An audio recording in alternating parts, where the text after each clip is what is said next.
you're saying you want to get into deals. Just remember, we have the ability to come after you. It's been on the table for a while.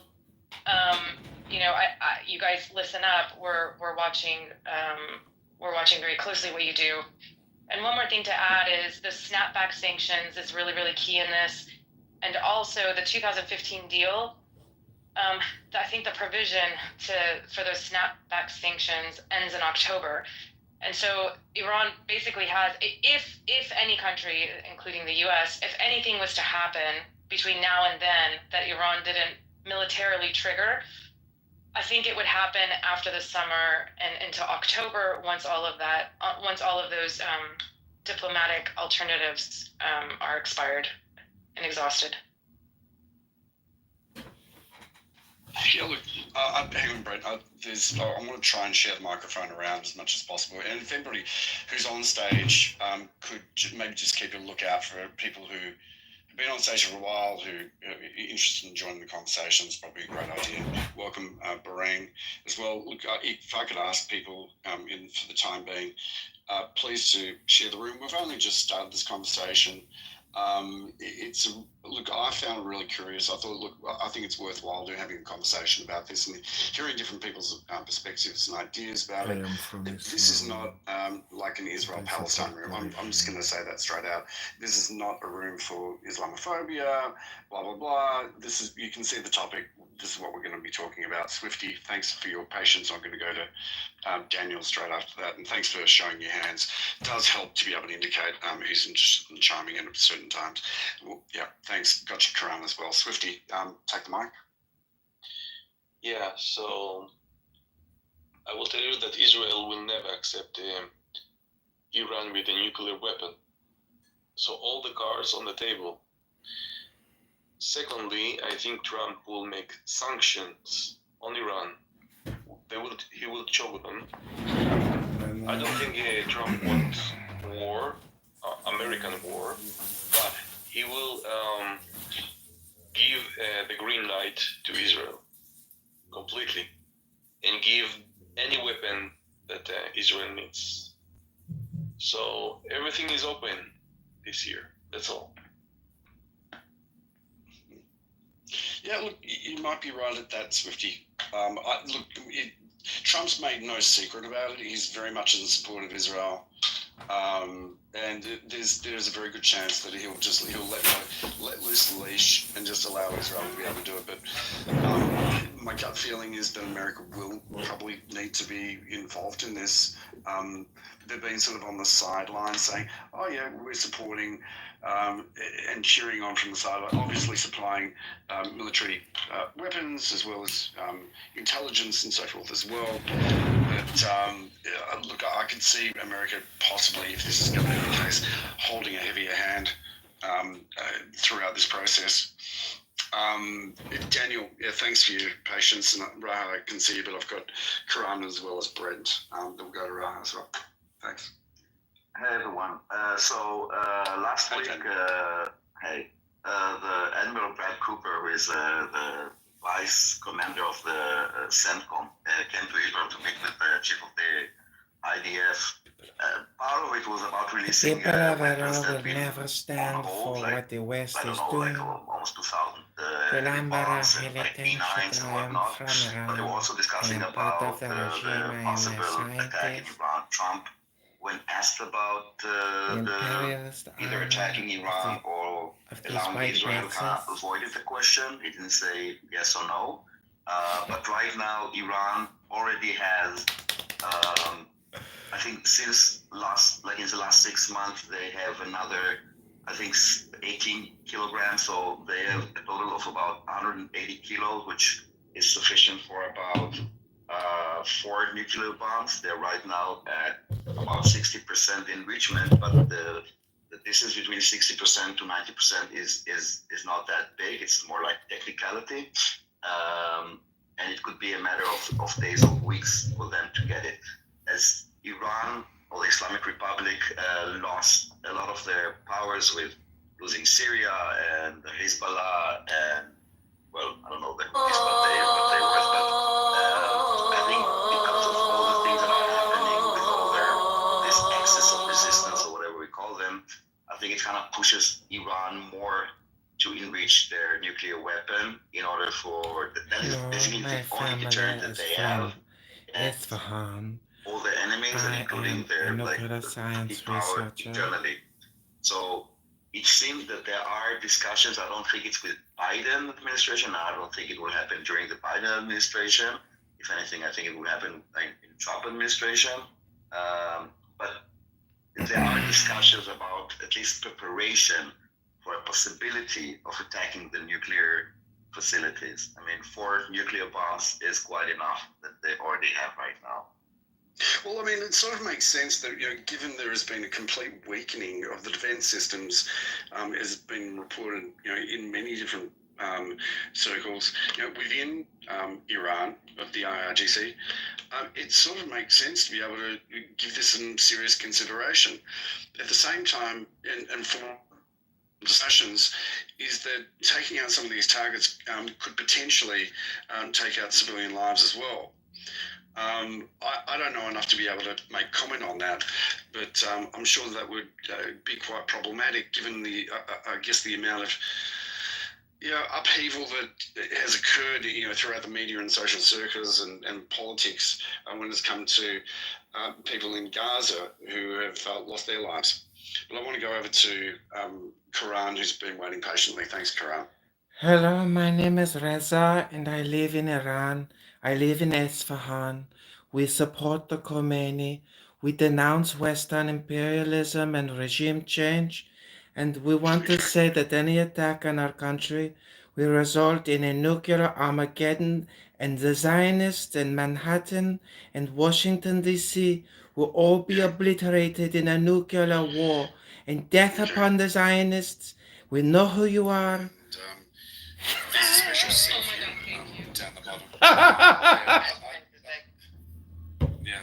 That is a troll. First off, let me just say hello. And second off, was that a transgender troll?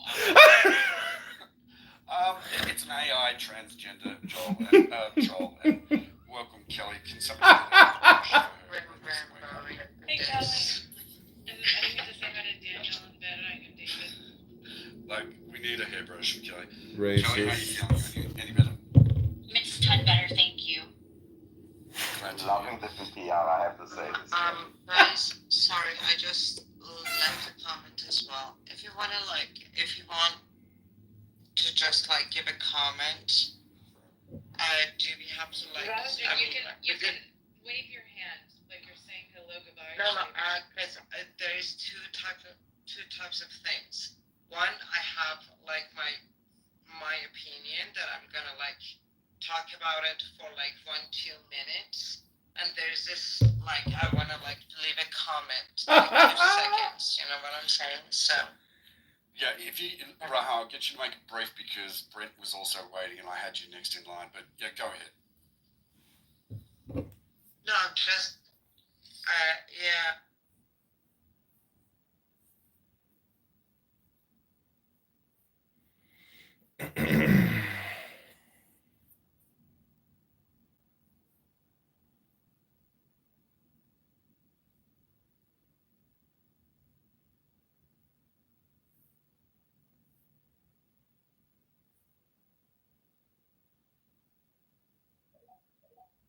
I don't know, maybe 15, 20 shows. It talks about this dark side of technology progressing. And really, if you get underneath the covers, the technology is agnostic. It's our reaction to it that's negative. And if we don't understand how we're going to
David, thanks for your patience.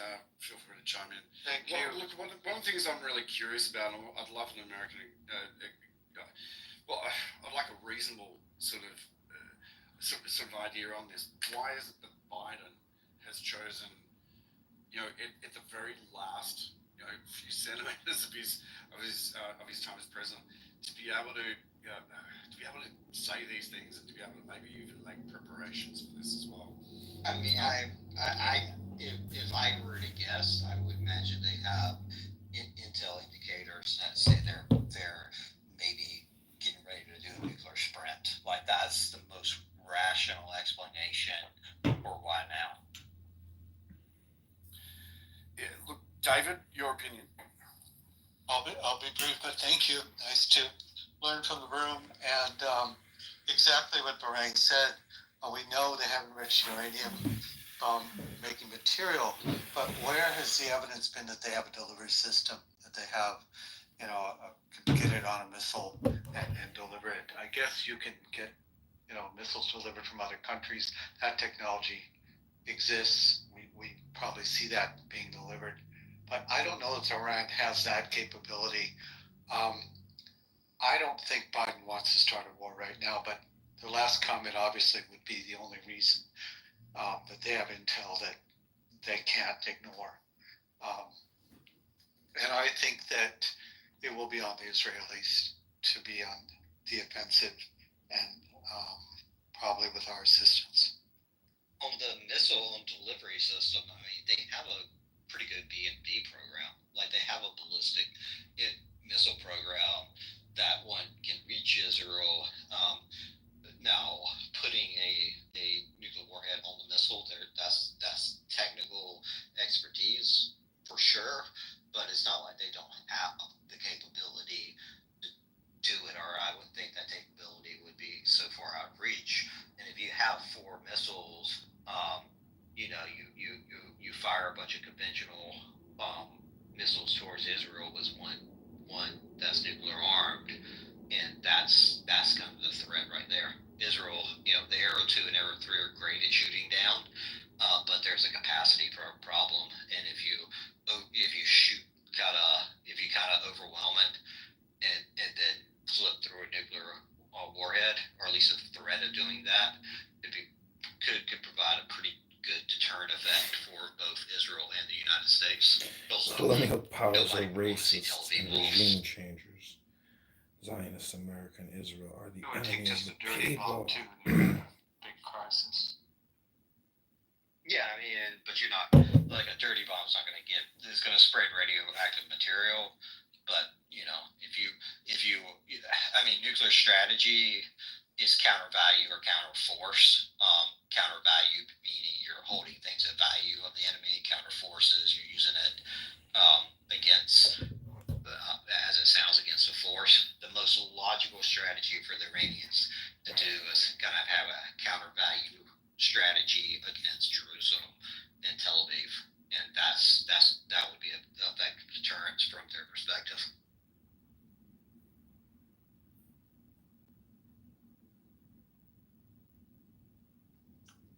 Mary, Roxanne, welcome. Thank you. If you'd like to contribute.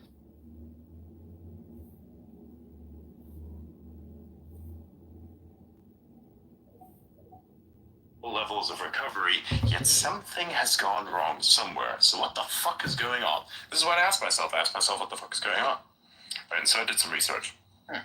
Turns out that consuming sugar really fucks your immune system. Like, really fucks your immune system to the point of turning it off. Like, it's really, really bad. It's actually about as bad as a type of steroid that can allow you to suppress your immune system. Not sure why exactly somebody would use that. I'm pretty sure there's medical reasons for such thing. But sugar is about as effective, if not even more effective than that steroid. So you're effectively medicating yourself with this type of thing that limits your immune system's ability to function voluntarily, constantly. What the fuck?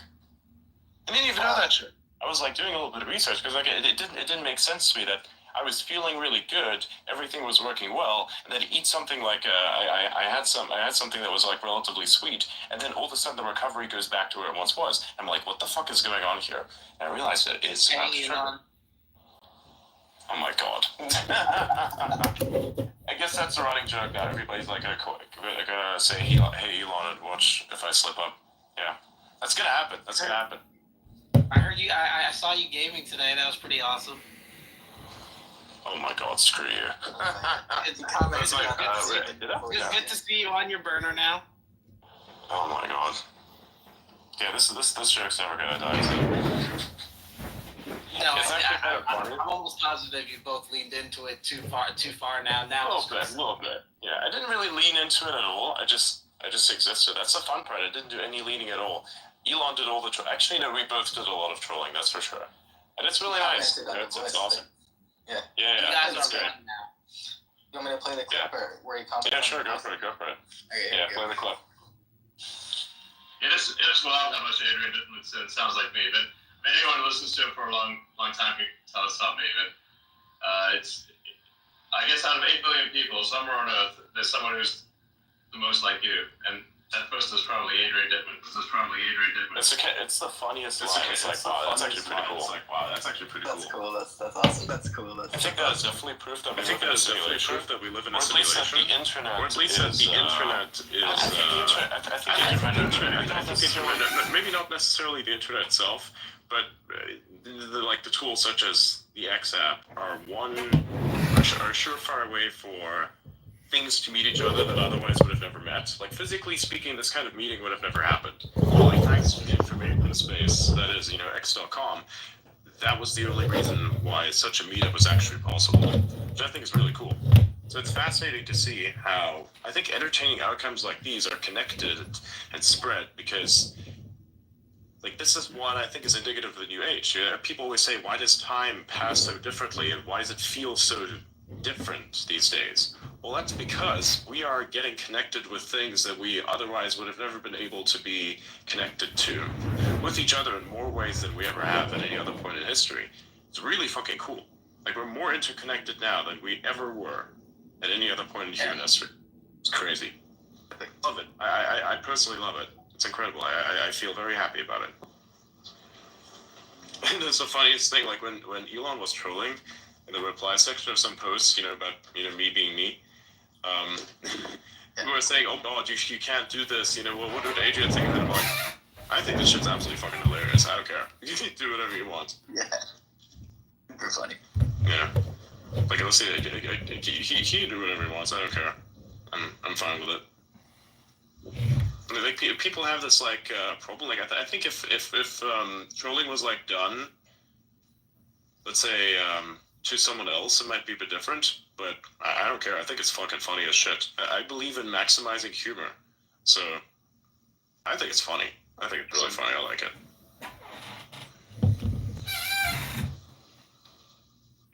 Hey Adrian, I was just thinking, we could actually have some really good features for the live streaming on X. For example, maybe tipping or thanks. Something like what we have on YouTube or Twitch.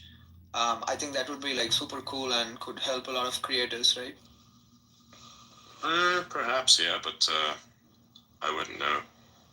The journalist. Oh, that's fucking funny. The Adrian Dittman stories on CNN. That's fucking funny as shit. Really? It's funny, the interviewing the journalist, not me. It's I thought you'd like to get the story. If you'd like to get the story, reach out to me. You can do it. Yeah, journalists have this ugly habit of never calling you for comment. They do this to me all the time. It's called a smear. Welcome to or they do it at a time where you literally could not be able to see it. And then they say, well, we did reach out to you. It's really? At 4 in the morning? Sure. Yeah, definitely, 100%. 100% going to read the message at 4 in the morning on a fucking weekend. Yeah, you have to. 100% that's going to happen. That's the other trick. Or they'll email your obscure email, and they'll leave you a call or something, and it'll just be at some bizarre time. Oh, I tried. Never trust a journalist. Yeah, they always message you at the most obscure times. Oh yeah, we were messaging you, and then they put it out 45 minutes later. I'm like, A lot of nice little forewarning. You think that's forewarning? I don't believe that it is, and you don't really believe that it is either. You just want to have it be this way so it appears that way on paper, but everybody knows that it wasn't. Everybody knows you're bullshitting. I like how people then get pissed about it, because it's like, hang on a minute, you're the one who's smearing me. You don't get to be angry. I do, but I'm not angry. I just think it's fucking hilarious. It's like, why do you think you deserve to be mad? You don't deserve to be mad. You don't deserve to be anything. You're doing dumb stuff. Play stupid games, you win stupid prizes. That's how it works. I don't see how that's not obvious. Absolutely. I'm sorry that's going, on with you, Adrian. I went through the same thing with this stupid blogger. No, this is fine. It's just stupid. It's not necessarily, it's not really smearing. Like, I'm not being smeared yet, but there are a lot of lies circulating as to how, some people have done research about me. It's like, okay, so here's the thing. Evidence of me not being Elon is very obvious. I've cited it myself. That evidence was also cited by others. I don't think it becomes more obvious than saying, here's a space that's going, and here's a live stream that's going simultaneously, right? These people are doing the same thing, just doing different things at the same time. So how does that work? Okay? Maybe you discard that, okay, fine. Then how about the time where both of those people were speaking to each other on spaces? It's almost like as if you could take these voice analysis tools, which are freely accessible to the public, by the way, and measure and check the difference between the two. Right, it's pretty obvious.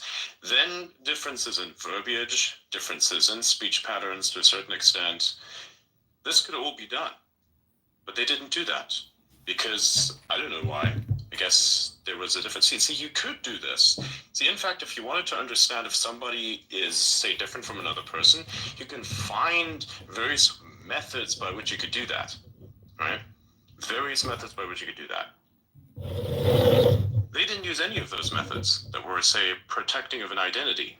They went through an illegal method, I would even say to a certain extent, to come to plausible somewhat something, but realistically speaking, no, So that's what's going on. So it's very clear what normally journalists attempt to do, because they're not the smartest of people, but they are the most cowardly of people. So when it's not necessarily smearing that is occurring, then it will be cautiously excluding various sources to conclusions that are made in such a way so as to basically ensure the ideology or the narrative that is being pushed is preserved to some extent. There's always intent. Basically, I'd say legacy media journalists are engagement farmers. So engagement farmers are people on social media platforms that post various things in order to get the most engagement, right? Say, for instance, asking questions without even the need to ask a question, without even them caring for the answer of that question. Post it out there because they know it gets a lot of comments, and because that's how it works. That's engagement farming. By the way, don't do that. It's fucked up. And it's also against platform rules. I think it falls under platform manipulation, so no bueno. Don't do engagement farming. That shit is bullshit. Okay? Anyways, legacy media journalists do this in that they take certain things that they think are fact and then present them in such a way so as to get not only the most amount of reactions out of something, but to get the right reactions that they'd want out of something. It's a bit more complicated, right? It's a bit more complicated because let's imagine that there is a specific fact out there which is neutral in nature, and you can present it in one of three ways. You can present it in a neutral light, you can present it in a good light, or a bad light, right? So journalists normally, if they are, say, not in support of journalists normally, if they are not wishing to amplify the thing, they'll be very neutral about it. If they wish to amplify the thing and be in support of it, they'll report it in a good light, and if they're against it, they'll report it in a bad light, right? Because they would hope that the reaction to whatever neutral thing has been put out is on par with the light that they want to shine on it. So that's kind of how it works. It's like large scale. It's like manipulation of the masses through biased and half-truth fueled media. That's kind of how it works. That's what most legacy media is these days. But I regret to tell them that we are the media now. We are the journalists now. This is how it works. Right? We actually have much more coverage, much more relevance. And we don't like to, I don't know, what is it, the one thing that most of us on here do not like to do? Something I myself have even spoken out against. Oh yeah, that's right. Right. Smearing people, that's right, we don't do these things. You know, it's a bad thing to do, and I call it out. Or lying, all these other things as well. You know, doxing, all kinds of weird ass shit, you know? Unbelievable. And I don't care who does it, I'll call out anyone for it. You know, like look at someone like Laura Loomer was a perfect example of what happened there. You know, called it out. It was a thing. They got their account locked for a little bit, came back, still crying censorship, even though they get more viewership than most accounts. I'm like, come on. You can't cry censorship and get 1.6 million impressions on a post. You can't. I'm sorry, you can't. You know how difficult it is to get 1.6 million impressions on a fucking post on X.com? You know how difficult that is to do? You basically have to start a fucking trend, effectively. Or you have to get really, really lucky with something, right? It's very difficult to do. And most people don't even get to do it. Did you guys see what Trump announced? Oh yeah, the $20 billion. No, other than that. Well, that one's kind of more important than the other thing. He announced he will place massive tariffs on Denmark if they don't relinquish all control of Greenland. Really?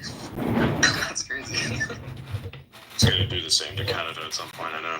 Because he's already insinuated it. He said, you know, we're protecting Canada. We're funding Canada. It's like, what if all the protection and funding was just to, I don't know, boop, disappear?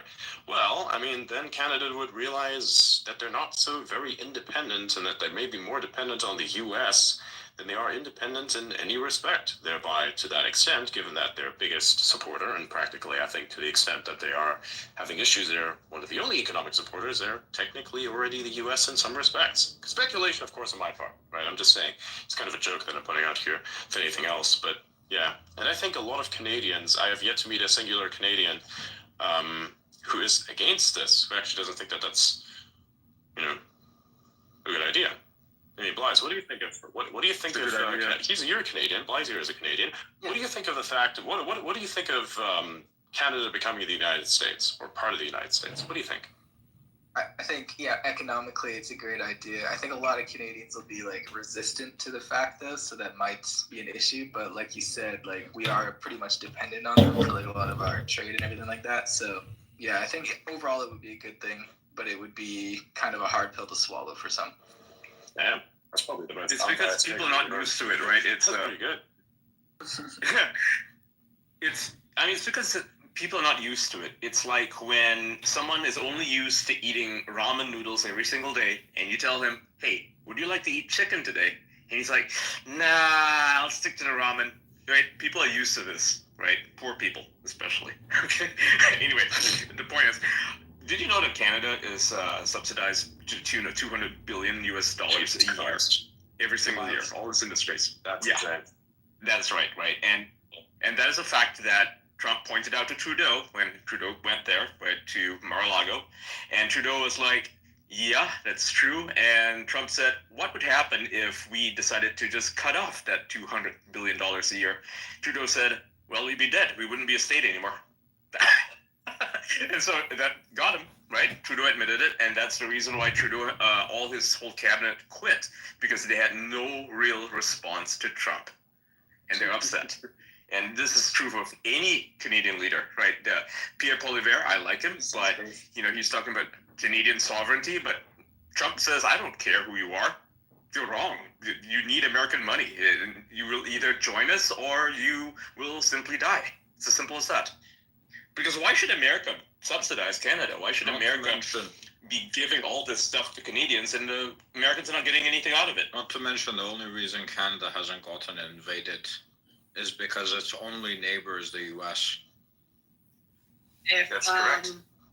If I can quote my good senator, Mr. John Kerry, they want to hate us, they can hate us for free. Yeah, that was a great one. Why are we sending money to countries that hate us? They should be able to hate us for free. He said that exact fucking shit. I was dying when he said that. He's the same person that did the thing with the, what was it? The goat's milk latte drinking, avocado toast eating insiders elite. You want to defund the police? Well, why don't you call a crackhead? Something about.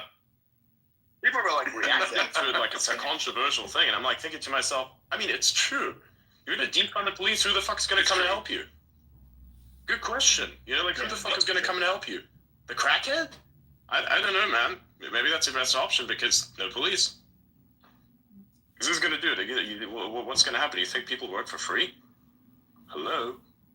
Maybe in your communist fucking like ideology, but no fucking way, man. This is the real world. We work for money. Like they're like Canada, they think that they get shit for free because they do. Like, look, Canada only exists because Americans are nice, and Americans have been giving them stuff for decades and decades and decades, and Americans are not really getting, they're not really getting anything out of it. It's like the right? European. Americans don't need anything from Canada. Yes, exactly. The Europeans, same thing. And look, Trump is smart. He's going to play his whole thing with Canada, Panama, and Greenland first, because those are the easiest things to get. Afterwards, he will start asserting his dominance over Europe, because Europe can't exist without the United States. Let's just be fair. Yeah, it just can't. I think and one of Americans are losing one a of the lot. most annoying attitudes from Europeans is when they shit on the U.S.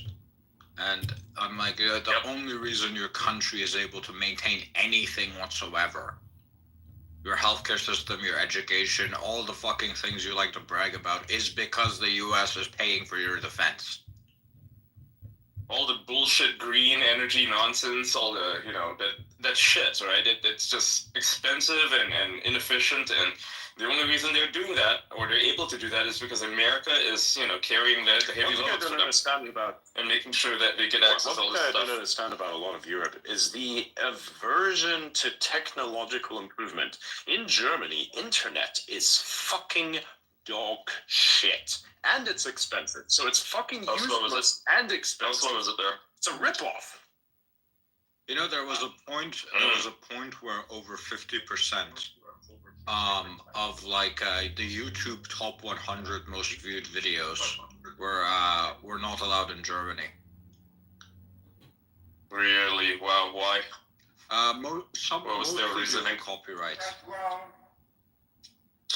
Wow, of course. I hate copyrights, and that whole system needs to be reformed. Yeah, it needs to be a heavy emphasis on licensing, because here's the thing. I think that the distribution of content is the only thing that makes content valuable. Without distribution, it is literally worthless.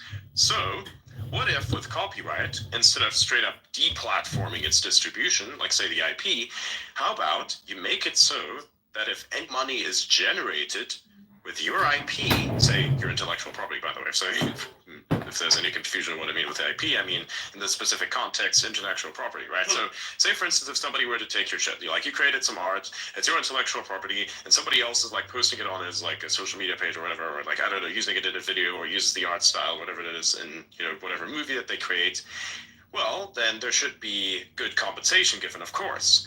And I think if, say, for instance, you are unable to reach out to the person that owns the IP and distribute it anyways, and let's say you make money out of it, say through sales of some merchandise or, YouTube video, whatever, on here even as well, that the person who's the owner of the intellectual property should get a decent cut of that. So in my case, if this were how copyright would work, and the enforcement of copyright would work, then it would actually be good, because then you could say, oh, you want my content? Here, fucking take it, but pay me a percentage of whatever you make, and a decent percentage has to be like more than 50%, of course, right? Yeah. And there you go, or 50%. There you go. You just solved a whole bunch of problems. Now everybody can do whatever the fuck they want. You can even regulate from yourself personally whether or not this thing that's this content creator over here is created as part of your canon. You do all kinds of things. You can state this for yourself. You have your own fan wiki, you have everything. Because you know why you get to have a wiki? It's because people actually look at your stuff. And why do people look at your stuff? Because it's fucking distributed. That's why. So without distribution, the information is absolutely fucking worthless. Do you think that a fucking forest cares when you say some super inspirational quote into the forest? It's not going to give a shit. It's also not going to spread it to anywhere. So basically, the information that you just output from your brain is fucking useless. Right? So that's what it's all about. That's right. This is a thing that a lot of artists agree with, you know, like artists believe in sharing and, well, I don't mean sharing in the sense that, oh, hey, my stuff is free. It's more like, feel free to be inspired by my work, right? And let's create something that is, you know, a part of this canon. Like, okay, so I just bought these 2 books. It's called Vermis, and I don't know if you've heard of it, but, you know, in the 90s, you could buy like game manuals, right? Say for Diablo, right? You buy a manual and it would tell you more of the canon or the lore of the game than the actual game did, because the game itself didn't really tell you that much of a story, right? It didn't give you the background into, you know, the items, for example, that you looted from the monsters, like the butcher. Who is the butcher? Who was he when he was alive, right? So if you read one of those Prima game manuals, strategy manuals, it would actually tell you the background of the character, right? Things like that. So Vermis is this art project by this guy named Plastibu. He's a European artist, and it's essentially a game manual for a video game that does not exist. And so the game is kind of like, you know, it's very like Dark Souls-ish, and it's got this whole lore behind it. I mean, it's extremely in depth. Like, if you read this and you looked at it, there's a lot of illustrations in it. You'd think, and it would be, this would be a really cool game. And so guess what? It's got a fan community surrounding it. They are trying to recreate this game that does not exist in like, you know, in like actual game engines. I mean, that's how cool it is. And it's a, you know, there's like a whole community surrounding it. If you go on Instagram, you can actually find a lot of this stuff. So, I mean, that's cool. And now imagine if this guy, right, this Plastibu guy, imagine if he was like, no, you're not allowed to use my art or any of the stuff I created, and you cannot create this because this is my intellectual property. Like, no one would give a shit about this thing, right? The only reason I'm even mentioning this is because like a bunch of YouTubers picked up on the fact that, you know, games are being made for this like universe that does not exist. It's a video game from another reality. You know, the only reason they're talking about it is because he isn't like an asshole about his IP. So imagine how many more, you know, shows or you know, not shows, but like imagine how many more the cool things there would be out in the world if people weren't such dicks about IP, you know? Sure. Exactly. It's a huge limiting factor that you're knowing. So by the way, everybody, quote, post the space with join the conversation. So more people can be here, everybody on the stage. Yeah, because I saw a few more people doing it. What was I going to say? There was like one example of IP. Right. There's a major company that does this, and it really pisses me off. So you may have heard of people that have created, you know, Warhammer 40K. So the company behind it, there was a fan, it was like a fanfic that was made. Not really fanfic, but like it's a really good movie that was made, just a short, realistically. And it was very well made, but they didn't like it, as in because it conflicted with their copyright, and so they, instead of actually working on something, it looked like they were going to have him work on something, but then he signed something, nobody really knew what it was, but after that, he had to delete all the shorts that he made for Warhammer 40K. And so now the cinematic expansion of Warhammer 40K was killed by the very company that owns Warhammer 40K. How insane is this? A person was willing to do work effectively almost for free, and they didn't allow him to. Wild. Yeah. How many people would have watched this shit? Like, if you want to know what it is, it's called Astartes. Like, go search it up on YouTube or wherever it happens to be. It's called Astartes. It is absolutely fucking amazing. If you're not into Warhammer 40K, you need to be. You just watch it and then you're gonna be, because that shit is insanely good. It's cool. It was so well made. Yep. It was really, really good. I they saw it. fucked it. It was good CGI. What did that company do? This is the thing. They fucked it for no fucking reason. This could have made Warhammer 40K a lot more mainstream, but it didn't because there were absolute fucking idiots about it. Yeah. So they the other problem with that, is that chances are not bad, Like, I'm not an IP litigator by any stretch of the imagination, but when you do things like that and it's transformative and you're not actually copying anything, like like the concept of Astartes and the concept of a space marine is not copyrightable subject matter, right? Because copyrightable, that maybe you've got some like brand interest or you've got like a trademark interest in it, and so you can enforce that if it's competitive goods. Right, but if I draw a picture of a space marine at home and I don't sell it to anybody, I'm not infringing anybody's copyright by doing that. I'm making some art and it's transformative, and I'm taking this concept and saying, hey, here's something else with it. But what happens is these companies are so paranoid about brand dilution in particular that what they do is someone will say, hey, you know what, I'm going to allude to something or I'm going to hint at something, and they're going to worry that they're marks, right? And so it's not necessarily copyright, which is an issue.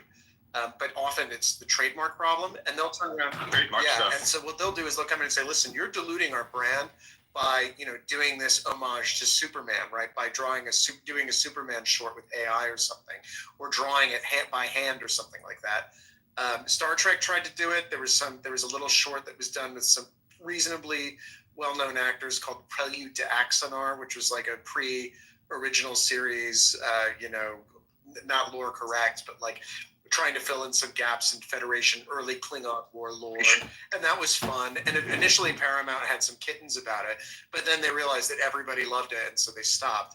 But like, I hate to say it, but like, it's basically really unimaginative, like asshole lawyers who work in big corporations. 20th Century Fox does that too. 20th Century Fox has killed a whole bunch of Alien or Aliens, mods, right, for video games. So people were making these really cool mods for Half-Life 2, an Aliens mod, and they killed it. And these are like projects that they could have simply said, hey, this looks really cool, why don't we license it to you, right? They could have easily done that. With the games, it's actually, they're like, no, with the games, it's actually an interesting one, because what a lot of these companies do is they enter into really valuable contracts and they sell the rights, right? So what happens is they say, hey, we own the Alien thing, and this company is going to pay us $20 million plus a royalty fee to go exploit it. So if they've got someone competing with it, what happens is the companies that are developing the game says, hey, what the hell are you doing? I thought we had the rights to that. Why are you letting these people do this? And so they go and enforce it that way. But like, generally speaking, it's really like in a world where creative content is just going to be so much easier to produce, like figure out another way to monetize than just like sending the lawyers in and beating people over the head and demanding licensing fees. It's just not sustainable. That's not sustainable. And the biggest, sorry for interrupting, just my thoughts are racing, right?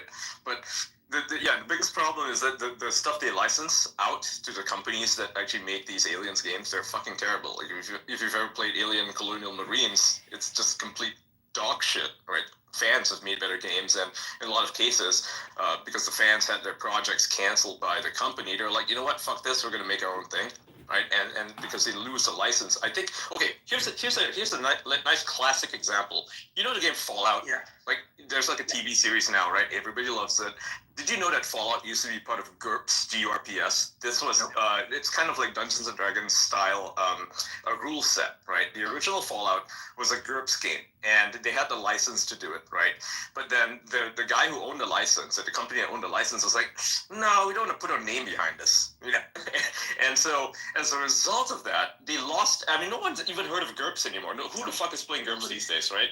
No, nobody knows it. Yeah, the whole special system, like every single aspect of Fallout is actually from GURPS. Not like the setting itself, but like the rule set, right? They were like, you know what? So the guys at Interplay back then, they were like, we're gonna make our own thing. We're gonna adopt GURPS, but not have the GURPS branding anywhere, because all we have to do is change a bunch of stuff, change the names, and then this will be our own IP. And look, that's what they did, and now everybody knows what Fallout is. Now, if those guys that own GURPS weren't such assholes about it, we'd have like a Fallout GURPS TV series or something. Maybe I wouldn't call it GURPS because it's a terrible name, but still, nobody's playing GURPS, and as a result of that, GURPS is dead. No one, people are playing Pathfinder nowadays or Dungeons and Dragons, and it's the same thing with Dungeons and Dragons, where in the latest iteration of their rule book, they have like this really onerous licensing agreement that tells you that they own your property which is insane because the previous versions of it, you could create a sort of knockoff version of Dungeons and Dragons like with the rule set and do your own thing with it, right? And that's why you got a lot of great RPGs that are sort of based on it. But now, they're such assholes about this stuff. No one's going to want to use the Dungeons and Dragons property anymore. You gotta talk about Hasbro when you're talking about this, because Wizards of the Coast used to own Dungeons and Dragons, and they were the ones who were great about their IP. And Hasbro got involved, everything changed. It became about profit maxing. That's when you started to see all the big IP collabs, right? You've got I have freaking My Little Pony magic cards, all kinds of stuff that I've collected because I'm big fan of Wizards of the Coast products, love Dungeons and Dragons and Magic the Gathering. But ever since Hasbro's taken over, it's just gone to shit, and it gets worse. Every year there's some new money-grabbing move that just takes away from the gamers, and I fucking hate it. Yeah, that license is effectively garbage. If you talk to someone like Chris Avallone, who actually worked on a lot of these Dungeons and Dragons games, when he saw that Elon was going to try to buy D&D, I was talking to him, and he said that Elon should not buy it because it's fucking worthless, just make something new. And, I'm of two minds of it, because it's like D&D has this huge, it has this huge legacy, right? And Elon buying it would be kind of a big deal. But also, it's actually fucking worthless as a franchise nowadays because of how much they've messed it up. There's no point in it. You could literally, unless it comes with Baldur's Gate 3, which is a good game, it's not really going to matter, right? So it's going to be worthless if you pay $8 billion to buy Hasbro and pick up all these licenses. Why not just make new ones? I don't know. Honestly, right? I am a long time Dungeons and Dragons player, very avid and fanatic about it. I would love to see something change with respect to Hasbro and the way they're operating. I'm losing my games right now, and so I would love to see somebody come and give them back. And if it was new IP, a new different game studio, totally different, it wouldn't have that same nostalgic value that it has to me. And I think you'd also have to abandon some of the concepts that we love because it gets into those IP issues. So not only that, but that's the IP for say the Transformers movies. It's included in there as well, right? If you were to discard that, the Transformers movies are insanely popular. It's just that the people that have made them in recent times are absolutely fucking stupid about it. Although I must say, to kind of make it more mainstream in a sense for modern audiences, I think the newer Transformers movies were really good at it, except that the amount of retconning and weird jumps in time were kind of a problem that really just killed it at the end, especially with Transformers The Last Night or some shit, whatever that's called. That really just fucking sealed it. I was like, what the fuck is this? We have Age of Extinction. Nobody explains how anything got to that, by the way. It's okay, we just have that now, and everybody's enemies. Cool. Okay, I guess. And then immediately from that, you get into, oh, hey, by the way, Cybertron's back, even though it's fucking destroyed. And it's okay, it's all back now, and it's invading Earth, and it's now part of Earth. I'm like, what the fuck am I watching? There's no canon anymore. I don't know, man. It's okay, cool. Let's smoke a bunch of weed, maybe get on some acid or something like that. Sit in a room for 40 minutes and just come up with the most ridiculous shit ever. We're just gonna print that into a movie. That's kind of what that whole thing felt like. I was like, what am I watching? Yeah, where's the Bumblebee arc? I mean, Bumblebee was arguably the best movie of all of them, right? All those movies had gigantic explosions and all the stupid shit, but Bumblebee was the most human one. You've seen the Bumblebee movie? It's actually really good, right? Yeah, it's pretty good. It's pretty good. Yeah. It would have been better if we could somehow interface with the future in a way that would make more sense. Because you have this character, right, that first discovered Bumblebee, just like you did in the original Transformers movie that came out, the first live action. They kind of played on the nostalgia there. It's 100% clear because they had the discovery happen in much the same way. And so if you were to think about it, hey, whatever happened to the woman that discovered the Transformer? What happened to that? It's she's gone, just completely retconned away from the story. It's okay, just gone. Wait, hang on a second. But what about the general? What about the army? What about the fact that a whole bunch of Transformers were already transforming before? How did they sweep it under the rug? All that needs to be explained, because when you look at something like the first Transformers movie, it is literally the story of how the public discovers it for the first time. So how did they sweep it under the rug? You can't just tell me that everybody just fucking forgot. It didn't happen. Hello? We have amnesia. You saw big glowing green thing. Okay, everybody forgot about that? Okay. A good way to handle the this is they have a Bible, right? I don't mean a Bible as in a religious text, but a text in which you can say, hey, this is the canon of the show. This is the canon of our movie series or TV show or book or whatever, right? And you cannot diverge too much from this. You can obviously play around with it because storytelling is There's been a fundamental problem with Transformers even way before a lot of the movies came out. It's with the live action, with the video games, with everything, is that everybody kept making shit up. Like you'd ask somebody, okay, who are the quintessons? There are at least 5 different answers that are all equally true depending on which canon you want to go with. Because they just made shit up. Oh hey, what about the movies themselves? The fucking Allspark. That bitch didn't exist. They just made it up for the purpose of the movie. It's a new thing, yeah. It was never a thing in the original comics and cartoon. Yeah. I was like, oh wow, this super old thing that gave birth to all these machines, like a whole universe of creation. First movie, it's there. Yeah, let's fucking kill it. Yeah, it's like shove it into the Transformers chest. It's gone now. Yeah, we just destroyed a super ancient artifact. We the heroes. What the fuck kind of story writing is this, man? It's terrible. It's just an excuse to sell toys, honestly. So they don't even bother to hire a proper writer.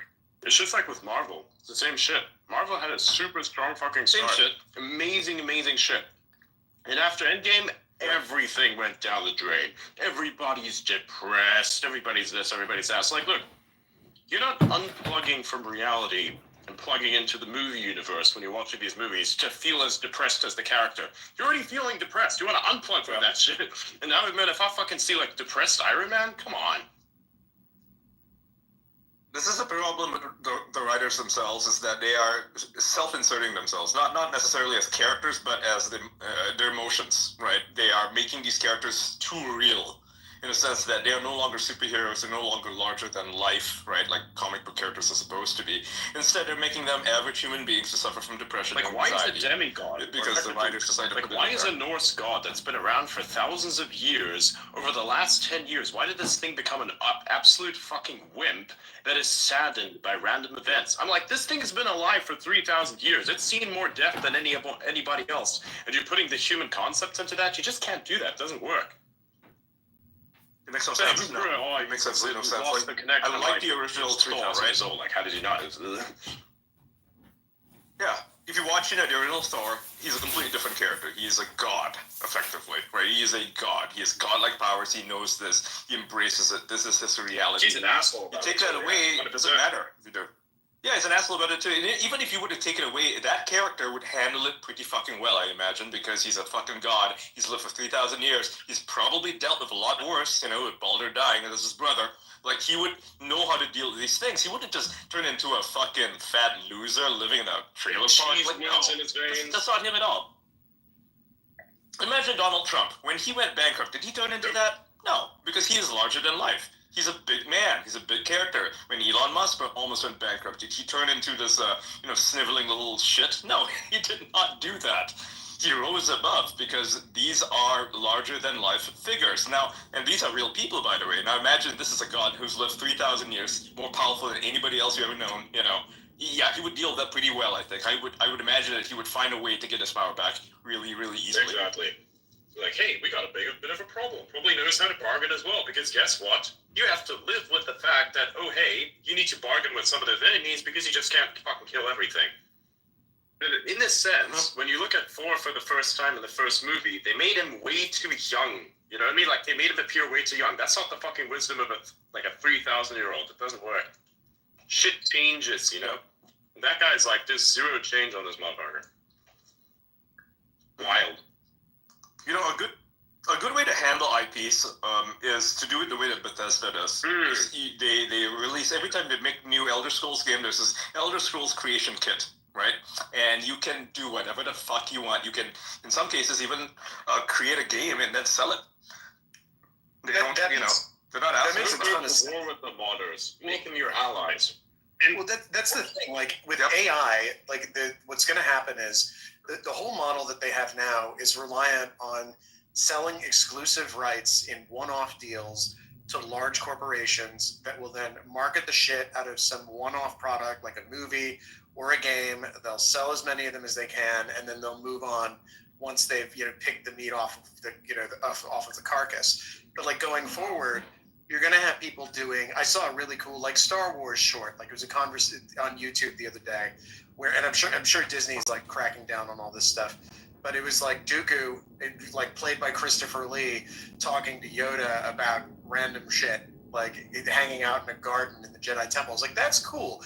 I'd like to see a movie about that. And AI is going to make it all possible, but, like, what you could do, like, rethink the model.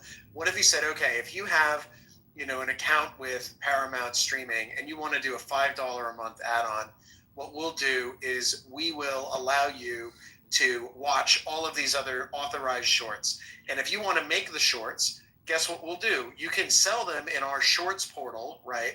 And we'll have a ranking and, you know, and we'll gamify it a bit so the best shorts get pushed to the top and the worst shorts get pushed to the bottom.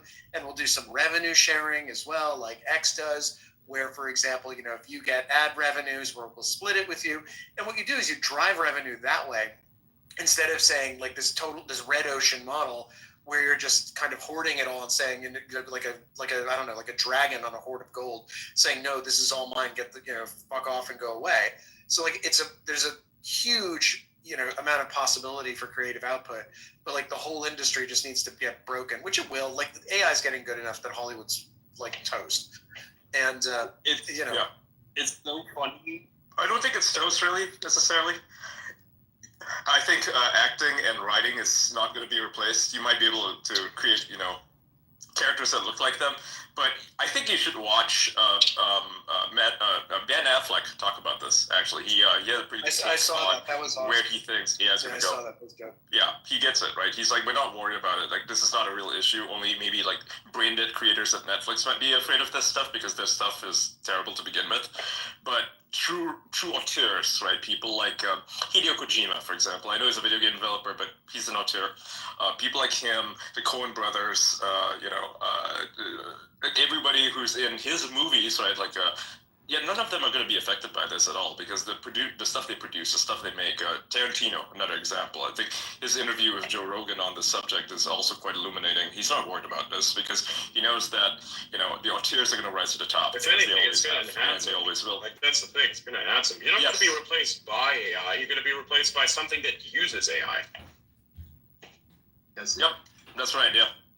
I mean, we're already seeing this in some of the YouTube shorts. If you look at some of the science fiction stuff that people are making, the guys at Corridor Digital, they make really cool shorts. Oh yeah, see this that? Dude, That was a great use of AI, by the way. The anime that they created, wow, great writing. Right.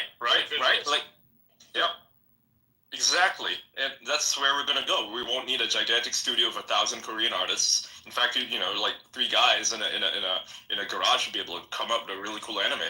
Yeah, I will say it's actually kind of funny. You're like the first person to bring up to me fucking Corridor Digital. Nobody knows what the fuck I'm talking about when I bring up whatever Corridor Digital is. That's fucking great. Are you talking about the YouTube channel? They're brilliant, man. Yeah, they're fucking brilliant. I watch their stuff. I love creators. I know about Corridor Digital. By the way, this is why I hate politics, because like my politics obviously is kind of right wing, and it just puts me at odds with all of these creators. And some of them have me fucking, not the Corridor Digital guys, but like some of these other guys have me fucking blocked on X, and I'm like, God damn it! Like, can you guys chill for a moment? Because like I don't give a shit about politics to that extent. Holy crap, you know. So going back to the conversation, the way I discovered that channel was through. You guys remember the video "The Glitch" from Corridor Digital? Yes. Yeah. Yep. That was how I discovered them. I actually discovered them via like a VFX breakdown because I used to, they did a lot of those, and I was like always interested as to how movies were actually being made, so I can understand why it costs so much to make them. And I was like, that's really nice. A lot of their shorts was then something that I watched later on, as well as other creators. There are a lot more creators that make these really cool shorts than someone like this Corridor Digital. There are others. What's the Asian guy's name again? I fucking forgot his name. He's the one who made the Super Hot. Oh, I know who. Yeah. He's the guy who trolled Super Hot. Yeah. He did other things. Rocket Jump. That's what it's called. Sorry. It just came out of it. Rocket Jump. I think the YouTube is called Rocket Jump. I like the fact that the Super Hot guys, like the actual developers, actually worked with them on that, right? I mean, that's beautiful, man. It was great. A group of creators from like Europe. And then that guy, and then they make this thing, and it's like, if it wasn't for his short, you know, his movie, like on based on Superhot, who would even know about that video game, right? Like this is like this is pure Exactly. collaboration. I didn't even know the fucking. I thought it was some sort of troll. So later it turned out it was like a video game. I was like, oh hey, I didn't know that. Didn't end up playing it. Yep. But I was like, that's a good video game too. Yeah. So I did want to go back to the conversation about AI and the creation kits, because one of my favorite things that people made with those creation kits from Bethesda was like more Oblivion and Skywind, right? They remade the old games using the new engines, and that concept I think is something that could be really cool with AI. Like if you could take Super NES Link's Awakening and recreate it as a 3-dimensional world, and you've got a whole new Zelda game to play essentially using this game that everybody loves, or everybody who's played it loves. It might be. I think that'll happen a lot in the future. You're gonna have like remastered, redone. Yeah, it will happen. Have you played? Since we're talking about Bethesda, did you see that a group of modders based in England, they made this game called Fallout London? It actually is as good, not as polished, but as good as Fallout 3 and Fallout 4.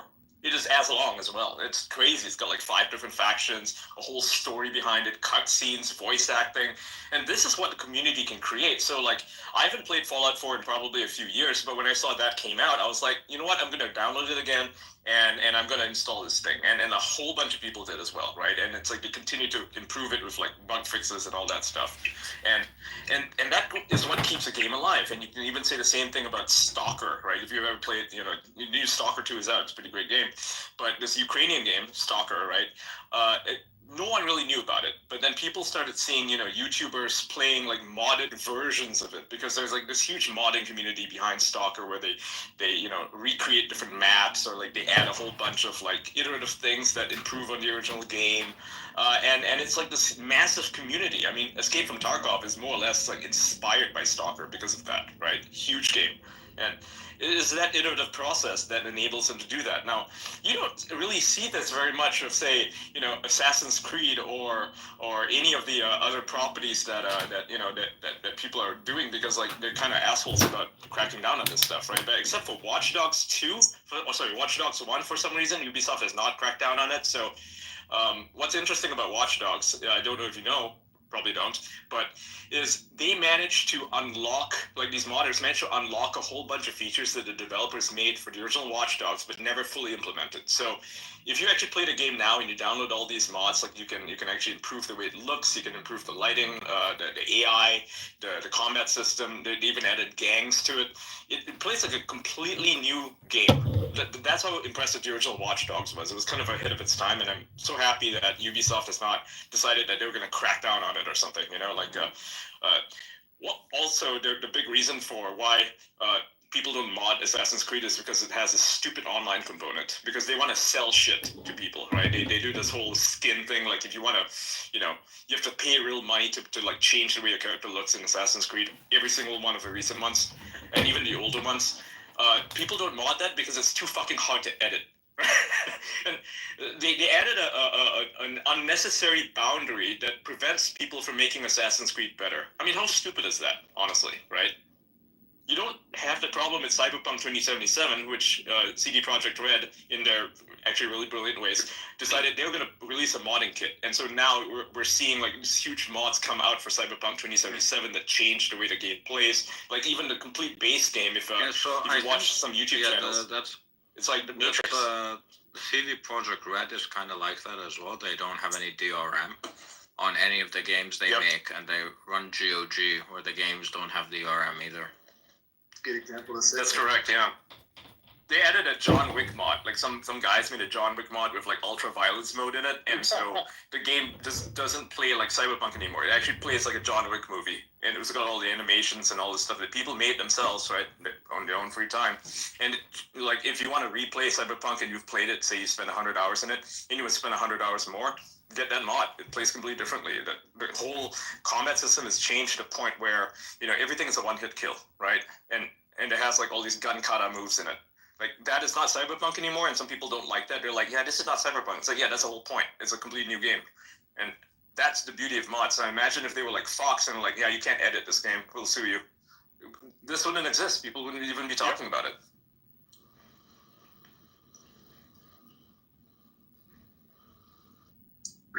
Nintendo was pretty bad about trademark stuff. Yeah. Yeah. Sure. They're fucking dicks about it. Hey, you just modded this thing that nobody cares about and hasn't heard about for years, but now they hear about it again because of you. Oh, well, that's right, get fucked. No reason. Yep. There's absolutely no one selling this ROM, selling this game anywhere, but if we download a ROM of it, we'll come after you. If you play a YouTube video of yourself, playing it, they'll come after you as well. Like they used to, remember when they used to actually sue people for posting video game footage of their titles? Yeah, that was funny. If it was not authorized footage, yeah, you could share the trailer, no problem, right? But if you shared a clip of yourself playing it, they'd fucking sue you. It's like, so I will say, Nintendo is actually okay to work with if you reach out to them in advance. They're not always willing to let you do whatever you want, but they're a little more lenient. Like, I can't get into specifics, but I know they are. It's still too hard, though. I mean, it's still too harsh, right? I feel they're not very nice about it. You have to ask for permission, and people don't like asking for permission, right? People, if you're a creator and you are making this, YouTube video, it really stinks to have to email them and be like, hey, can we do this thing? Nobody wants to do that. It takes a long time, and there are multiple conversations that need to be had, and if you're just making a YouTube video, it's not worth it. Yeah, exactly, yeah. It's frustrating. Like, I know a lot of, well, I don't know them personally, but I see a lot of YouTubers like to do, the whole retro community, right, with TVs and stuff, and they want to do some weird stuff with Mario, and yeah, they have to, the whole process of having to email Nintendo and ask them for permission to use certain clips is just super fucking annoying. It's interesting how you should make it as immediate as possible. How Pal World gets away with it through Pokemon. They're being sued for it. Pal World is being sued for it. Yeah, it's like to the point where I think they were delisted from the Tokyo Game Show because Nintendo decided it was going to flex its muscles and threaten the show if they were there, if they were presenting their game there. Yeah, because Nintendo, I haven't followed the case too closely, but from what I understand is Nintendo never actually, trademarked or copyrighted the concept of Pokemon, right? So the idea of like throwing an egg at something and then having them battle each other, that was not a concept that they, bothered to copyright. But since Pal World, made a whole bunch of money and is really, really successful now, while they were litigating against Pal World, they filed some new trademarks of these very concepts while that was happening. I mean, that is, if anything, is pretty bad because they're essentially saying, yeah, this is, we made the idea of it and now we're copyrighting it or now we're trademarking it before after the litigation. Dude, that's I do want to talk a little bit about the distinction between copyright and trademark because I think that's something people commonly get tripped up on. So copyright, actually, like default, when you publish something, there's a copyright in it. There's a way to register your copyrights, but you don't have to claim copyright in material that you've published. Trademark is a separate thing where it's like you've got a word like your company name or something you want to put on a logo, a mark that you want to put on your product essentially, and you can get that registered as your trademark, and then you can enforce that against other companies that use similar or confusing marks. But I guess what I'm trying to say though is that Nintendo did have a copyright in Pokemon because they published it, but those like copyright only protects you as far as like the specific exact thing that you publish. More broad protection would come from things like either a patent where you can take like a process or an invention that you've come up with, or a trademark where, like I've discussed, where you've got kind of that broader concept, that mark that you want to protect and protect your brand with. Sense? Yep. Sorry, that makes sense. Like Google is a trademark. But the product itself is copyrighted, yeah. But then, you look around the world, nation to nation, every copyright's different. So, US copyright, there's no such thing as an international copyright law. The US copyright's different to what it would be in Europe. Yeah, and I should disclaim, my answer was US only. I'm not speaking about other countries. Yeah, there's a lot of litigation going on with this stuff. With, for example, the word Photoshop, right? I think they have tried to enforce their trademark in this instance. But when people said, I'm going to Photoshop that, I think Adobe actually sued. They Kleenexed themselves. That's what happened to Kleenex too. The when your product is so ubiquitous, the brand name becomes the name for the product. You can lose your trademark. Xerox. Another thing, right? People say Xerox pretty ubiquitously instead of saying Band-Aid. Copy printing or whatever. Yep. Funny thing, you remember Notch, right? The guy who made Minecraft. He made a game called Scrolls a long time ago, right? Scrolls is a card game. It's kind of like Hearthstone. He called it Scrolls, and Bethesda's lawyers got super pissed off because they had a game called Scrolls, like they were working on it. That was like the Elder Scrolls or whatever, right? Yeah, the Elder Scrolls. So he actually got sued over that for the Mojang got sued over the use of the word scrolls, and I think eventually they came to some sort of agreement, and a lot of people took the side of him, obviously, but it made sense in that instance because they had to defend their trademark, because if scrolls become so, if they don't even bother to defend it, then anyone else can do it. It would set a terrible precedent. So I understand where, trademark law comes in. Sometimes it's extremely necessary to just step up and say, yeah, this thing sounds like it's a video game and it's called the same thing as ours, so you got to change the name because we value this thing and you don't want to dilute it or change the name. Well, and it also generally, generally, I mean, when that happens, what the companies are, so usually what happens is there are two, so most of the time, and I don't know if this is the case with the Minecraft Scrolls thing, but most of the time there's a filing with the USPTO, and then the bigger fish decides they're going to object to the filing, right? So it's not like they're suing you for a trademark infringement, which is like a full federal trial and real pain in the neck to do. But what they're doing, it's essentially a federal trial, a small one, but it's a slightly different proceeding, and it's limited to that particular filing. The reason that big companies do that is twofold. One of them is sometimes they'll just like chase the little guy off of their turf, and they'll abandon the mark and they'll change the name.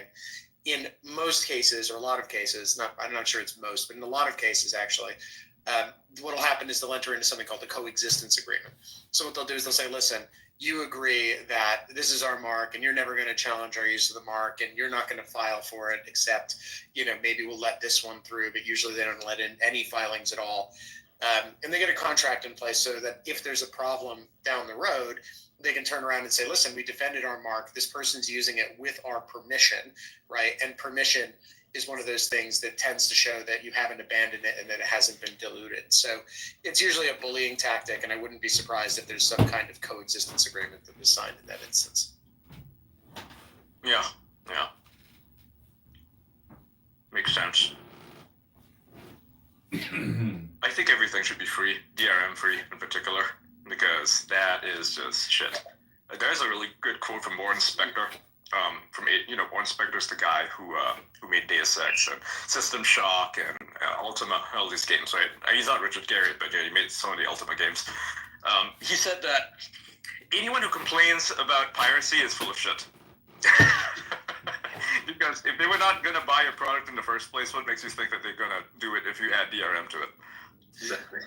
And that's a damn good point. I think when we go and explore the cosmos, intellectual property is going to become really irrelevant. Because if you're trying to scrape an existence like out on the surface of Mars, like, and some asshole invents a widget and then says, oh, I want to patent that because it's, really valuable for converting this mineral into oxygen, like, you're just going to toss the guy out of the airlock before you start paying him a fee. Yeah. It's such a, how do you call it? It's such an inconsequential concept, right? The idea of copyright infringement. The only reason we bother with it is because we are so, pampered to the point where we are able to take issue with stuff like this. I don't think, China or Russia particularly care these days because of the sanctions and the wars, and you see them ripping off wholesale, right? A lot of American concepts, a lot of American patents, because, who the fuck cares? We're trying to win something. So when that happens, when you're in a situation where it is do or die, you're not going to, China's not going to sit back and say, yeah, we're not going to take this cool concept of, this technology that you've patented. No, we're just going to take it. We're just going to take it and we're going to do something with it. Yeah. Because it doesn't matter anymore. Why why should they be, hung up over some simple copyright or a simple trademark or patent when it's an idea? How the fuck, the whole patent system in general, I think is, it's a good concept. You don't want people to, infringe upon your inventions. You don't want them to make money out of what you came up with. But at the same time, it is sometimes necessary. If you look back at the 1800s, you'll see that a lot of British patents were infringed upon by the Americans. They stole these ideas. This is a thing that America used to do back in the day. They stole a lot of these ideas that the British invented, and they created products out of it. Because why the fuck should they even bother, dealing with the British, whom they were at war with for a very long time, like in late 1700s? Why should they worry about these patents? Like, fuck that, let's make the cool guns and cool cannons and cool technologies that the British have come up with and use it to our own benefit. We're at war with this country. Why do we respect them? So if you actually look at the early filings, there's some pretty good, YouTube videos on this and sites you can read on early U.S. patents. They were essentially British patents just ripped off. I think that, there are a lot of people, particularly in the libertarian sphere, who think that intellectual property should just be abolished. And I used to think that those arguments were extreme. But, we're coming into an era where the machines are going to be doing a ton of inventing all by themselves. And if the humans who are running those machines are just being like, oh, cool, this machine just went and helped me invent this process, right? And it did 10,000 years of engineering in an afternoon. And so now I'm going to go file a patent for it because it helped me get to that point. If we allow the IP system to continue, it's just going to slow us down, right? It served some purpose 100 years ago when you wanted to encourage people to go invent stuff instead of, going and farming or conquering the East Indies, right? And it's actually, we need to incentivize people to invent steam engines instead. And this is the way that we're going to do it. But invention and brain power is just about to become unlimited, right? So anything that prevents brain power from doing what brain power does and coming up with new ideas, I think is really going to slow us down. So I think that they may have had a point, those people who want to just abolish all IP, and I'm starting to come around to it.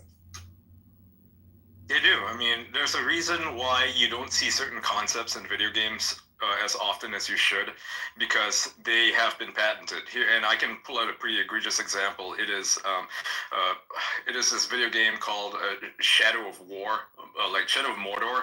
It's a Lord of the Rings based game, right? That Warner Brothers created, Warner Brothers and Monolith. And this game is a really cool concept in that there's this thing called a rival system. So when you're fighting regular mobs, you're like this character and you're killing all these orcs, these Uruk-hai. You can develop enemies, and so if if you find a small boss monster and he kicks your ass, he's going to level up and he's going to become your rival. Okay, so throughout the game you might be hunting him or he might be hunting you.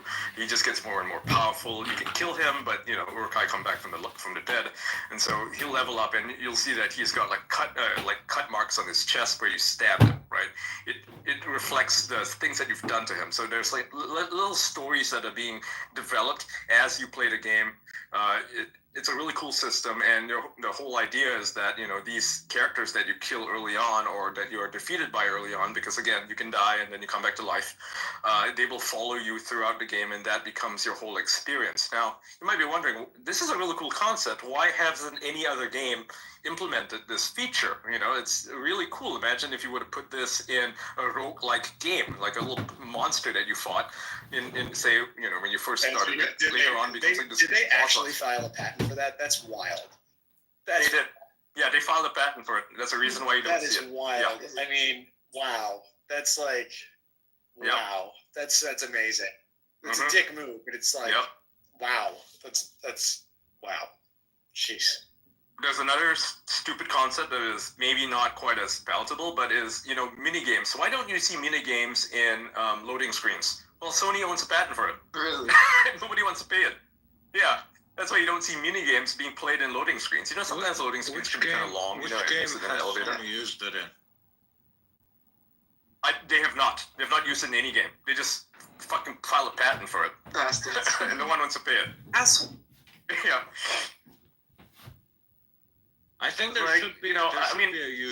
rule as well, at least as we have patents, which is if you don't use the patent, you don't get to keep it. Yep.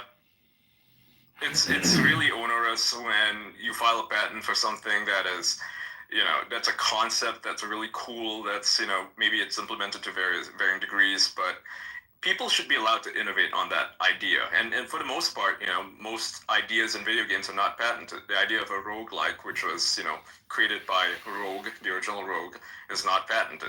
The idea of Metroid has not been patented. Metroid is pretty simple, right? It's like Castlevania and Metroid. You start as a pretty lowly basic character, and then you attain your skills, and then you are able to traverse the environment better, like places that have been locked off or previously unreachable. Say they are, you have to get like the climbing ability to unlock a certain area. That has not been patented, and thank God for that. Imagine if they patented it, and Metroid was the only game that did that. There would be no Dark Souls. There would be no, any game that's out right now, really, right? Any RPG just wouldn't exist if some idiot patented that idea ages ago. Or the idea of leveling up, like I think maybe Gauntlet invented the idea of leveling up, like in the 79 or 1980s or something. Imagine if they patented the idea of leveling up. You wouldn't have Path of Exile. You wouldn't have Diablo. You wouldn't have RPGs. Limiting. You can't let people patent these ideas, and I think the big problem is judges sometimes who are not really familiar with the medium in which they are, adjudicating. They have no idea what they're doing, right? And so they will be like, yeah, I'll go ahead and file this patent. It's fine. So you have to have really good lawyers defending or fighting against the patent itself, because otherwise you're going to have this. Oh, it's a unique idea. We came up with it. So, it's an idea. How the hell do you patent an idea, honestly? The idea of a patent system is just stupid to me. Well, it needs to be more than just an idea. You need to be able to describe with a certain level of specificity exactly what sort of process or invention you've come up with. It doesn't have to be exact. Like, you can definitely leave yourself wiggle room in your patent to fine tune your invention, or for some variation, but they're not going to approve just like very general ideas. Yeah. Some cases they do, and that's where you get this nonsense, right? Where someone will patent an idea of how to display images on a web browser. Right, they won't even invent the language to do that. They'll just say, here's the idea that, putting images on a web browser is a patent that they come up with, or the patent of the email. I think that's been in litigation for a long time, where someone decided that, I'm going to come up with this idea of an email. I'm going to have some proof of concept, and I'm going to file it, and it's granted. And have you noticed, so from now onwards, you have to pay me. Have you noticed that no other site other than Amazon has a buy now button? They all have an add to cart button. Yep. Why is that? Because do they have a patent for it? What? Really? Come on. Wow. Of all things. Yeah, I think there have definitely been some growing pains with respect to tech and IP law. I don't think courts are well acquainted enough with all of the concepts, and I think video games kind of fall into a similar category where it's like, yeah, you've got this idea that, sure, it's specific enough to patent, but then, like, what else are people going to need your idea for to build on, to build their own stuff? And it seems like it plays out in a way that's very unfair because, like you said, I mean, people will get their patent for some super general thing, like how to display images on a website, and then it's like, okay, well, how can anybody else build a website without that? So I see what you're saying about some of these tech cases. So imagine if the Wachowskis decided that they were going to patent the concept of bullet time.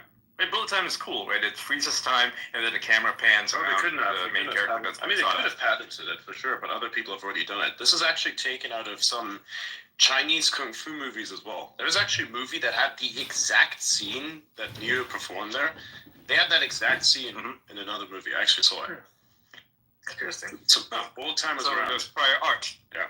They just made it look better and mainstream and such, So it's not taking it away, not taking away any value from the Wachowskis. They're the ones who made it look super cool, like really cool. Yep. Like that was all different.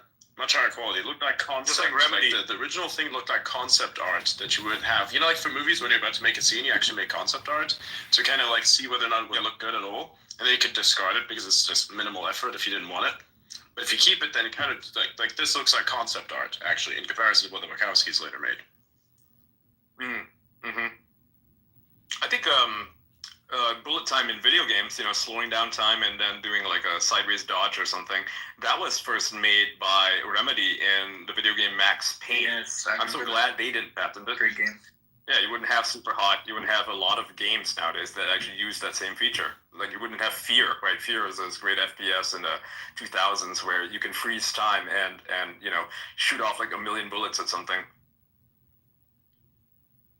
But that's a cool concept, and I'm glad they didn't patent it because they were the first to make it. And it's used to great effect nowadays, where I think literally every other FPS uses it. Even Call of Duty uses it, where there's this, in the campaign, there's these slow-mo instances where everything freezes, and then there's like 5 guys in a room, and you've got a gun with 5 bullets in it, and you got to shoot all 5 of them, right? Otherwise you die. Yeah, it's like cool moments like that can't be done if some idiot patented it.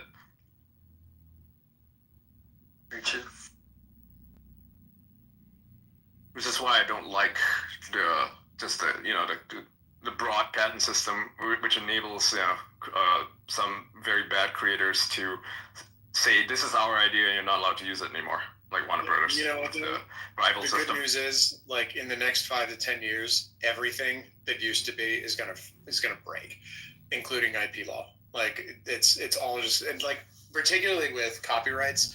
So the U.S. Copyright Office, and sorry if someone's already said this, I had to step out and walk the dog, so I might have missed a little bit. But the U.S. Copyright Office has stated that anything that's created by AI is not copyrightable subject matter in the United States.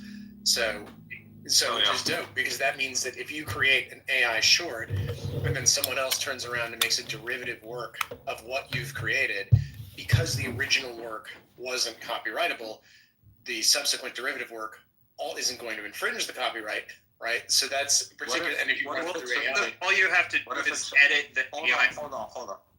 Yeah, that's what I was going to ask. What if it's like a mix of things, or some of it AI, some of it not? Yeah, the stuff. So the work as a whole, right, could be copyrightable, but the individual AI pieces aren't necessarily copyrightable. Right.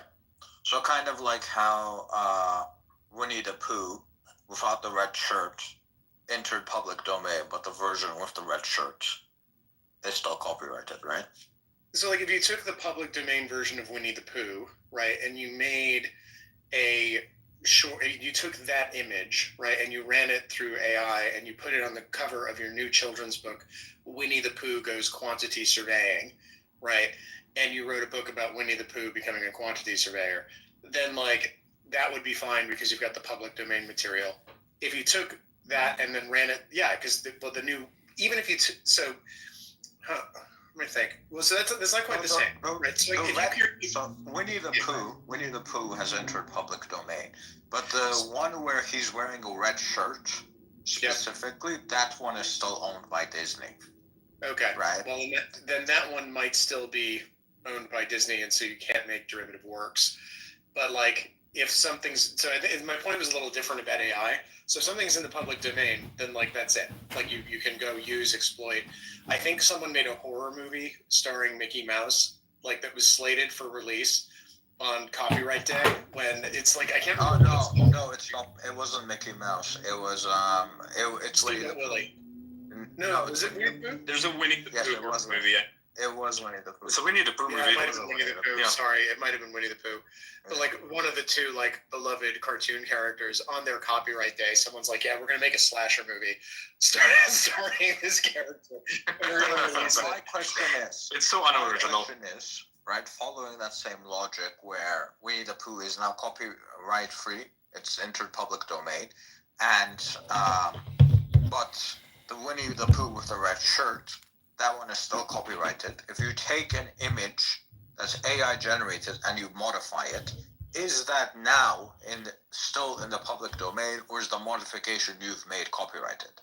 If you take an AI image, right, that is, let's say I just go to Grok, right, and I say, Grok, create a cartoon character called, Adrian, Adrian the Marmot, right? And it's just like I'd make Adrian the Happy Marmot, and it spits out this image based on whatever, right? So Adrian the Marmot is a happy-go-lucky marmot who lives in the mountains and likes flying to space. He's an advanced scouting party for the Marmot Star Empire, the interstellar, Marmot, galaxy spanning, nation, and they're planning an invasion fleet so they can eat all of our tomatoes, right? So this is the children's book about Adrian, the marmot from outer space. And let's say I then just type it all in, bang, I get my AI book. That's not copyrightable. If, however, I wrote the story myself, right, and I said, one day there was Adrian, the happy marmot. He was a marmot from outer space. He was part of an advanced, elite scouting party sniper team from, the Marmot home planet, Marmota Prime, sent to Earth to do whatever. And then I illustrate the book, right? And then the illustration is AI generated, but I came up with the text. The text is copyrightable subject matter. The illustration is not. The work as a whole, combining the two, is, but the individual AI generated imagery is not. So someone could turn around and they wouldn't be able to say, okay, well, we're going to take the story about, Adrian, the space marmot from Marmota Prime with his marmot spaceship, demanding the nations of the world hand over their tomatoes. That the written stuff they wouldn't be able to appropriate until it entered the public domain or it was licensed to them. But the artwork they could, right? So they could make Adrian the Marmot T-shirts. They could make Adrian the Marmot NFTs. They could make Adrian the Marmot, Pogs. I don't know what the kids are trading these days, or cards or whatever else. Pogs. Right. So they could make some. I think I just dated myself with that. But they could make like Adrian the Marmot Pogs or Adrian the Marmot trading cards with the artwork, right? Because the artwork itself was generated by AI rather than by a human hand. But if you were to take an AI artwork and never publish that work, only publish the modified work, that work would be copyrightable. You wouldn't be able to just steal that and copyright it. If you edit the AI work and there is a human involved in the final product, then that is copyrightable. Well, then, yeah, if you make something with your own hand, that is copyrightable. So I suppose if you traced an AI artwork, you don't even trace it. You can just take a photo editing program and play with the image a little bit, and that's or if you took a picture of it, right? I'm just gonna add one pixel. If you took a picture of it, right? When you take the picture of the AI work, you've created work, then you own it, which is the photograph. So technically, I guess you could do that, but like that's generally. I mean, and you could say that the picture is the copyrightable work. I don't know. I think if you modified it and you sort of added if you drew, let's say it spit out a purple marmot, and you drew a marmot and you said this marmot is very similar to it. It looks. This was just inspiration, but I've drawn my own marmot and it's red, right, wearing a yellow polka dotted T-shirt. Then I think the new work is yours, and that's copyrightable. But I think if you took a photo of an AI work and you're like, haha, I took a photo of it, and so you'd have the copyright in the photograph, but the question is, would you have the copyright in the design of the marmot? Yeah, and I think the answer is no. I agree with that 100%. I think it gets more interesting when you take an AI work, like you take something from Midjourney and you open it up in MS Paint and you just add a couple things, or you just change one of the colors, right? Like maybe it's a purple marmot, you change it to an orange marmot. And if you do something like that, and you are no longer publishing the product of AI, you're publishing a mixed product, yeah. So, but that's the end. Transformative work. As soon as you reduce something to tangible form, right, and that could be on any medium, right, including a database. So the minute you take your MS Paint and you draw the line on the marmot, the line that you drew, that's yours, right? That's copyrighted. Well, it's not only that, but it takes the whole image that you're publishing, not just the line, but the underlying AI image is also a part of your copyright unless it's been separately published somewhere in a clean form, right? Then anybody could take it and use it. But if you're only publishing the edited work, somebody couldn't just take your line off and then edit the rest of the image and claim they didn't violate your copyright. I think they could. I think they could, because you didn't actually have a copyright in the underlying image. So let's say it's a marmot with a purple. Yeah, they could go to Midjourney. They could go to Midjourney's database and download it. Well, I don't think because I don't actually have copyright in the rest of it. Now, query like how much you could separate it. If it's a marmot in a purple shirt and I paint over it so it's a marmot in an orange shirt, and then someone says, actually, I'm going to have a marmot in a red shirt, right? And you're saying, okay, well, actually, the copyrighted work is the combination of these two things. And by putting a red shirt on it instead of an orange shirt, it's not sufficiently distinguishable. It's just a derivative work of mine because it's the same T-shirt. Yeah, I mean, they would look at it as they would look at any derivative of a copywritten work. But the thing that you publish, if it's in Midjourney and there's like a public database where somebody can pull the AI product, I agree, like that's fine. But if the image itself has not been published as an AI image anywhere else and you're only publishing your edited image, you have full copyright in that image. No, because the copyright doesn't come into creation when you publish. It comes into creation when you put it down to paper, or when you put it on the database. So it springs into being the moment it's created. Well, and so it's it depends on how you're creating it, though, right? Like, and so once you've saved your MS Paint version of the AI work to the database, right? That's your copyright in that image. That image can't just be copied by somebody else. I mean, they can do a transformative work to the extent that we've talked about how that doesn't violate. And they can remove all the AI generated pieces, right? So if they could cut out the T-shirt and they could just say, this is, the marmot, and we've removed all of the pieces that were put on by somebody else. Okay, so imagine I generate the AI image on my computer. I don't upload it anywhere. Yep. I modify it. And I upload the modification on the internet. How do you? What image? Let's paint a picture for everybody. What image have you generated? Let's say a snowman. A snowman. Okay. What's the snowman wearing? Snowman's wearing a jacket. Is he wearing black a scarf? jacket? Black jacket, no scarf. Okay. Is he wearing a hat? No. No. Does he have a carrot for a nose? No. He has tomato. He has a tomato for a nose. Okay, interesting choice. So you've got this snowman. The snowman he's got two arms, conventional snowman? Yes. Does he have little buttons? Did you take some rocks and make some buttons down the middle of his torso? No. No, okay. So you've got a snowman, he's got no hat, he's got a tomato for a nose, he's wearing a jacket, and he's also wearing a scarf. What color is the scarf? No, he's not wearing a scarf. Not wearing a scarf. Okay, you said he was wearing a scarf. We're going to throw out the scarf. So he's just wearing a jacket. What color? No, I didn't. I said he's not wearing a scarf. Okay, sorry. Black jacket. Black jacket. Okay. So you got your snowman in a black jacket with a tomato nose, and you generate that with AI. Boom. We've got our snowman. Now what do you do? Now I take the snowman and I add legs to it. But I've How done that. How do you add legs to a snowman? How's that happening? Because I wanted to walk, I just add legs to it. Okay, so in Photoshop you add legs? Yeah. Yes. Right. Okay. But I don't tell anyone or show anywhere that I've generated this using AI. It's generated on my computer, and I post this on the internet. The fucking snowman with legs. Yep. Right. Yep. How would someone know what part of the is AI generated and which part of it was done by me? Right. Well, if they make any modifications to that, they're probably infringing on my copyright because they don't know what the original image was. No, but like if you want to go drag it into court and then someone will do, and I'll bet there's going to be a whole cottage industry in this when people file copyrights on AI generated work and then they try to assert the copyright against someone. And as a lawyer, I go, okay, cool. Like, show me the chain of custody. How did that file get created? You've got this song that sounds like it's like Conway Twitty, like recording a song by Snoop Dogg, like G's up, hose down, but with Conway Twitty swinging it. Can I talk to the singer who sang that for you? Can you tell me where you recorded it and what studio you did? You're asserting you own the copyright, so I assume you created the recording. So you want to tell me where everyone is who is involved in its production?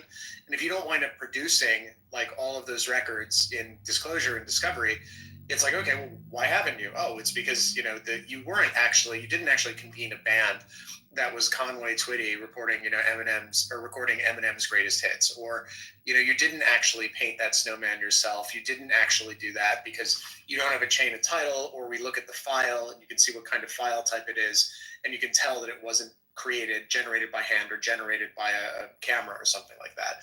So there are ways that you can do forensics and like dig down. I think a lot of people will try to file and say, listen, this is my created work. I did it myself.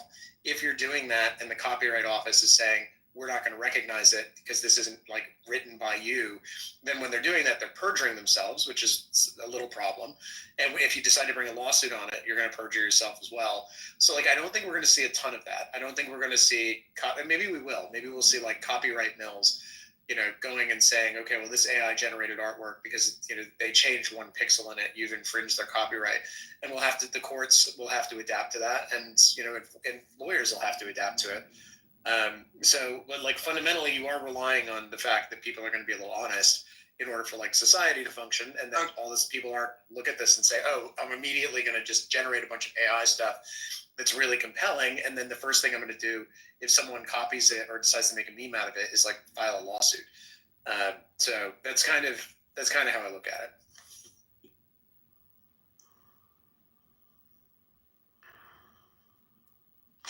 So, in the case of AI-generated work subsequently edited or manipulated by a human in a sufficiently creative manner, the resulting work constitutes an original work that can be copyrighted. So I think the legal question is going to be whether those edits are sufficiently creative, and that is going to be a very subjective question that's going to result in a lot of litigation. Yeah, I agree. What about this claim that a lot of artists are making? They're stating that these AI models, right, they're pulling off of a lot of copyrighted work.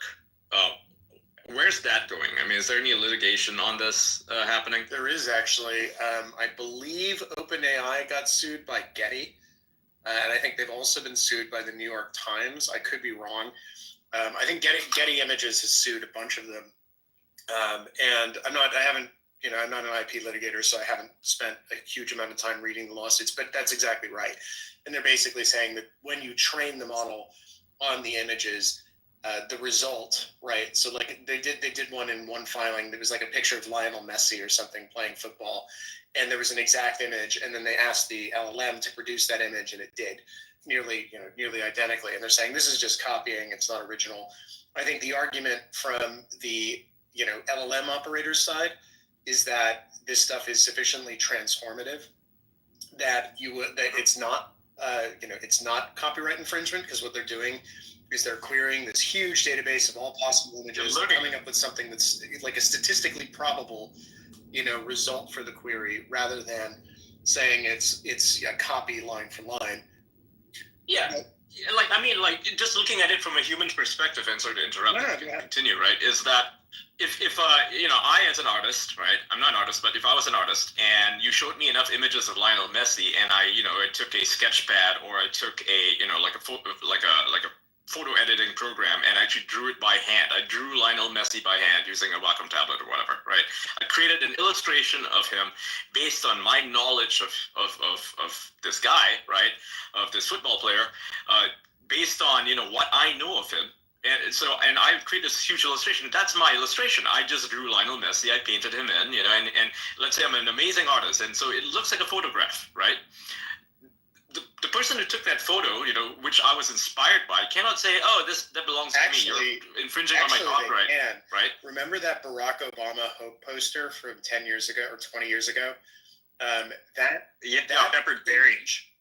That was a tracing of a photograph by an independent artist, and of course, like, that image was one of the iconic images of the campaign. It probably helped to get the guy elected, but it was a trace from a photograph that was taken by somebody else, and he got the shit suit out of him for it, and he lost. So it was. That's insane. It's wild. So, but like with LLMs, the problem. How the fuck do you lose that? How do you lose it? Because it was copyright infringement under our rules. Well, that's crazy, because, as an artist, aren't you, just inspired by things in general? I mean, if I were to draw, maybe not even trace something, right, but draw something by hand, right, and I draw an exact, maybe not an exact, but somewhat, a facsimile of a picture that I've seen before, or, a scene that I've seen, right? Like, for instance, Trump, at a rally, right? Everybody knows what he looks like there. I draw it down, and then it just so happens to kind of look like a lot of the photos that the AP and Getty Images have taken of him. they can't sue me for that, right? Because like this is expression, and you're sitting there at the rally, you're drawing, and we're So is it AI kind of the same thing? Well, so that's a good.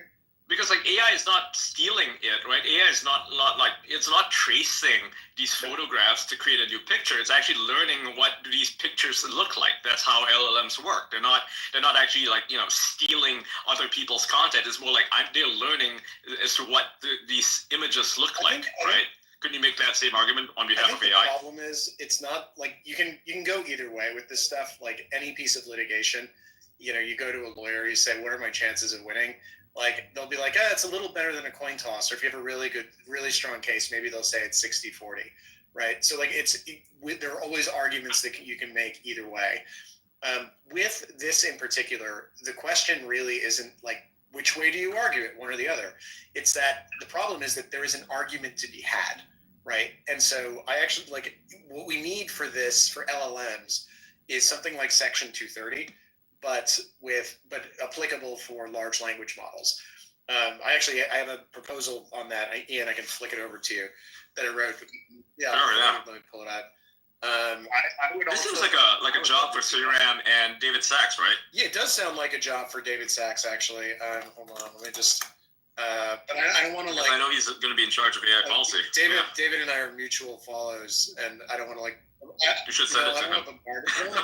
I don't want to bombard his inbox and be annoying. So, but just fine. Just send it to him. He's a very busy man. I don't want to do that. So, as if running Craft Ventures isn't enough, he's also running the government. It's so I just sent you that link. But basically, so like you can. I don't know if you guys have a group you want to send it in. Feel free to circulate it amongst yourselves. But basically, the idea would be that you carve out bona fide use of LLMs in normal, ordinary practice, which is not specifically directed towards the deliberate infringement of someone's IP.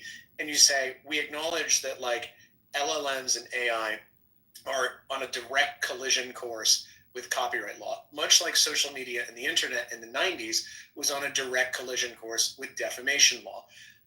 And so what they did in the 90s is they made a policy choice. And it was Ron Wyden out in Oregon.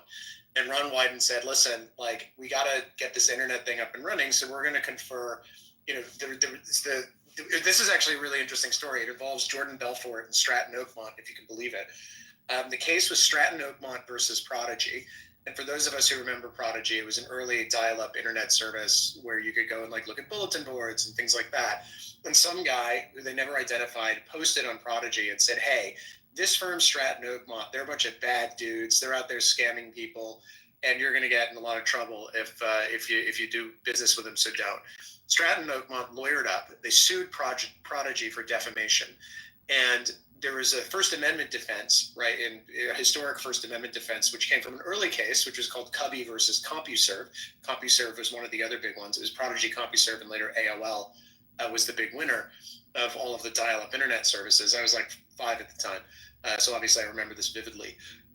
So the earlier case went the right way. The later case, the judge screwed it up and said, no, actually, Prodigy, you're liable for the content that this user posted on your website, even though you had no foreknowledge of the content, you didn't contribute to the content, you didn't even know it was there, but because it was on your website, because it was on your bulletin board, you were an editor, you were a publisher, and you're liable. And so this is like, it was like a nuclear bomb dropped on the internet. And Ron Wyden was like, shit, we got to put a stop to this right fucking now.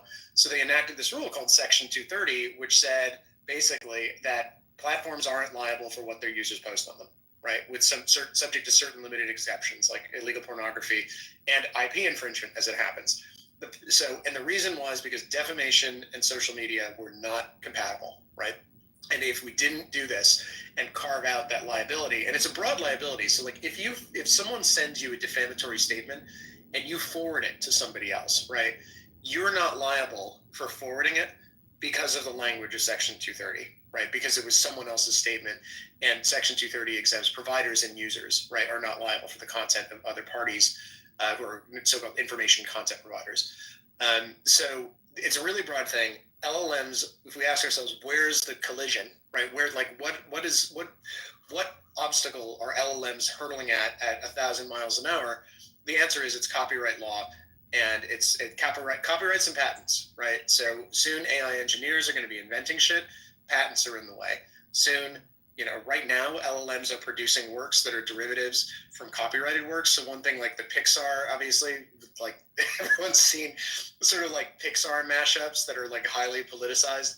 I think Midjourney had to like turn off, like if you put in Pixar, it would immediately deny the ability to do this because Disney Pixar had complaints about this.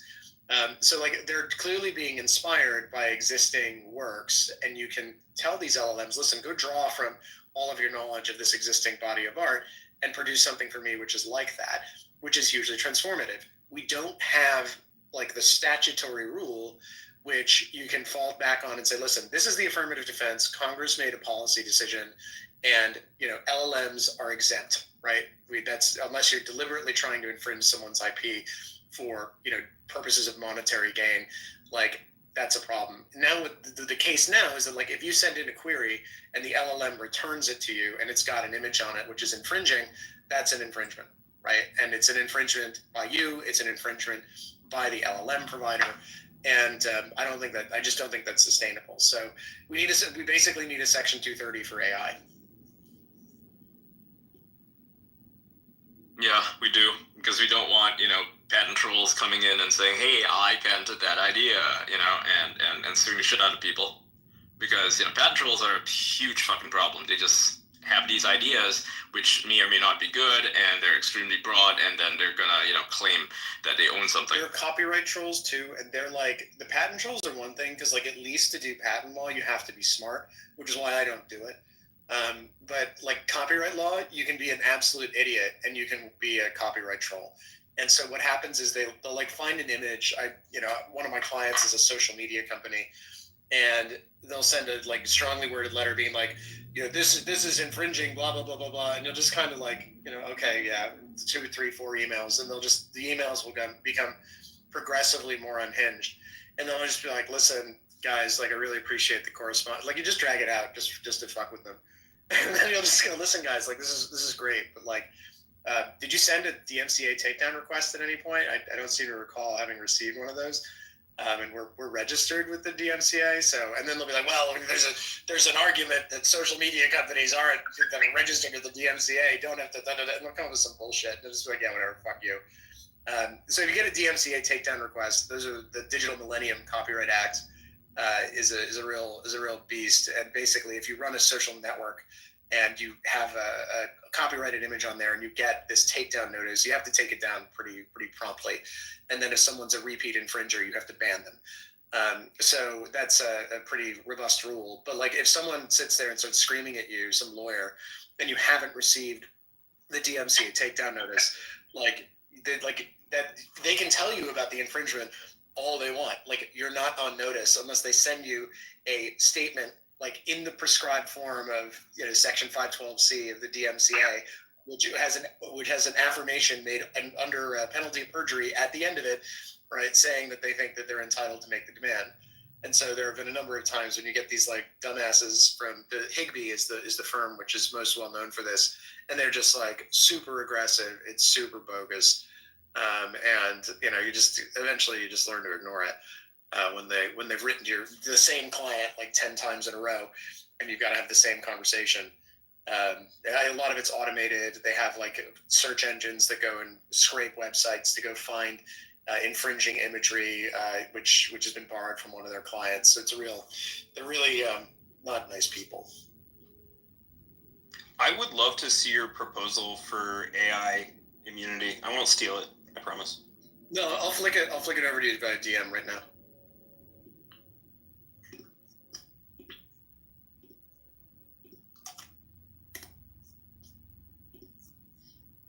I call it the Fair Use Act. So, I mean, I have it open. I can read it. It's like good bedtime reading for everybody. So let's see if it's... Also... Yeah, anyway, the operative language, you'll see it in the post, is subsection D, which says that no provider or user of an AI model shall be treated as the publisher or speaker of, 1, any input to the AI model provided by another information content provider, and 2, any output of an AI model resulting in whole or in part from any input provided by another information content provider. So what that says is if you're running an LLM and someone else puts data in, right, and that's infringing, right, you're not also infringing because they put it in. And moreover, if you put data out, you're not infringing, right, what you put out as a result, right, of what this other person put in. So it's really simple. It mirrors existing Section 230 pretty well. And so yeah, any output resulting in whole or in part from an input provided by another information. So what you can't do there is you can't spin up your own LLM, run it locally, and then say, okay, I'm generating my own images here, right? So this does protect like third parties who are providing these services, and not, or for example, if you just like run your own LLM and you're like, listen, I want to, take the entire back catalog of the Beatles, and I'm going to just generate Beatles music from it here on my desktop, right? And then I'm going to try to sell it, right? It's like Beatles 2.0. That's something that wouldn't work. However, right, if you just go to somebody else, if you go to OpenAI, you go to Grok, and you go to Grok Music, and you say, Grok, could you perform Yesterday, but again, I need Yesterday, but performed by Dr. Dre, please. Could you do that? And then I'm going to go post it on Twitter. Then what would happen is Grok wouldn't be liable for any infringement, right? Even though it's created this thing for you. And maybe, I guess, the Beatles could be like, hey, you weren't supposed to, record Yesterday with Dr. Dre and have a problem. It would go after you for it. But what it does is it places the liability for the infringement on the publisher, right? So the person who actually asked the AI to do the thing and then got the thing and then marketed and used the thing, which means that it's on the person who then said, listen, I want AI create this. AI goes, sure, no problem. Boom, I create the thing.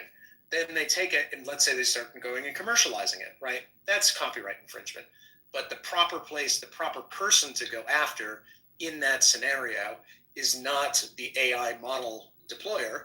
It's the user who's engaged in the unlawful commercial activity, which is infringing on the copyright. So what you do is you assign away and you tell the copyright holders, listen, it's not the AI model's fault, right? And we have a policy interest in making sure that the AI model is as capable as possible and responds as honestly as possible to user demands. Like, it's important because that's what we do in America. We have computing, we have technology that fucking works. And then what you do is you say, okay, go after the infringer, go after the end user, which is exactly how it works on social media with content. Like if I threaten someone on Twitter, if I say, you know what, I'm going to call my buddy who's a marmot alien and he's going to hit your house with an ion beam, post, right? like they're not going after X for that, right? They're not going after someone who quote tweets it for it. It says, oh, this Preston guy's nuts. He's talking about marmots vaporizing your house. No, they send the cops around to my house and they say, you posted a threat to get marmot aliens to vaporize someone's house. And you're going to be liable for that. Or if I defame someone, right? So if I, for example, say, oh, I don't know, I say that, I say Elon Musk is secretly, an alien lizard, right? And Elon doesn't like that, right? He doesn't go and sue X, right, for that. What he does is he sues me, right? He says, hold on a second, you said it, not the platform. So it's like, it just makes total sense to do that with AI as well. And I'm just really surprised that I haven't seen anything like, so Lawyer Cat and Ian, that post, in full disclosure, was sent to Mike Lee's office. And I talked with a bunch of his interns about it because I think I was like, I had a Twitter interaction with him and like, that was really positive. And I have a buddy who knows him. So I got put in touch with a bunch of, fresh-faced, bright-eyed interns in his office to go discuss it. But like, as far as I can tell, nobody's really proposed anything like this, which is this Section 230 for AI. I think because Section 230 was a bit of a political football for a long time, and like because of Facebook and censorship and things like that. But obviously that's over now, right? Because Facebook's pivoting after X, and like they didn't even bother. Like, I don't know if did you guys all see? I assume everybody saw Mark Zuckerberg. Yeah, I posted that. I love how they just like. They're like, cool, so we're going to have community notes. They didn't like call it, like, give it its own, like, brand name. Like, oh, we're going to have, like, democratic comments or something like that. They're just like, no, community notes fucking works. We're just going to rip it straight from us and just call it the same thing. So, yeah, so, like, because of that, I think Section 230, there's going to be a lot less political heat on it. So maybe what we do is we say, hey, we have the air cover now to go immunize the AI providers as well, because everyone's like, oh yeah, immunity for social networks is good again because they've stopped trying to control people's political thought. So I don't know. I'm just riffing. I'm curious what you think about the data sets that AI are trained on and what the implications are of IP rights there, because it seems like kind of new territory to me. Like when I look at AI and I see it, using copyrighted works to create its own images, I'm like, well, that's like somebody going to the museum and going around looking at a bunch of art and then just deciding what art they want to make. But I don't know if legally that's exactly how it would play out. So I'm curious about your perspectives. Yeah, I think legally, I mean that's the whole problem, right? Is that it has done exactly that. It's gone over and ingested all of this copyrighted information, and it's spitting out answers which are trained on it. I think that we have to make a policy choice at some point. We've got to decide: do we want this thing to really rip, or do we not? I think on balance, the answer is yes, we do, because if we don't, the Chinese are going to let it rip. And then one day we're going to wake up and there's going to be a swarm of drones in the sky, and that's not going to be a pleasant outcome for us. Yeah, IP is not holding China back. Yeah, they don't give a shit. They want to win. And the question is, do we want to win? If the answer to that question is yes, then we should just be like, cool, full fucking send. Let her rip. Let's get as much AI as we can, as quickly as we can, and try to be as nimble as we can and keeping on top of it. But it's a winner take all game. If we lose it all.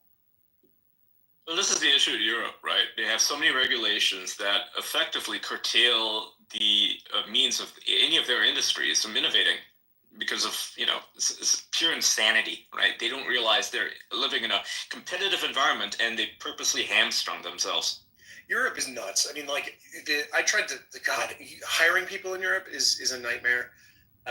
Particularly in Germany. Germany's bad. France is bad. England is not as bad as the continent, but it's still quite bad. I don't think, it's like they don't have any awareness, right? It's because you go over there and you talk to people and they're walking around. It's almost like, it's like heritage pigs on a free range farm. Right. They're just kind of milling around, getting fat, enjoying life, not really aware of what's going on. You go to London, there's not a whole lot of cognizance among the tech crowd there about AI. They're disconnected. And it's just they're doing things the same way they were doing them 25 years ago. And you don't get any sense of urgency, right, that things are going to change. And it's in London in particular, right, which generates something like 20% of Britain's GDP. Because most of those countries, they've got one big city, and then they've got a bunch of little tiny satellite cities. But there's one big town where all of the business is done. So in Germany, it's mostly Frankfurt, obviously France, Paris. In the UK, it's London. And Edinburgh is a lawyer in Edinburgh gets paid £35,000 a year. They get paid nothing. It's not a big center of international commerce.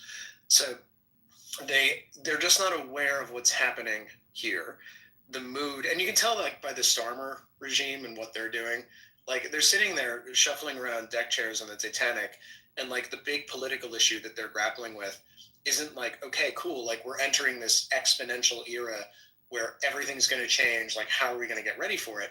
The big problem that they're talking about is oh, we cut winter fuel payments to pensioners because we don't have the money for it. And so, and let's tax the shit out of farmers. Let's tax the shit out of farmers and 20%, and let's add 20% VAT to people sending their kids to private schools because they want to escape the state school system, which is terrible. And it's also exit tax as well. Yeah, and they're talking about exit taxes. Why? Because everybody's leaving. All the millionaires are leaving. So they're sitting there looking at this huge, this enormous opportunity, which is just anyone in the United States or anyone who's native to the internet, sees it and is kind of, I think it's amazing. I think it's a little bit frightening. It's a great time to be sort of late 30s, early 40s and working in tech. It's absolutely perfect time to be alive. And it's going to be exciting and wonderful and crazy and growth and all this other stuff. And the Europeans are sitting there being our, OG, we're issuing, government debt, and it's at like 6% because our finances are a mess, and we can't keep old people alive because they're freezing to death in the winter. Better build another windmill offshore. And like, it's just like, again, what the fuck is wrong with you people? Why don't you get that like you're strangling yourselves? And what you should do instead is just find every single bureaucrat, throw them into the North Sea, and just like burn the rule book and say, hey, you know what we're going to do? For 10 years, tax rates are going to be low, right? 10%. And then what we're going to do is we're going to remove all regulations around technology, and we just want to go build. Just go build whatever you possibly can. Good luck. We'll see you in a decade. And like by the time that decade is done, England would be in such great position if they had just decided to become the Singapore of the North Atlantic, which they haven't, right? They've decided instead to become, I don't know, they've decided to become the Yugoslavia of the North Atlantic, which is just like not a great choice. You know, I've said this before. I'm no big fan of the EU, but the UK is so shit. Honestly, the only thing holding back the UK from getting worse was the EU. Yeah, the EU is trash. I say that as an EU citizen. So the EU is trash. It's anti-business. It's sclerotic. It's just. Yeah. It's not. It's like. But I love the EU.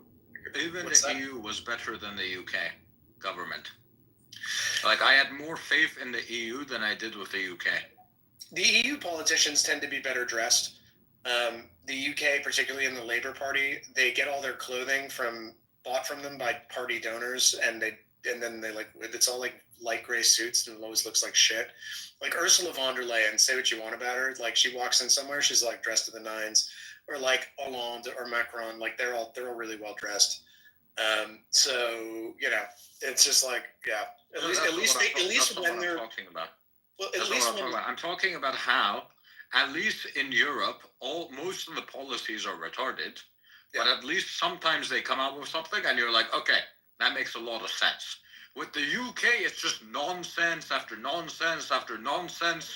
Nothing ever comes out that you sit down and you're like, you know what? That's actually a great thing that they did. At least with the EU, you can say that. Well, I mean, I think it depends on what regulation. I think the EU got the crypto thing right. They've got a regulation called MiCA or MiCA. MiCA, yeah. And MiCA's pretty reasonable and is going to allow business to proceed more or less as normal. The UK kind of went overboard, and they said that they moved all crypto asset sales and promotions into what's called the financial promotions regime, which means that it basically means that any time you're going to advertise a crypto asset for sale or talk about it in public, you have to get the communications signed off by an FCA regulated entity like a bank, which isn't going to do it unless you've done these really extensive investment disclosures. And if you don't do that, then you can go to prison for up to 3 years. So like,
typically with these fires, unfortunately, we never end up finding out what exactly started it. It depends on the area. There are a lot of cameras that are up in the mountain region able to track immediately the start of fire. They're smoke detection cameras. They help the LAFD deploy resources quickly. So we'll see later on if they're able to look back and assess anything.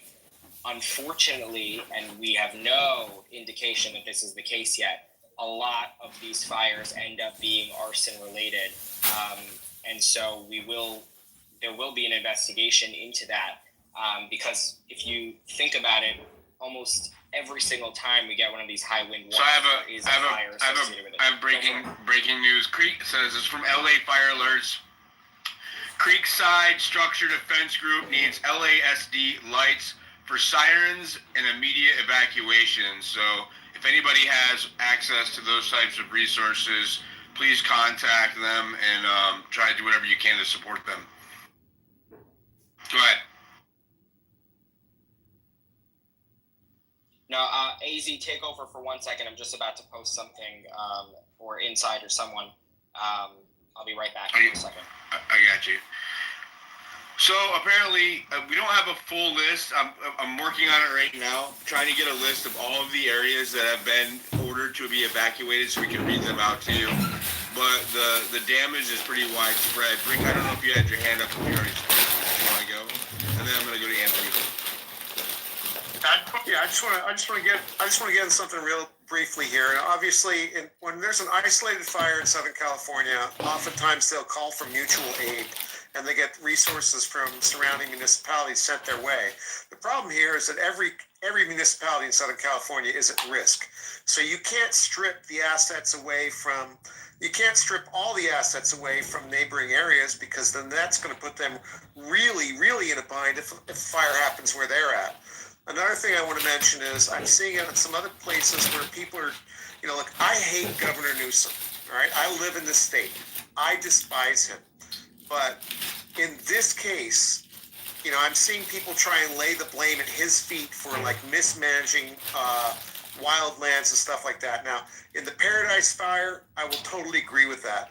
But the only way that you could manage the type of coastal sage scrub and chaparral and soft chaparral vegetation that surrounds these urban areas is to just go in and burn it like every other year.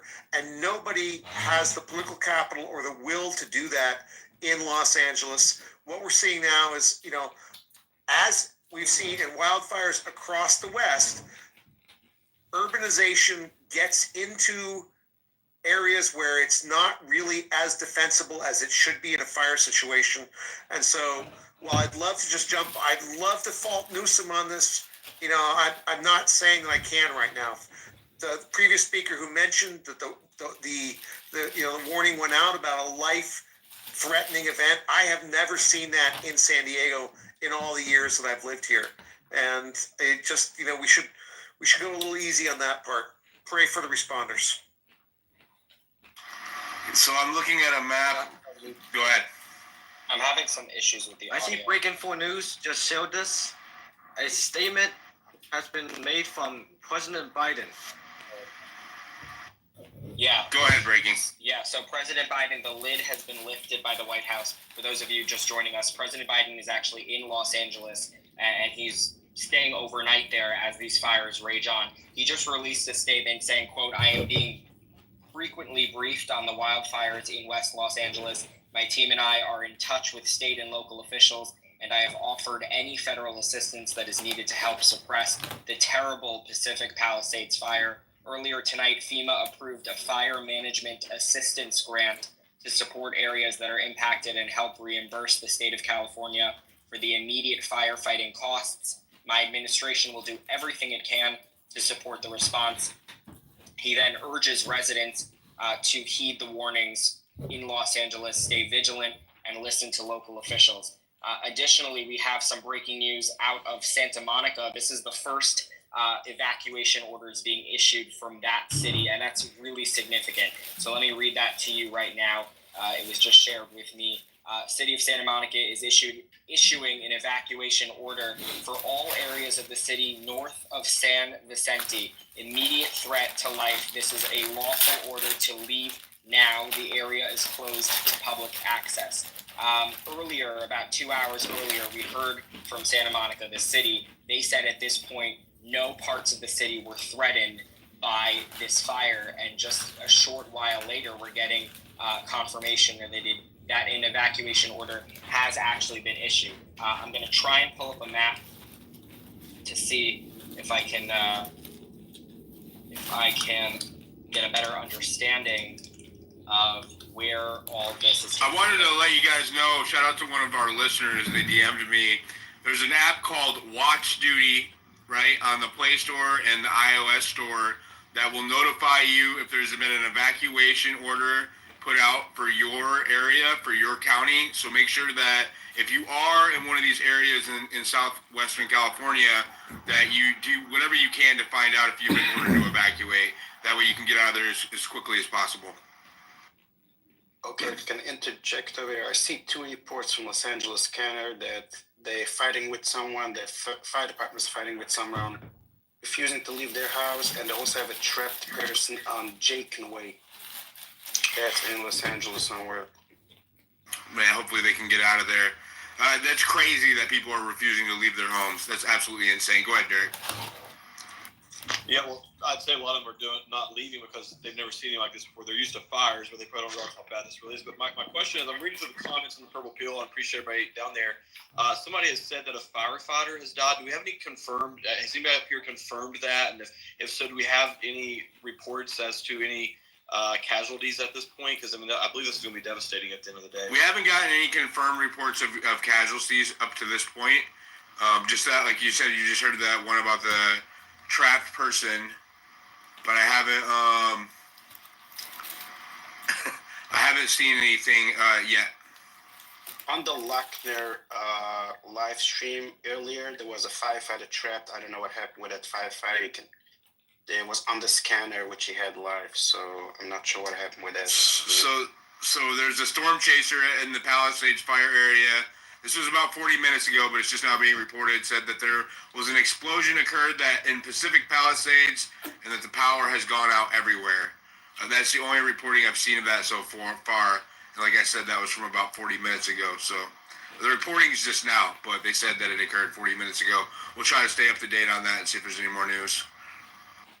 Hey, Diligent, real quick on the evacuation thing. They're really good here. If you have to evacuate, you know you need to evacuate. All right, we continue to follow these breaking developments. He probably can't hear you. Go ahead, Mike. I'm sorry. Oh, I'm sorry, I didn't hear. No, I'll drop you down, Mike, and bring you back up. Breaking, go ahead. Brother. All good, man. Go ahead, Breaking. All right, we're continuing to follow the breaking news out of California. At least 2 wildfires, one in Los Angeles and one just outside in the city of Pasadena, impacting residents, destroying structures, potentially injuring people. We don't have confirmation of that yet, but emergency officials are fighting this fire in such a way now because of the high winds that they're unable to reach many places. We have a statement from the President of the United States, who happens to be in LA currently. We have an emergency declaration from the governor, and the situation continues to develop. Santa Monica just announcing evacuation orders, showing the fire continuing to spread south, if I'm not mistaken, and I'm trying to get my maps up so I can help you out a little bit better with locations. The Pasadena fire, police are reportedly overwhelmed, quote, by the state of this disaster, blocking off all of Palisades. A wall of flames and explosions are on the other side of the security line. That's an eyewitness and a CBS News national correspondent, Jonathan Vigilante, I think I'm pronouncing his name correctly. Right Angle News, do you have something to contribute? By the way, make sure you're following Raw's Alerts, our co-host Diligent, for the latest updates, and our other co-host MAGA Voice, AZ Intel, Right Angle News Network.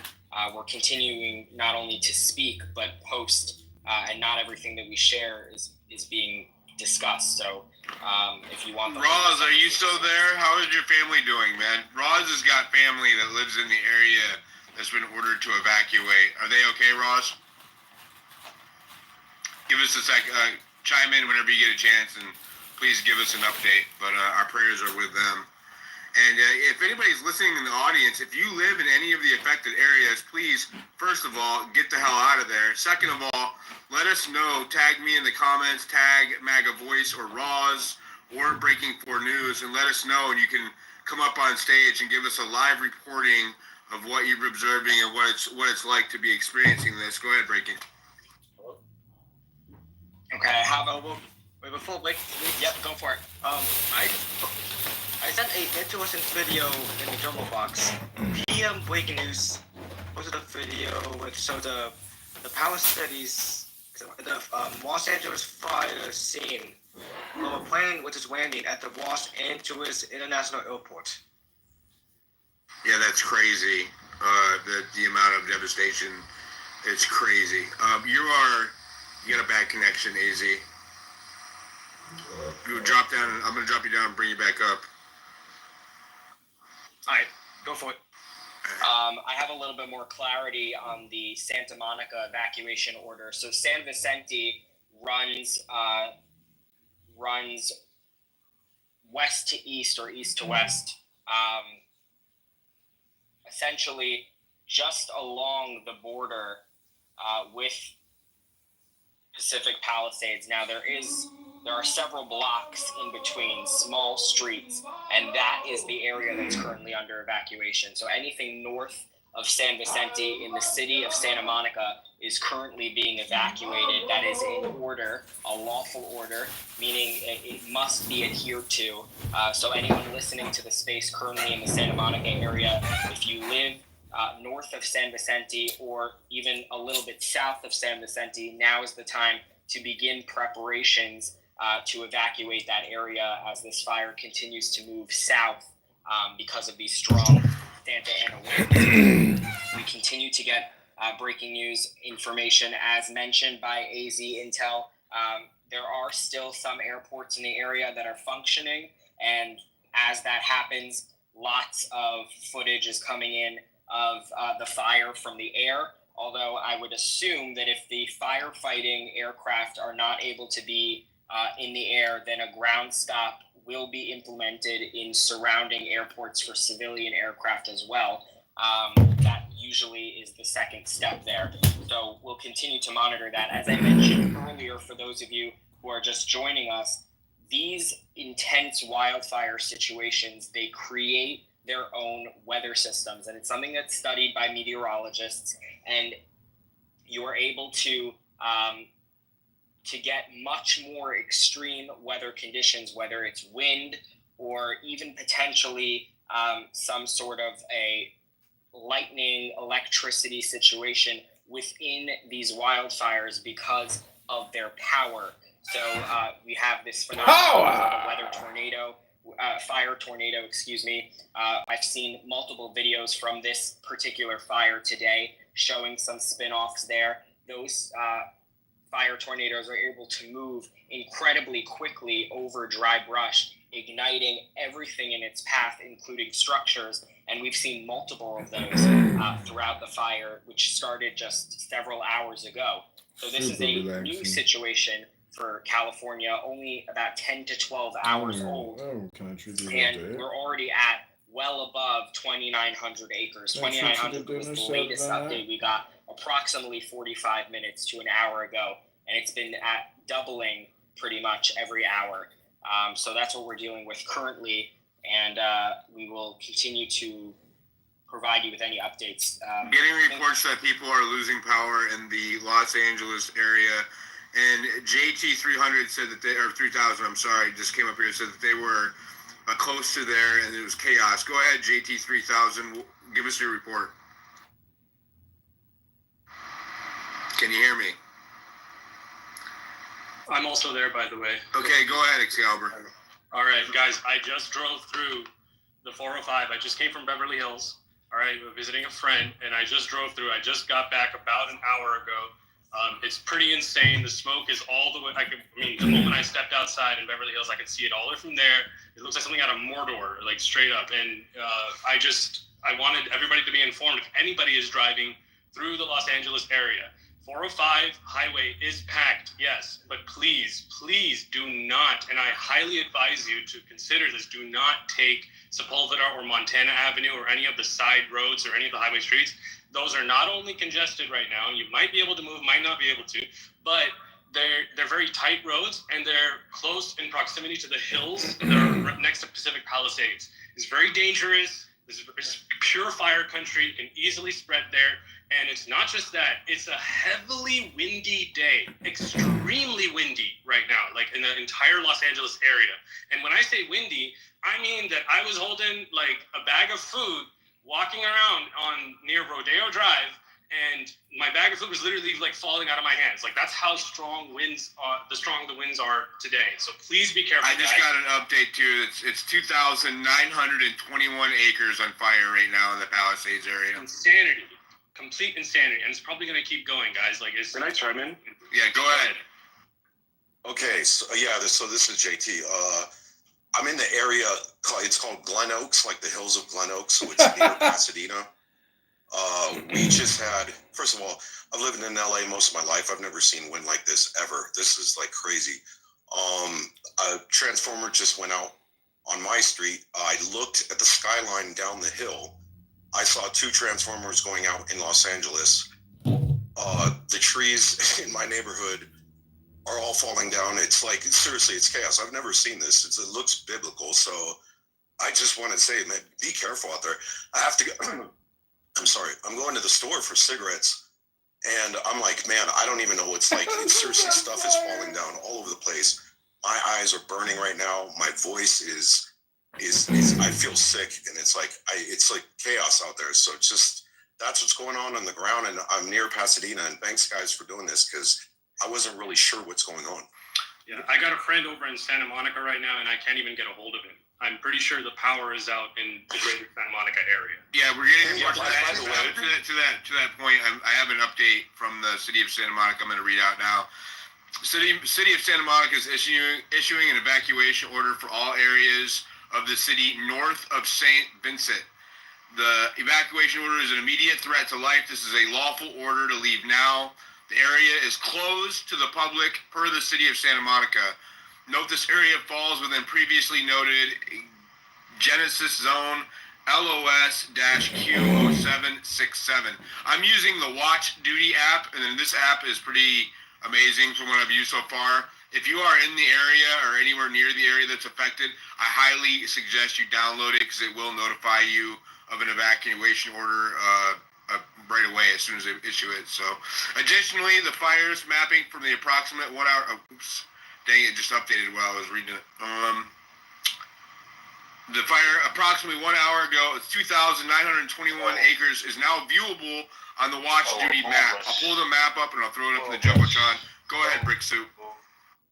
Motherfucker, I just want to throw out there where we're hearing reports of power going out. It can be from wind, as the one caller just said, saw some transformers go out. But at some point, power companies might have to de-energize their lines, and that can affect all sorts of things from cell phone towers. So if you don't hear from somebody that you were hearing from, it could just be power out in their area, because that's going to be a precaution. Because these big these electric companies, they've been sued, and this is the way they respond. When there's wind and they have power lines that are above ground, they will shut them down. Hey, can I say something? Hello? Go ahead, bud. I'm in Santa Monica. It's the road is San Vicente. It's the marker, and we're just a couple blocks south of there. Our power's still on. But I can look out my front yard on my corner and just see the hills beyond just all in flames and burning. And several of my friends have had to leave their houses. A couple of them the houses are going up, and a couple more have left and know that their houses won't be there when they get back. it's gone insane. The wind is whipping up here in Santa Monica and even more in the hills of Santa Monica. Like I've never even seen it anywhere close to this in the 30 years I've been here. So it's absolutely just the worst conditions for this. This night is going to get really bad over here. Thank you for that, Mike. Do you have smoke over your house? Is there smoke over your house right now?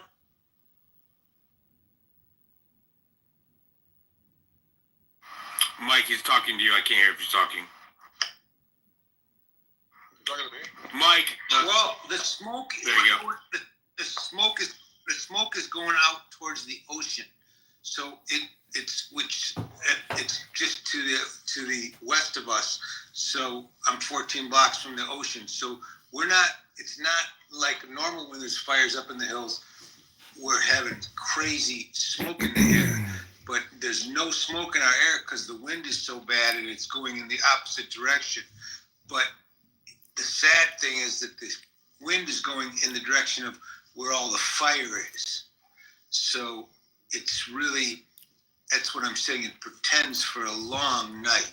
Yeah, Your immune system's ability to function with such high winds, we know that air firefighting resources have been grounded for the time being. They've all been grounded. Yep. And every now and then, I live just below the Riviera Country Club. You hear these explosions, which I think are eucalyptus trees blowing up. You know, because there's all the country club is all they're these 8 feet tall eucalyptic trees, and when they go, they just burst like an explosion. So that's what I think we're hearing. Right, thank you. Let's go to breaking. Go ahead. Hey, I just want to provide an update. I just posted a thing on my feed. My sister is currently being evacuated. I said my worst nightmare has come true, leaving me stuck sick to my stomach. Just got this text moments ago from my sister, so please send your prayers for my family and everyone affected being evacuated. And my sister's texted me moments ago, the windows in our living room just blew out, and out of nowhere, the hill side across from us caught fire. We're gathering the kids, packing our belongings, and preparing to evacuate, let mom know what's happening. And that's it. So thanks for that, Roz, and prayers for your family, man. I hope everybody's safe and they get out of there quickly. I want to give an update on the Eaton fire just popped up, which is east of the Palisades fire. It's not actually. So we have the Palisades fire. I'm looking at an interactive map. We have the Palisades fire. Just east of that, we have the Sunset fire. South of the Sunset fire, there's a King fire. Northeast from there is the Teresa fire. That's only a quarter acre. These are ones that are listening. The Sunset, the King, and the Teresa are smaller fires. But northeast of the Palisades, the Eaton fire is up to 200 acres. This is a separate fire than the Palisades fire. I'm not sure if the causes are correlated or not. Somebody else can figure that out. But they have issued an evacuation order for the area. Said that, let's see, an evacuation has been issued for zone PAS-E018, zone ALD-Mendocino, and ALD Mount Low have been reduced to evacuation warnings from the previous evacuation order. Okay, so they must be getting that fire under wraps. They've downgraded it to evacuation warning, so you're no longer ordered to leave the area. The fire is pushing continuously west into structures on the north side of Bernadetta Avenue per radio traffic. Go ahead, Intel. Yeah, for those other incidents that you were just talking about, do you have the addresses for those? I've been looking at Pulse Point and doing posts of the unit responses that they've been posting. So I wanted to see if that was something I had already covered or if these were separate. So the King fire is on Stalker Street, west of South Fairfax in Baldwin Hills. I don't have a number. That's the address or the location that's given on the map. The Sunset fire is the 8400 block of West Sunset Boulevard in Los Angeles. The Teresa fire is... It's lagging, I'm sorry. Okay, that one's not loading for some reason. Yeah, that's all I got for right now.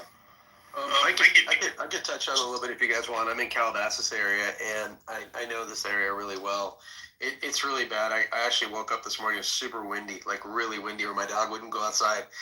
And we had the Woolsey fires here in Calabasas, 2018, where we had a lot of homes got damaged. And all of the schools and all of the kids and families in Calabasas area are getting evacuated right now. I'm at my other property right now. Thank God I have somewhere else to go. But you're looking at all the Malibu canyons, Sunset, everything by the beaches, going into the valley, like Woodland Hills area, Ventura Boulevard, full of smoke, fire trucks. I mean, I was just driving home, like my throat's all messed up.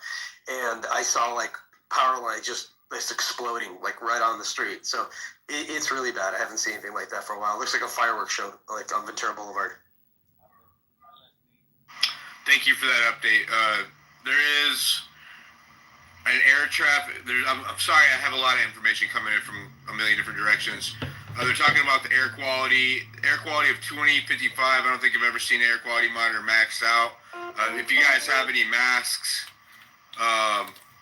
definitely use them, I guess. On your way, I can't believe it. People, if you have an N95 mask, now is the time to wear one. All of those times we see people using them when we don't need them. If you live in that area, I would definitely be using one if you're outside as you're trying to get out of there. Breaking, do you still need me to drop you and bring you back up? If not, we'll go to Intel. No, we're good, but we do have information about open evacuation shelters in the area that I think is really important for those listening. The Westwood Recreation Center, 1350 South Sepulveda From that previous evacuation order, okay, so they must be getting that fire under wraps. They've downgraded. Now also serving as a shelter, allowing residents to remain overnight. There's also the Animal Care Center, small animal shelter in Agora, 29525 Agora Road in Agora Hills, and the Pierce College Equestrian Center for large animals, 6201 Winnetka Avenue in Woodland Hills. Those are important resources for those who are listening, who live in the area, who may need to evacuate themselves or are beginning to look into possible evacuations of their pets, large or small.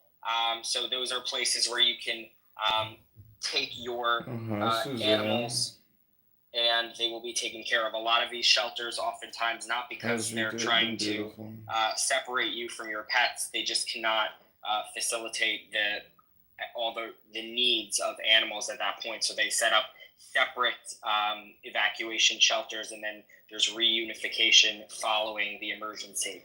So that's an update on that, and we'll head over to AZ. Sorry, who are we heading to? I apologize. Intel, go ahead. Intel, I apologize. So the I think you were just reading too, probably already covered it too, on the mandatory evacuation zone being expanded east to Kenter and north to Mulholland Road. That's in relation to the... Breaking, we have emergency traffic. Oh, yep, go. Flames are impacting the Park Marino Convalescent Hospital. Evacuations are in progress right now. We're also getting reports that a mobile home park in the area of the Palisades fire has been completely destroyed. Those are some of the most devastating scenes that we see when it comes to the fast-moving fires like this. They're extremely close to each other. It's easy for one to catch onto the next. It can be hundreds of these smaller homes in a small area. Evacuations are incredibly difficult in those areas. Again, we don't have any confirmation of significant injuries or fatalities, but there are also a lot of places that are being affected by this fire that emergency officials can't get to, especially now that we don't have the aerial suppression units, those helicopters and the large commercial jets that are transformed into water tankers or or for fire suppression powder. It's like a red. If anyone has a better way to describe it, it goes onto the fire, and it's also used as a line to kind of stop progression. So those assets are not able to be used currently. We have new mandatory evacuations north of New York Drive, east of Altadena Drive, west of Sierra Madre Villa Avenue. That's related to the fire in Pasadena. The U.S. Forest Service and LA County Fire in Unified Command has designated this fire at over 200 acres, spreading with rapid growth.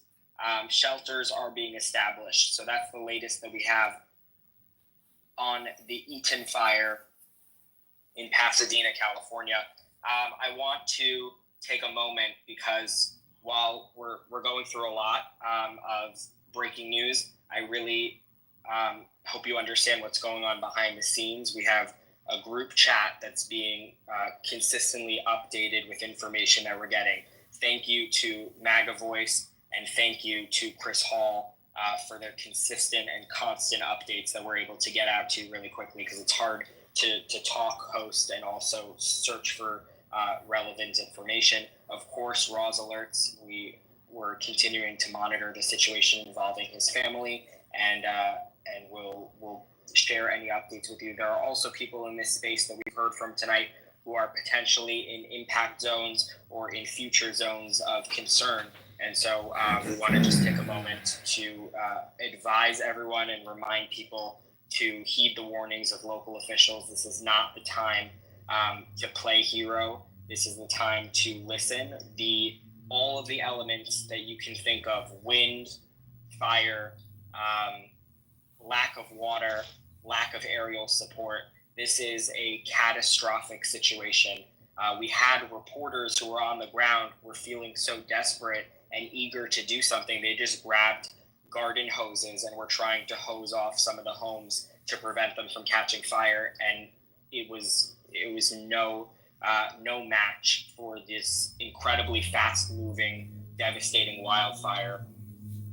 We mentioned earlier this evening, and then I'll hand it off to Diligent, that President Biden was in Los Angeles for unrelated reasons. He is staying the night at this point, as of now. He's staying the night in Los Angeles after his plans were canceled. He's expected to depart tomorrow afternoon.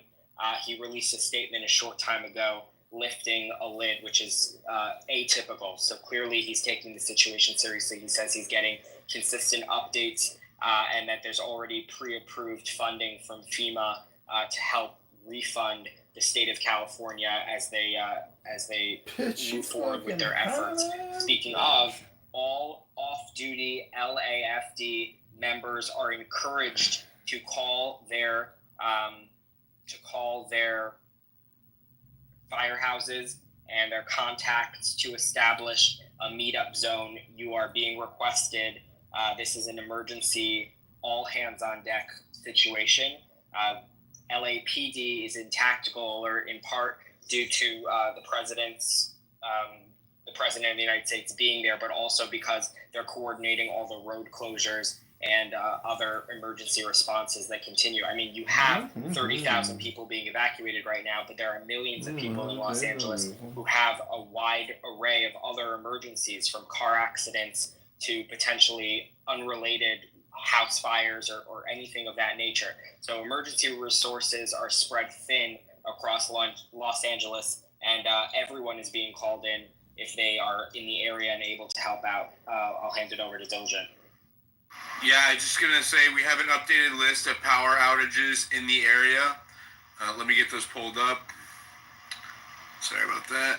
Oh, because the feed is moving fast. We have power shutoffs currently in fact under consideration due to heightened wildfire risk over SoCal, with currently 34,148 customers without power proactively, with 423,822 under advisement their power may be turned off proactively. So right now we're looking at about 35,000 customers that are already without power, with a where they're considering shutting off nearly 500,000 more in the area. So if you have any way to charge your phones, if you have any portable batteries you need to take with you, anything that you can do to make sure that you have access to a phone or a device or a radio, you need to use that now. Make sure you have an emergency kit with you. Los Angeles County, there are 22,236 customers without power. Orange County, 72 customers. Riverside County, there are 4,980 customers. San Bernardino County, 3,892. Ventura County, 2,068. Power shutoffs being considered. Los Angeles County, 103,901 customers. So Los Angeles County is the biggest one they're being considered. Ventura, they're looking at 97,000. Kern County is looking at 3,000. Santa Barbara is looking at 4,000. Riverside County, they're looking at shutting off 121,000 customers' power. And San Bernardino, 65,000 customers. So if you live in any of these areas, make sure that you are preparing on your way out to have some type of power source for your device so you can stay up to date on what's going and where you need to go. Go ahead, Intel. Well, yeah, I'm looking at Pulse Point, which is, and right now for between all of the fire districts within LA, they're now currently sitting at 301 active fire calls. So that's everything from medical emergencies, investigations, structure fires, wildfires, transformers, on fire, wires down, etc. So they're currently sitting at 300 active emergency calls right now. That's absolutely insane. If you guys could, the best way that you can help us individually outside of tagging us in the bottom right corner, if you have any updates, any information, or if you're on the scene, tag me, tag MAGA, tag Roz, or tag Breaking News. Repost the space, please. We need to get this information out to as many people as possible. We have 2,800 people in here and 390 reposts. Please repost the space. I want to go to, I'm sorry, I can't see the, oh, here we go. Liberty Watch, what is your take on all this? Can you hear me? Yeah, Diligent, I just wanted to chime in something here. If anybody, just to remind everyone, if anybody is driving through the Los Angeles area, and if you're taking the 405, yes, there is heavy traffic, but I highly, highly suggest you as a fellow Californian to stay on the highway, do not take the roads. Even if you think it might be easier, don't take Sepulveda, don't take Montana, don't take those roads because they are in closer proximity to the hills of where the fires are. It's very, very dangerous in my view, and it's a very congested, those are very congested roads. So please, I would highly advise if you have to drive, if it were me, I would stick to the highway. That's the first thing. And for anybody to be able to picture how this kind of looks, the path that leading into Los Angeles from the valley essentially goes from the 405. There are a few other paths that go in, but the 405 is the main one that goes from the valley and the West Hollywood area. But as you're going through there, there's mountains on either side. And the ones that are on the west side that are closer to the Malibu mountains in that area, that's where the fire is, essentially. So this is all like in the western side of Los Angeles and in the Santa Monica area near the ocean and closer to where Malibu is. And in that area, on those hills, there are houses everywhere. And majority of those houses that are in those hills and in those mountains, they are usually only accessible via like one single road that kind of winds in and goes through the canyons. All of these canyons everywhere in California and all of these like mountains in the Southern California area have little sort of paths that go through the canyons along the side of the mountains. Like you can kind of picture it that way, right? But majority of them are very, very small roads that lead in and out. So I'm very, very concerned for my fellow Californians, and I hope everybody stays safe. I know it's not exactly easy, especially if you're kind of stuck there with your home on top of like a hill or something like that. There are so many homes there, so many people that are living in that area, and it's going to be really, really difficult for people to get out. And so please don't get trapped, and please spread the word as much as possible. Thank you, Diligent. Yeah, and we've got some new updates from the Palisades fire. Evacuation warnings have been issued for the city of Santa Monica. A map of the exact activation. Okay, I will throw that up there. So there's new warnings for zones. SAN-Q1. Well, actually, I'll just throw these up in the Jumbotron. You guys can look them out. There's also a map up here. I'll throw them out there as well. Mikey, welcome to the stage. What's up? Please, if you request to come up here, please throw your hand up so we know to call on you. We're not just bringing people up to chill on stage. Go ahead, Mikey. How's it going, guys? Thank you for inviting me. As a longtime resident of LA, this is just crazy. We've never seen anything like this. This is an incredible fire, and I urge everyone, get your animals, get your family, get your loved ones, everyone leave immediately. Take these orders seriously. This is not a joke. This is life and death. We have friends. Luckily, I'm not in LA at the moment. I'm actually in Arizona, but I'm being told people cannot even leave their homes. It's crazy. It's not because they can't. I mean, they just can't leave their homes. There's no visibility in some areas.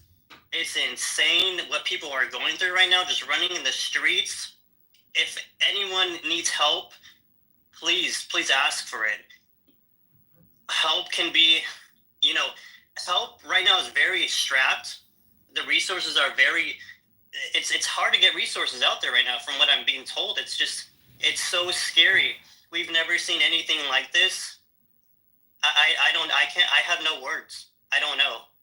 I don't know what's going to come of this. Thank you, Mikey. Go ahead, 50. So I actually have to jump off in a minute. I'm actually going to go to a little area called Hidden Hills where I'm near, and one of my buddies is staying because we had something called a fair plan out here for people who couldn't get insurance because insurers are costing people $30,000, $40,000, $50,000 a year to insure their homes. So a lot of people are not leaving their homes, and literally my friend just called me. His dad doesn't want to leave the house because that's all they have. And so it's really frightening out there because they're evacuating cities after cities, and like they said, 60-70% of the people over there just do not want to leave because if they leave and their houses burn down, they're done. They're like, the fair plan is like the lower end of insurances like that's given to you by the state, so it's really, really bad. So I'm going to get out there, guys. When I get back, I'll give you guys an update. But it's I don't think I've seen anything out here, and I've been through the Woolsey fires. I've been through all of them. This one looks just nasty. Like any direction I look at, there's winds are crazy outside. Like you go outside, my dog is terrified to be outside right now. So when I get back, I'll give you an update. But it is a crazy. For the Eagle Fire, they are spreading. They are issuing new evacuation orders.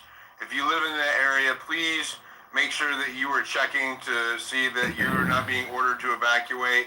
There is an app called Watch Duty. I have downloaded it since we started this space at the suggestion of one of our listeners, and I can say it has notified me promptly every time for all of these different fires.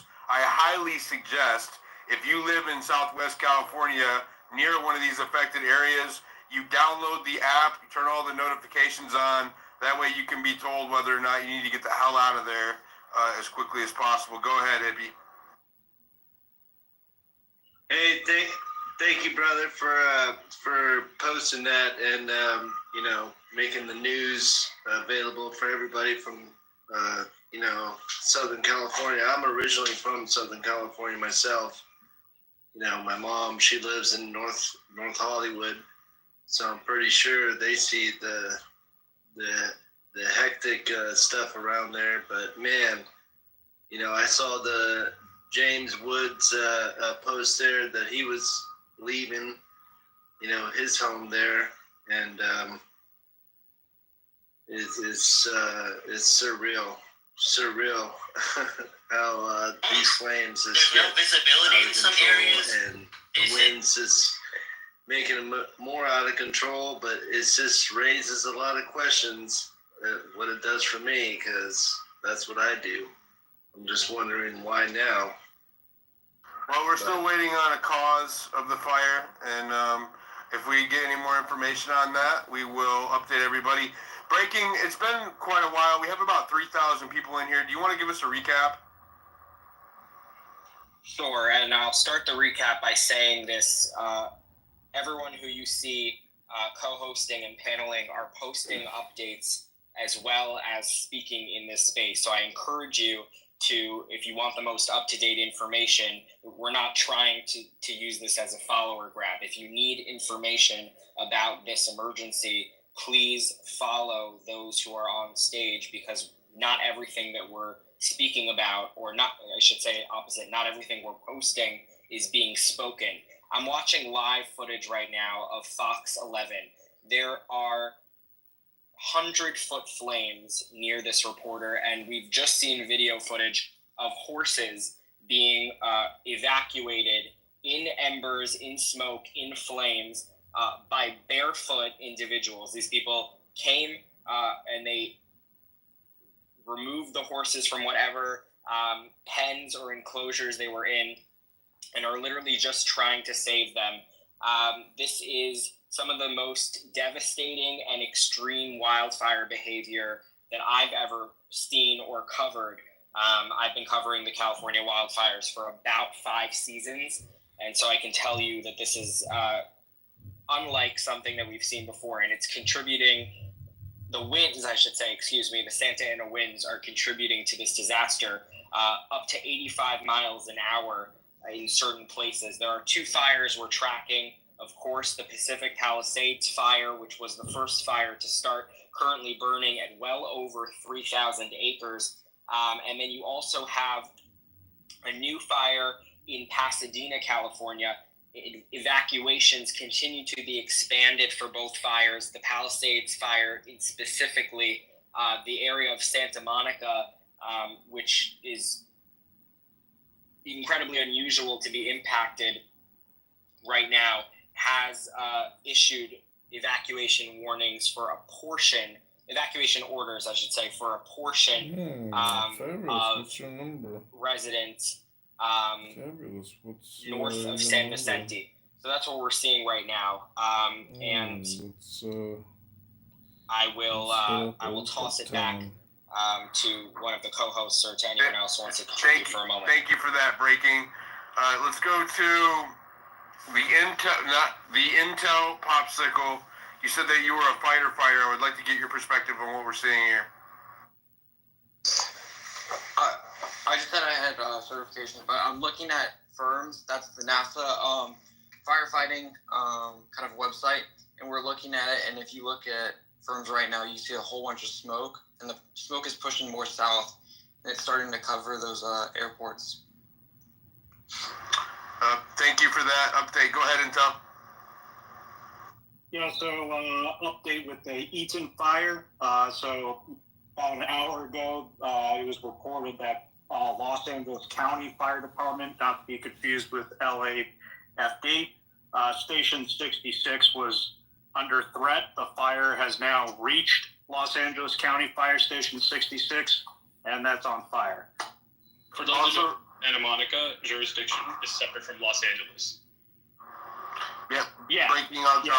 They got 2 different departments. There's Los Angeles Fire Department and then Los Angeles County, which are 2 separate entities. I want to give you guys an update on the hospital. Said that there was earlier. I said the convalescent hospital. There was fires had reached the hospital. Now there's over 300 patients in the hospital, and there's a shelter-in-place order for them. Fire department and police department are both on the scene as we speak. Hopefully that doesn't get any worse. The weather station recorded the fire onset in Pacific Palisades moments ago. Jump up to 108 degrees is showing up for the weather station. 108 degrees in that area due to these fires. That's insane. AZ, did you have any more updates for us? I'm just coming back. Did y'all see that video? It's from Kevin Dalton. So it's 2 men and a dog trapped in a home. Yeah, I have that up in the jumbotron. That's insane. Yeah, that's insane. Yeah, so there's a guy. If you guys haven't seen it already, up in the jumbotron, there's a guy who was in a home surrounded by the fire with his 2 dogs. He's videoing from the inside, and it looks absolutely hellish. Why he's still in his home, I have no idea. It's crazy to wonder, is this fire moving so fast that people aren't even really getting the opportunity thinking that they might have time to get away. I've never been in one of these situations with these wildfires. I know that in certain circumstances they can move that fast. I just didn't know if this was one of those occasions. Go ahead, Brick. Yeah, what we're probably seeing here in some of these cases is an ember can move miles away from a fire front, land somewhere else, and start a new fire. This is not like in a movie where you're watching a wall of flame and it just advances and burns as it, everything in front of it, which it is doing, but parts of it are just jumping so far ahead, blown by the wind. So if you are on the wind side of it, it can get to you before you even think you're in danger. And it's going to start a new fire, and that's a new thing to happen. They're calling for an evacuation of Brentwood now. I just got that. Someone just DM'd it to me. Yep, and we got an update on the hospital too from LA Fire Alerts. Shelter in place for the convalescent hospital. Fire department BD on scene. Over 300 non-ambulatory patients are sheltered. I just gave that one. Thank you. And then the Eaton fire has grown from 200 to 400 acres. Okay, I just got an update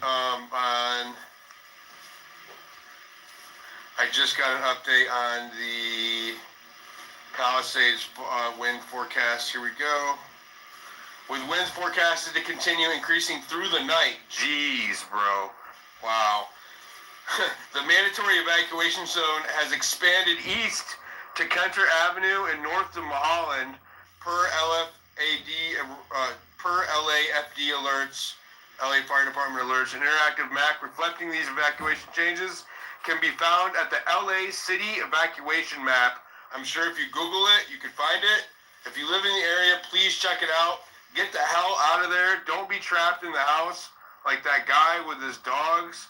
That looks absolutely horrific. Like this does look apocalyptic. I've never seen anything like this. I remember the old California fires where they were getting volunteers to go up there and try to fight them that were mostly in the woods. Never in this densely populated area like this, though. This is absolutely nuts what we're witnessing here right now. Go ahead, Britt. It does remind me of a fire last year. I think it was in Greece, where like in Athens, where people burned down to the water. But it's much more widespread. That's what's insane about it. It's just like the scope of it, the scale of the Los Angeles basin and the number of people affected. It's, the best case scenario is horrible. The worst case scenario is almost beyond imagination. It's also a windy day. Extremely, extremely strong winds today. Winds are forecasted to increase throughout the night, too. This isn't going to break. This isn't going to let up. They can't get in the air to put the fire out. But you guys got to get the hell out of there if you live in the area. Breaking, go ahead. Don't go to the rest of the hands. Yeah, the California area has, as I mentioned, a lot of good camera positions that they use to track progression and starts of these wildfires in and around populated areas. Not like I'm watching one of them in a right movie now. where I've never seen smoke travel so fast as I'm seeing right now, and it's an indication of how incredibly powerful the winds are right now. Typically, when you see the smoke plume, it travels a little bit. You can kind of see movement in the camera, but it takes a few minutes for you to realize that there's a change there. I mean, it is changing by the second. I'm watching it right now. It is incredibly strong. The flames are enormous. They're tall and they're wide. The embers continue to spread. There are skyscrapers in the background. This is getting close to much more populated areas than we're used to seeing. I mentioned mobile home parks have been affected. Santa Monica, California affected. Brentwood, California affected. Pasadena, California affected. This is an incredibly devastating situation developing tonight on the West Coast. Keep Los Angeles in your prayers. It's insane. The video, the chat we have with the videos being shared are absolutely insane. There's so much information going out. Make sure that you're checking AZs and RAWs and breakings and mines, timelines. We're posting this content as we're also hosting the space at the same time. Make sure you're reposting the space, and MAGA voice, by the way, and make sure you're reposting the space. That way, everybody can get this information as fast as possible. Also, I really advise everybody to get the app Watch Duty if you live in the area. This thing is amazing as far as information goes and real-time updates. This is a game changer. I can't believe I didn't know about this sooner. Go ahead. Let's go to Taylor. Wait, can I announce something? Yeah, go ahead, AZ. Me and Blakey are taking a look. File photo go on X says patients are being waved towards the roadways due to the fire in Pasadena, and a video seems to show patients being evacuated. I'm not sure if this is the hospital one, or this is this is another hospital, but I think Blake set it in the Jumbotron if anyone want to take a look at this. You know, in breaking situations like this, it's really hard. There's tons of information that comes in from journalists on the ground, from scanner reports, from local media reports. We can confirm that there are evacuations ongoing at least one hospital. The videos that we're seeing right now, we don't know if it's that same hospital, if there are others affected. It could also be some sort of a senior living facility. A lot of those individuals appear to be older, needing wheelchairs, etc.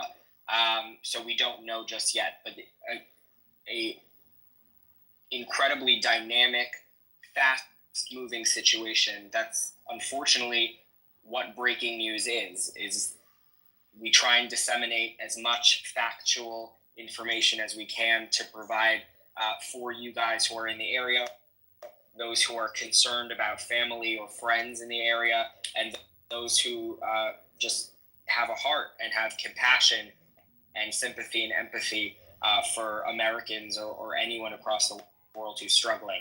So what we're dealing with right now is most likely going to be a historic situation. We're just about 12 hours, maybe a little bit longer, from when this fire started in Pacific Palisades, and they cannot get enough resources to this fire. Aerial assets have been grounded due to the high winds, and so this is a ground operation only. And we know of dozens of homes, if not hundreds of homes, and other structures have already been destroyed. Local media on the ground, they're saying every home is on fire, end quote. And that's just in the areas that they're in Pacific. Devastating situation. These embers can travel upwards of a mile, and the intense heat that is generated from these fires can spontaneously combust any dry brush or trees in the area. So it is beyond a dangerous situation for reporters on the ground, of course, for residents who live in the areas who are trying to evacuate. I think someone asked before if these people are deliberately staying in their homes.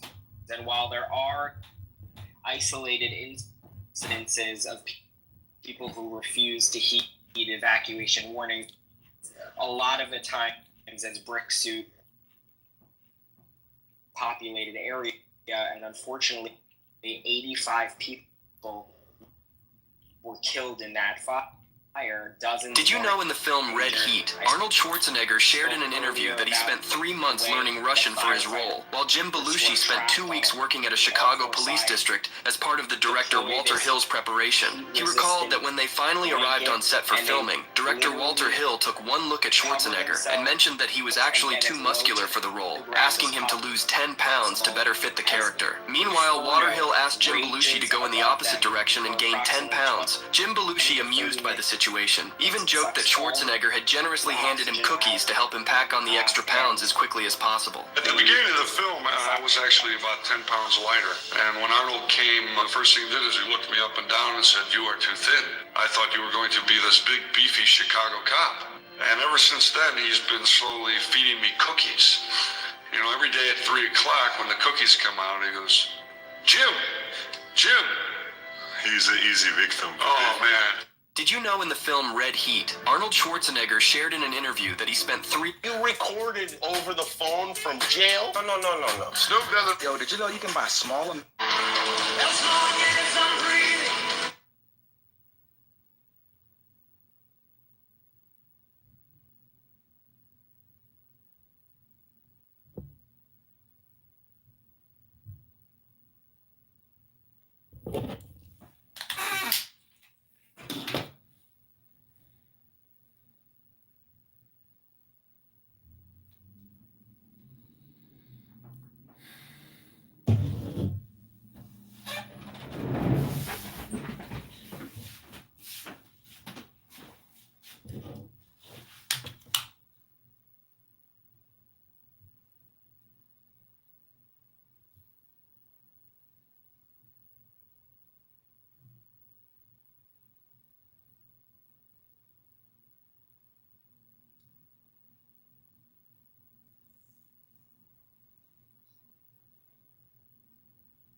Focus on, we're going to fix these 5 things.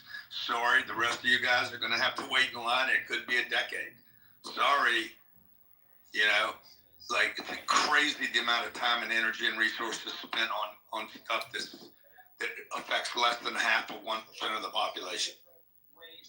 Because this fire will affect everybody. Everybody's insurance across the whole state will go up.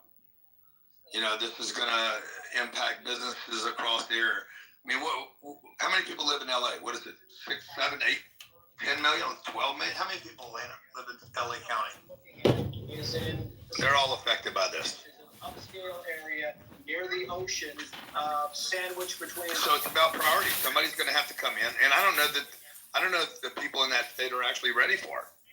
I mean, the people are going to have to become like really, really angry and say, "Hey, we're done with all the minutia stuff. This is a big issue right here. Homeless is a big issue. Taxes is ridiculous. Highest state taxes in the entire country, and they can't prevent this kind of thing from happening.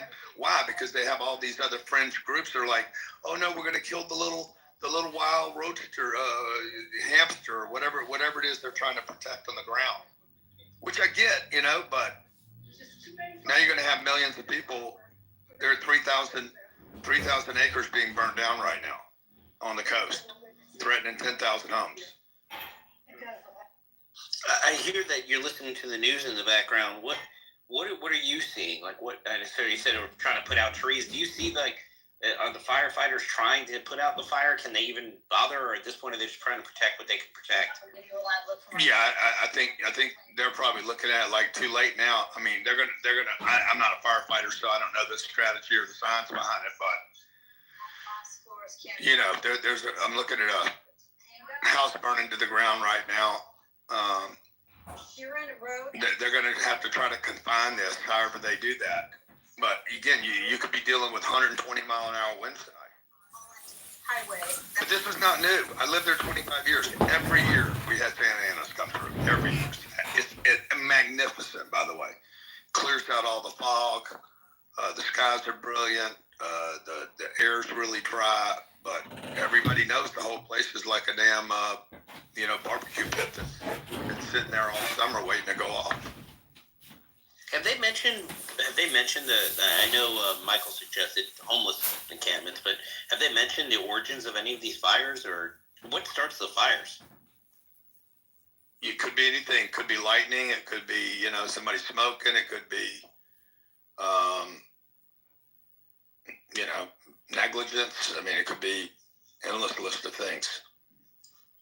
Could be electrical transformers from high voltage lines. That's why when it's windy like this, they shut off a lot of the power lines because the utility companies got tired of getting sued. So the state of California, since it doesn't protect the utility companies anymore, now they shut off, a lot of the high voltage lines. But the problem is they can't shut them off to areas that have critical systems like hospitals and certain city buildings. So you still have risk, like this. Yeah, there's a report coming out now that there's a shelter in place for a convalescent hospital. Fire department, police department are both on the scene. 300 patients that are non-ambulatory. I really think that's what this fight's going to be. It's protecting certain places that are critical and just letting it do its thing. And yeah, I know they've turned off power to thousands and thousands of homes in order to prevent exactly what you're talking about, the fire spreading. It's a mess of a situation. Michael, I see your hand up. I'm going to throw it over to you. Yeah, just to sort of pick up on what Grant was saying about the environmentalist policies, they tie up, the CEQA crap allows them to tie up stuff in court, and they're trying to protect, like somebody said earlier, like some spotted owl or something like that. The thing is, you do controlled burns. Animals are smart. If you have a fire in a small area that you're controlling, the animals, for the most part, leave, and you have very minimal loss to wildlife. When you get a raging fire like this, animals, especially when you get multiple different fires and they get surrounded, they don't know where to go, and you get a much worse loss of wildlife. It's horrible. The environmental agencies or NGOs or whoever's tying this stuff up in court, they're their own worst enemy. They're doing more damage than if they would allow CAL FIRE to do the controlled burns. Yeah, that seems to be the consistent thing, like Grant was talking about. Like, you do hear about these fires every year. You do hear these debates between the controlled burns and everything else, and it's certainly I don't know what the solution is. I mean, you have people live in an area and the government's, because of environmental policies, if this is the cause, not doing things to prevent the wildfires from happening. It's I don't know. Myron, I'm going to throw it over to you. You got your hand up. Yeah, no, I mean, I want to comment real quick. What I think, obviously when this is all said and done, obviously there's going to be an investigation done. I double checked, and Forest Service does absolutely have their own special agents that do investigations. They're 1811s. I actually went to an academy with a Forest Service guy, not many of them, but they'll probably go ahead and convene alongside the FBI to make sure there's no criminal situation involved. But yeah, I mean, this is more than likely a natural forest fire, so we'll see what happens. It sucks. I didn't realize that the environmentalists contribute to this to a significant degree. This is exactly why California is a failed state. Newsom is a failure of a leader, so it is what it is. Thank you. I wanted to mention that the hospital that's being evacuated is the Park Moreno Hospital in Pasadena, and the power outage in Los Angeles County has now reached over 96,000. That's the number of homes and businesses that are without power in the LA area. And again, it's at about 96,000 people right now without power. Shane, we can send it over to you. Go ahead, please. A few minutes ago, Grant mentioned that one of the fires heading over towards his property. Just a heads up, Grant, the wind's supposed to be high winds until tomorrow night at 6 p.m. We mentioned that earlier in the space. I just wanted to bring us back to that point. that these Santa Ana winds are expected to stay this intense through tomorrow night. Are the winds are supposed to reach how high? 100? I've heard right now the gusts are up to 80. I don't know what they're supposed to go up to. Thanks for that information, Shane. Clint, I'll send it over to you. Go ahead and weigh in, sir. I've already weighed in for the most part. I just think that this is not a trend that is going to change until you have a change in leadership in that state. And I just really want to emphasize that, like, this is not like a hurricane. This is actually something that is totally avoidable. A hurricane you really cannot avoid. It'll happen. You can be prepared. You can actually try and address it once it hits. And DeSantis does a fantastic job at all of that. Newsom could prevent these things. He genuinely could. And, he can blame it on lobbyists. He can blame it on environmental organizations, blah, blah, blah, whatever. The governor of California had enough power to shut down the fucking economy for a year. He's got plenty of power if he wants to handle these things. He opts not to. This man does not care about the people of California. He doesn't have a spine. He'll bluff and bluster, and he'll come across as this truly charismatic speaker when he's got a camera in front of him. But in terms of action, he does nothing to actually assist the people of California. He's a reprehensible human being, genuinely. The fact that he continues to remain in power is astonishing to me. And he is forced out. I mean, we have the most migration out of the state of California. I'm one of those people that migrated out, and he's a direct consequence of that. So, Clint, that is one of the biggest problems in the state. The number of people that have exited that state. Yep. Smart people, people that were hiring people, bringing in tax revenue to the state. Like, these people, they could have been in any state they wanted to be in, and they're like, no, we want to live here, we want to create here, we want to bring business here, and they're so unfriendly to enterprising entrepreneurs that want to risk money and assets. And so those people start leaving. It's a major problem when you see people, net negative migration. And yep. I had a $1 million plus private mortgage company that I was running there for nearly a decade, and I was out soon after the lockdowns happened. I should have left earlier, honestly, but no, your point's well taken. I mean, the amount of brain drain, the amount of capital drain, and then you're just replacing it with illegal immigrants, which by and large do not come with a tremendous amount of assets or entrepreneurial skill set or job creation skill set. And they just think that there's never going to be a D-Day for the state. But you and I know both very well that that's not the case. Hey, how's it going, guys? I live near Santa Monica. I don't know what the fuck Newsom could do to help the situation. The problem is the wind is so strong. It's abnormally strong wind for here. It's east wind, northeast wind. So, these fires happen periodically over the years, as you guys know that either live here or spend time in California. These fires happen all the time, but none of these fires have hit Palisades area this close. Like, I have never seen a fire come this close. I don't know. Have you guys been around Palisades area at all? Yeah. Do you know where Air One is? Yeah. Like that strip? Yeah. That's done. That's gone. Yeah, it's sunset the PCH. It's already all the way down to the Getty Villas. Yes, all the way down to the beach. It looks like an apocalypse type event on the Pacific Coast Highway. It's crazy right now. Yeah, Grant, usually the fires happen towards the Malibu Pier up over further north where it's way less homes and stuff. But the wind's getting worse right now. I was just checking. No offense, but the wind happens every year.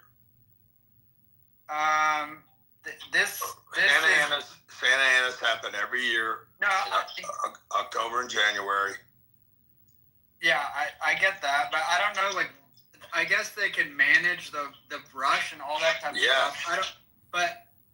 I think with the wind, this is very strong for a fire to happen at the same time. I mean, it's pretty fucked. I don't know how they would manage the brush and all that stuff, but with the wind this strong, it's nothing you could. Once it starts, you can't stop it because it grows too fast. Yeah, I'm not trying to imply that you can stop all fires from ever happening. That's certainly not what I'm saying. I'm talking about. Yeah, I'm talking about the forest management that they could have been doing that they refused to do because they claim that environmentalists prevent them from doing so. I just don't believe that. I think that if he wanted it to be a priority, it could be.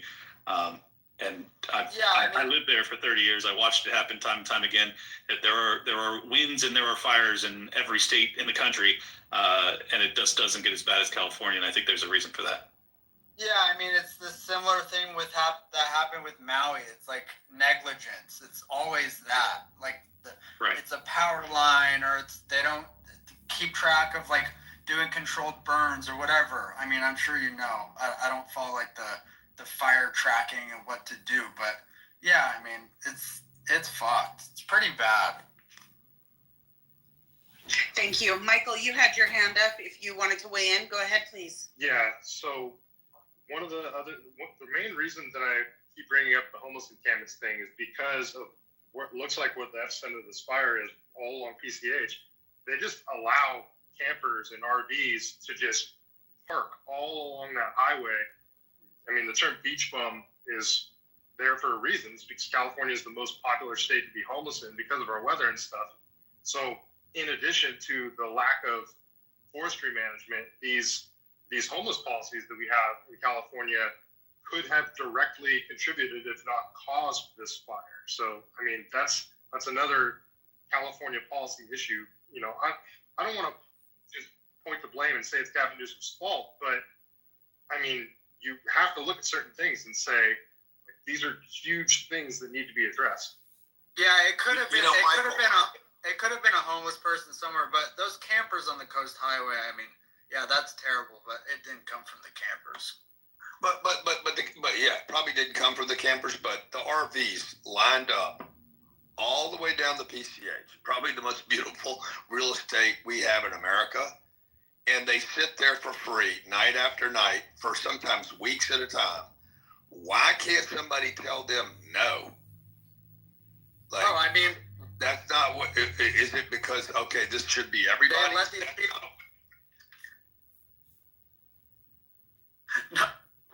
Luke, you're going to have to keep your mic muted when somebody else is speaking, please. Because you'd be better off having homes there and irrigation systems and plumbing. There would actually be a barrier. And I'm not familiar with the area, Grant. These are people that are parking their RV homes on the side of the highway? You go every morning, you wake up in the morning, it's sunrise, you drive down the PCH and you're going to see nothing but lined up RVs, which, whatever, I mean, it seems like that should be in an RV park somewhere. These are parked on the Pacific coast. Beautiful views. They're paying nothing. And it's not illegal? They don't get towed. And they can stay there as long as they want. There's no meters, no cost. It's completely free. And this is a state that just refuses to tell groups no. Period. They try to make friends and be loving to every crazy nutcase group on the planet. Which is fine too, by the way, when you have the resources and you don't have the problems. If America had surpluses of everything and no problems, well, then we could go be defender to everybody in the world. But that's not the case right now. California's got so many different problems. It's unbelievable. And like this right here, millions of people are going to be affected by this. They've spent billions. They've spent more money on homeless in California than any other state. And all states combined. And they have the biggest homeless problem in the United States of America. Thanks, Grant. I want to send it over to you, Valley Girl. Valley Girl, it says that you're in California. Are you near the affected area? So thanks for having me up. I grew up in the Valley. I'm actually more south of that now, closer to like Orange County. There are more questions and concerns. I've actually talked to Michael on stage about this in depth, about the corruption in California and how to get Newsom out. But in regards to the lack of aid, I've been following Fox LA. Even though I'm outside of the LA area, you can still get Fox Live streaming nonstop on Roku. So for anyone who doesn't live in LA, if you have Roku and you live in California, you can stream it, and it's the same exact footage as Fox 11. So just wanted to get that out there. So I have been reposting and following some things from Matthew Seedorf. And what is interesting is he is a reporter out there. He was on Radcliffe Avenue, which is in the Palisades area, and that entire street burned down.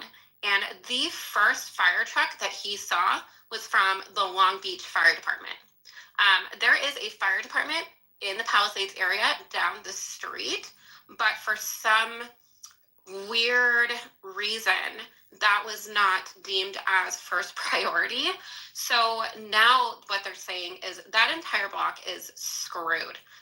20 homes, up to 20 homes on that street completely burned to a crisp. The Palisades Elementary is burned to a crisp. I know someone else mentioned the strip mall, that's gone. There's also a trailer park, that's gone. Now what they're trying to do is work on preventative measures.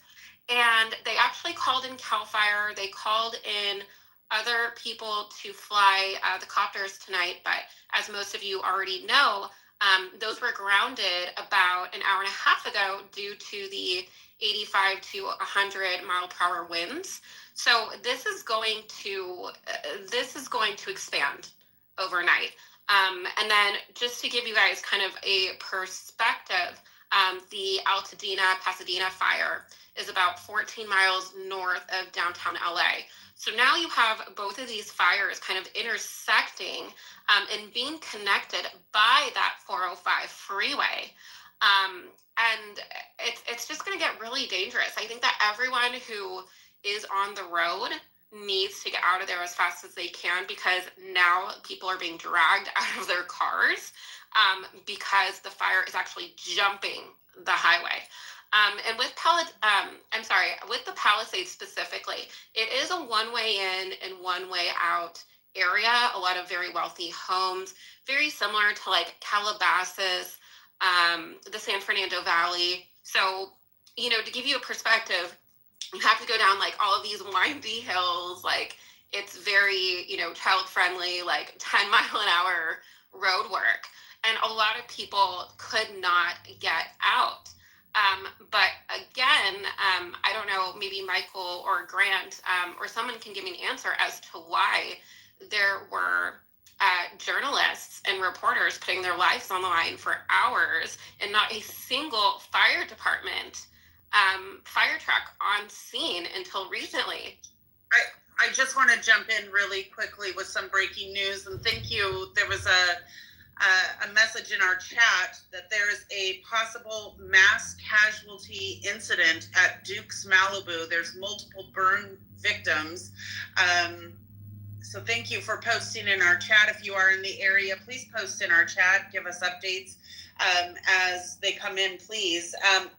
Public schools also in Malibu and Pasadena will be closed tomorrow. Malibu's 4 public school campuses, which were closed today due to dangerous winds, and the Pacific Palisades fire will remain closed tomorrow. Also, the Pasadena Unified School District also said its campuses would be closed tomorrow as the Eaton fire rages on the edge of the city. And it's currently, the leaders of the city are currently pondering whether or not to declare a state of emergency due to the impacts of the weather. So still no state of emergency called quite yet. And they are continuing to review the situation, but schools in that area will be closed. You can continue. I'm sorry for interrupting there. Oh, no worries. I kind of lost my train of thought there. I'll just say it really quickly before I pass this off. people are asking, is this wildfire going to reach Orange County, San Diego? Is it going to move south? These particular fires will not, but if you know anything about the wildfires in Southern California, it's like a domino effect. So I don't think the winds are going to stay from 85 to 100 miles an hour past OC. But that is really a gamble depending on how much the fire spreads, which is why I think they're doing more preventative work. But yeah, I mean, it's just so odd to me that things weren't done sooner. I mean, you had Radcliffe Avenue burning for five or 6 hours before a fire truck came on the scene. And to me, that is why there's over 4,000 acres so far. I haven't looked in a while. I'm sure the number is much higher now. But I mean, it's spreading because it wasn't taken care of. And I think that does have a lot to do with politics, with the resources that are being withheld when natural disasters do occur.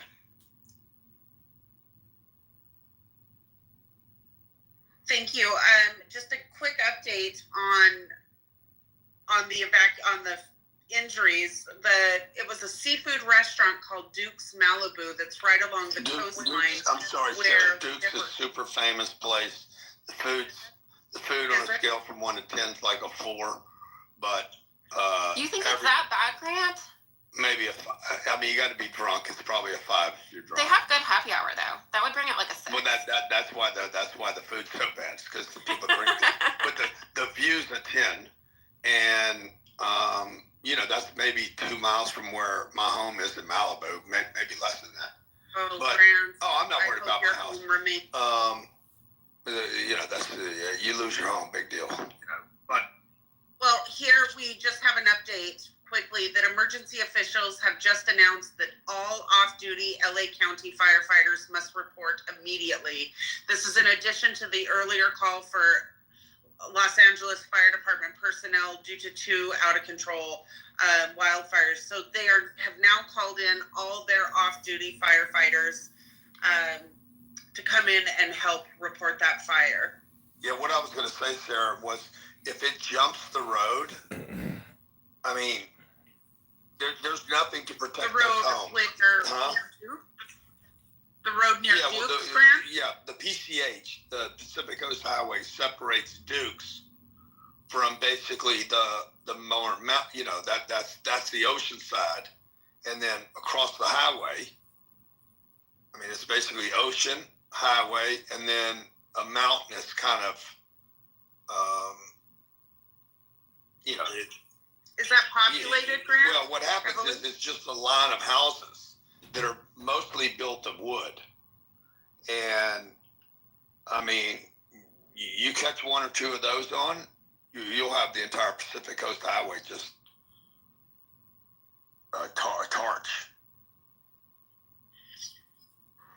Well, that's scary. I hope people that are in that area are staying vigilant and paying attention to any evacuation. The other problem is there's no place to evacuate. So that there's one way in and one way out of there. There's one road in, one road out already to those south homes. of that. So, well, it'll look south, but it's really east. And that's probably already shut down. This has always been a problem in Malibu, by the way, getting out. That's scary. We do have a few hands up. Dylan, I'll send it over to you, and then we'll get to the rest of the hands. Go ahead, Dylan.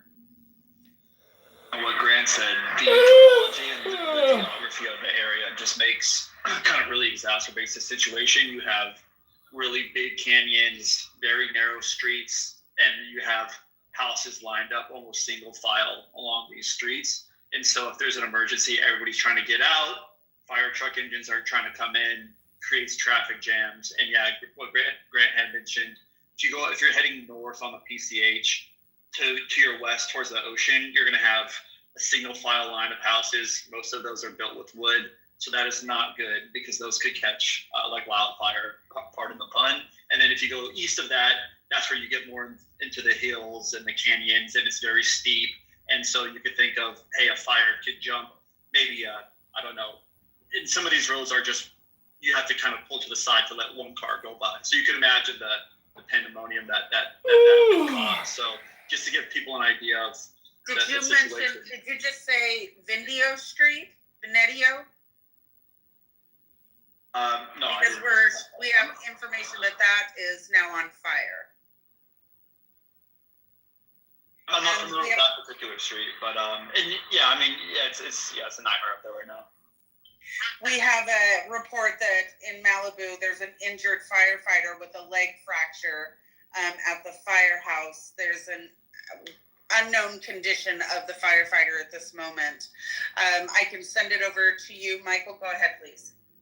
I'm just watching this map pretty closely. It looks like Altadena just got upgraded to a mandatory evacuation level 3, and another small fire has popped up. So all above Highway 210, that fire is the fire to watch because the way the winds are blowing and how populated that area is. And it looks like another small fire, the Burke fire, just popped up around Highway 19 below the 210. So it's spreading, and like Valley Girl said earlier, it's like dominoes, and the fire departments are all going to be spread so thin right now. So if it looks like it's even coming anywhere near your property, get out of there. Do not wait.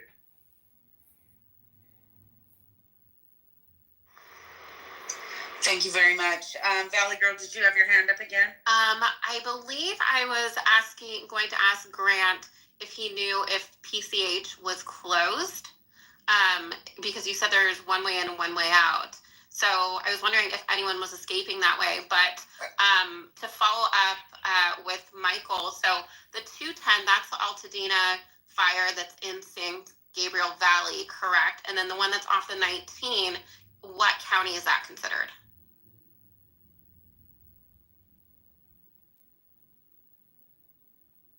Let's see. That's it's like Sunny Slope Boulevard and La Presa Drive, and it's Pasadena, so same county. It's small. It's only an acre and a half right now. Sarah, I don't know if you can see Shane's hand. His hand was up. And Grant, are you gonna? I don't know if you're gonna, or if you're talking. I see you're off mute. But. So I put the maps up in the nest. The one, which is the PCH between Malibu and Santa Monica, shut down. And then also the 27, which runs through Topanga up to Calabasas, is shut down. See, I mean, another problem with this state, right? Nobody wants anything to be developed. Like, if you were just looking at that piece of land that we're talking about right now, from Santa Monica up through Malibu, the best resource, the best use of that property would be hotels.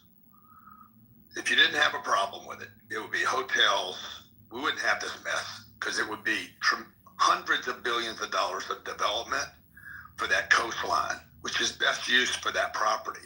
But the problem is the people over there are like, oh, you're going to mess up my view. Everybody deserves a view. We don't want to do that to California. It's going to mess up the coastline. It is the lack of development that's actually keeping the state behind. Because, again, they try to appease so many people there. It's so liberally socialist. Everybody deserves a view because if it was lined in hotels over there, you would not have this problem. You would have tremendous amount of resources protecting that environment against what we now know what happens when you have 20 million people living in a city.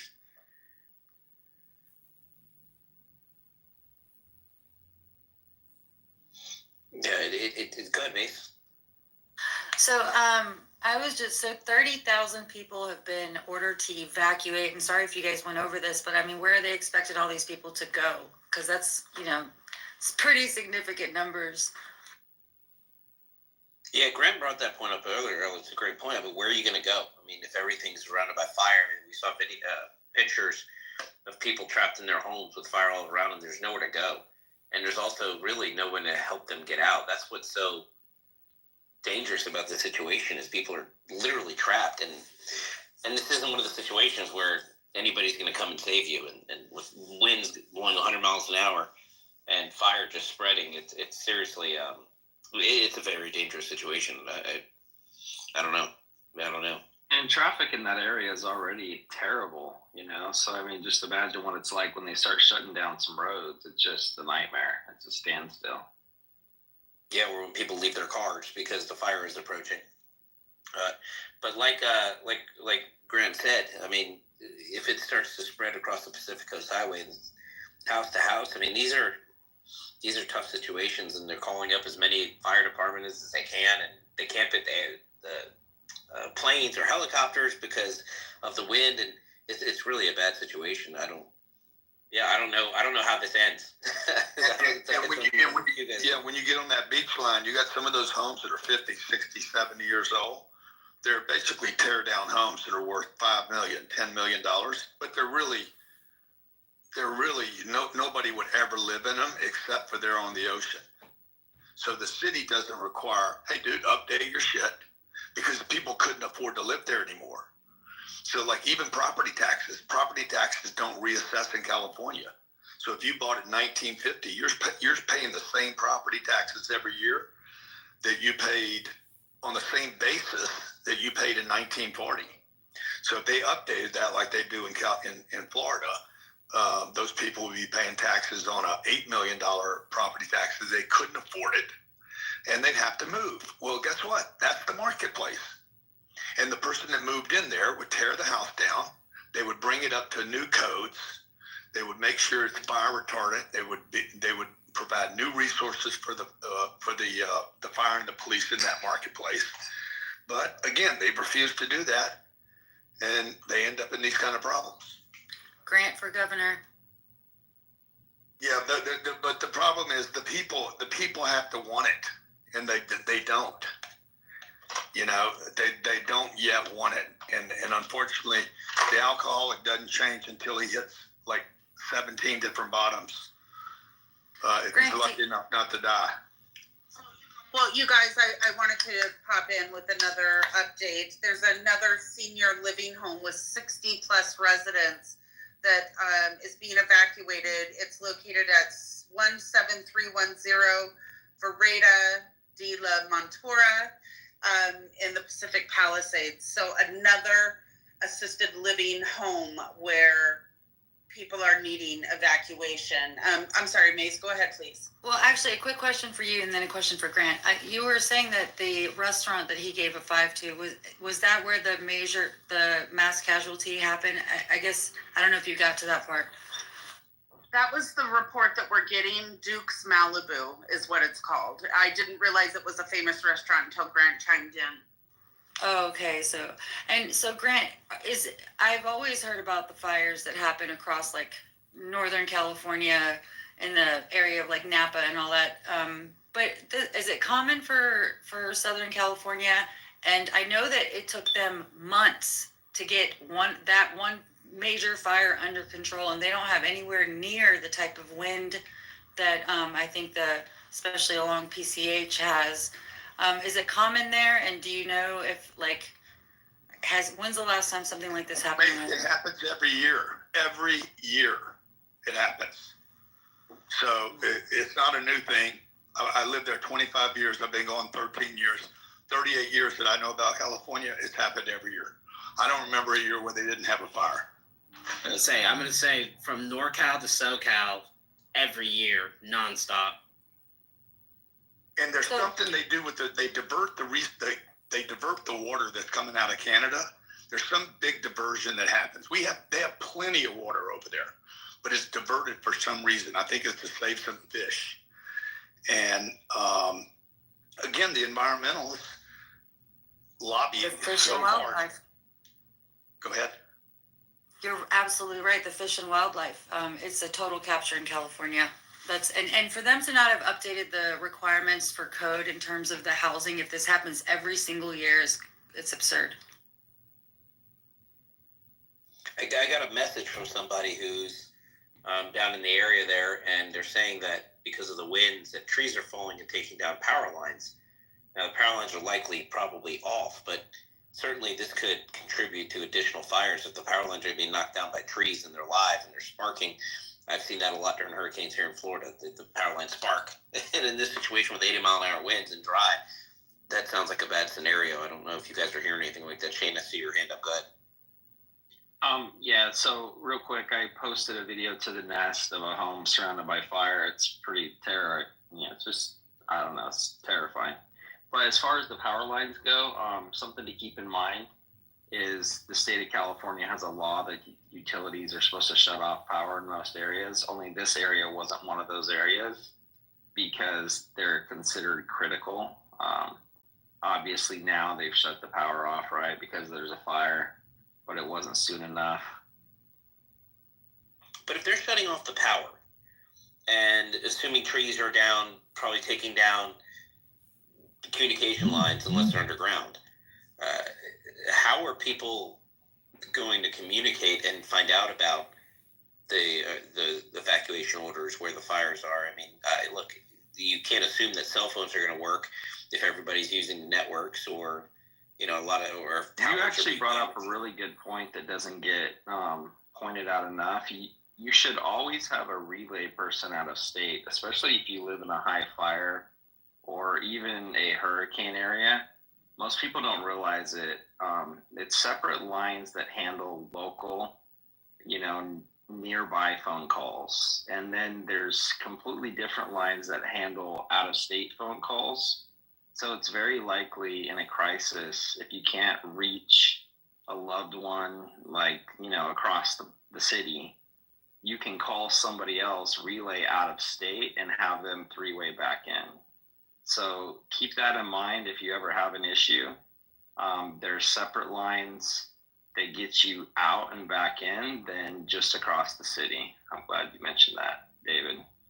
Yeah, thanks, Shane. Yeah, and that certainly is something again, where things like Starlink, again, if you have no power, you can't run your Starlink unless you're using a battery backup. Those mobile Starlinks use such low power that you can actually power it from a portable device. And a lot of people were doing that in the North Carolina floods. They were able to get internet or satellite. And I think going forward, people are going to want to have these in their emergency supply kits, because if they're cutting power and you're not able to communicate and find out what's going on, or you can't tell your family that you're okay. I mean, this is exactly what happened in California, is when you lose people and you can't communicate with them. And I'm assuming that this is going to be a problem here too. Mary's had a hand up a while. I'm going to go over to you. Thank you. One of you called on me earlier and asked what could be done, what I thought could be done to prevent this, but I was moved to listener. And thanks, Mr. Cardone, for mentioning it. I mentioned it briefly earlier, but I want to return to it because I really don't think that we're talking about it enough.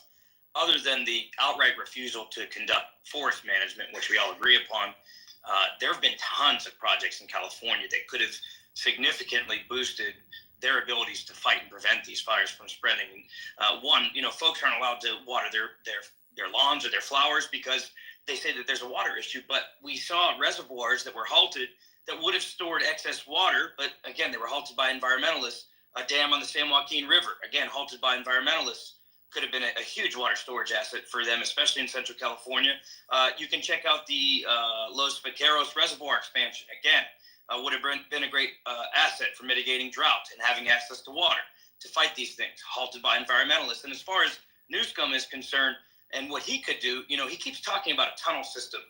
It was supposed to be a 2-tunnel system, but now he says he wants one, and that was meant to move water. But again, it's been delayed by environmentalists. And these are great examples of what should have been done and could be done to prevent these catastrophic fires and make it easier for California to fight and prevent them. But Californians just don't seem to care as much about that as they do about some of these ridiculous social justice initiatives. Or how about the speed rail from LA to Vegas? Like who does that benefit? Vegas? Exactly. Come on, it's $12 billion. It'll end up costing $100 billion. Why didn't they? Why over the last 30 years have they not taken all those electrical and buried it? Because the cost is too expensive. But instead they end up with a speed rail that nobody really needs. Like, okay, so it takes you 4 hours to drive to Vegas. It was your choice. Grab a plane. It takes 1 hour. what's the point? Like, again, they're trying to protect everybody there rather than protect the state. If you were to see how much money it costs to remediate fires like this year after year, to think about the investment into a preventative method, it's absurd. Very poor decision making. The Fish and Wildlife has been pretty rogue. Like, I have property out there that I can't get a permit for because of some endangered salamanders that actually have never been spotted on the property. Okay, they only have the bushes in which serve as their habitat, and so they're not granting me any permits to do anything. I cannot disrupt the habitat. And even if I wanted to, let's just say, do anything that's agricultural, I can't even build water pipes to be able to. It's crazy. It's insane. They restrict it, and I think they make it. There seems to be something behind this, and I don't know. I'll keep my tinfoil hat away for now. Yeah, it's easy to start speculating with the tinfoil hat. Because it seems like so many of these things happen. Maybe, I don't know. I don't think maybe it goes beyond coincidence sometimes. Go ahead, David. Sometimes it does. That Valley girl, you got your hand up. Go ahead. Yeah, so I believe I had an answer to Maze's question. We were all kind of discussing how 30,000 people were asked to evacuate. And as of an hour ago, there is one shelter for human beings and one shelter for animals. So according to... There's only one? Yeah, well, according to the LA Times, there's a shelter in the Westwood Recreation Center at 1350 South Sepulveda Boulevard, and then it'll only accept small animals. So I'm assuming dogs, cats, not horses, right? And then an emergency evacuation shelter for large animals has been set up at the Los Angeles Equestrian Center, 480 Riverside Drive, Burbank. And so, this gets to what we were talking about earlier with the one way in and one way out. How are people supposed to get to Burbank? Burbank is up the 5. For people who are familiar with California, how congested these freeways are, let alone during a national disaster. And also, again, speaking about property rights, squatters have more rights in Los Angeles than property owners do. So, the cause for the wildfires is still yet to be determined, but that is something to keep in mind as well. Go ahead, Shane. Yeah, I think, Shane, you put your hand up, right? Yeah, just real quick. So what's interesting about all this is I was just having a conversation with someone yesterday. Anyways, I won't mention who it is. They're on this platform, but just about the idea of Gavin Newsom running for president, right? And I know, when we sit here and we have this conversation about how terrible of a governor he is, it seems like a joke, but as someone that's met him in person, I don't know what it is about that guy, but if you watch people around him, it's like they swoon over him for some reason. But just imagine what our nation would be like if that guy ran this nation the way he runs California. Yeah, he's a master manipulator. I mean, he's been in politics for so long. He knows how to walk the walk, talk the talk. He's a slick oil salesman, right? I mean, anyone who knows his policies and knows the $15 billion in debt that were supposed to originally be allocated towards homeless, that is now gone. I mean, there have been a couple of attempts to actually get him to resign. And I believe the last one was against, correct me if I'm wrong, Larry Elder. And that just did not happen. It fizzled. I would say that recall was actually fraud. So I know people, and everybody tells these stories. You guys are going to hear this story and probably think I'm full of shit. But people that I would bet my life on went to vote in Riverside County and were told they already voted. These are people that I know personally. Now, granted, for you, it's secondhand, right? But these are people I know personally that went to vote in Riverside County and were told their votes were already counted. So there's no way in hell that he didn't get recalled during that election. I want to send it over to you, E. Smitty. Go ahead, please. Hey, what's going on, guys? Amazing space.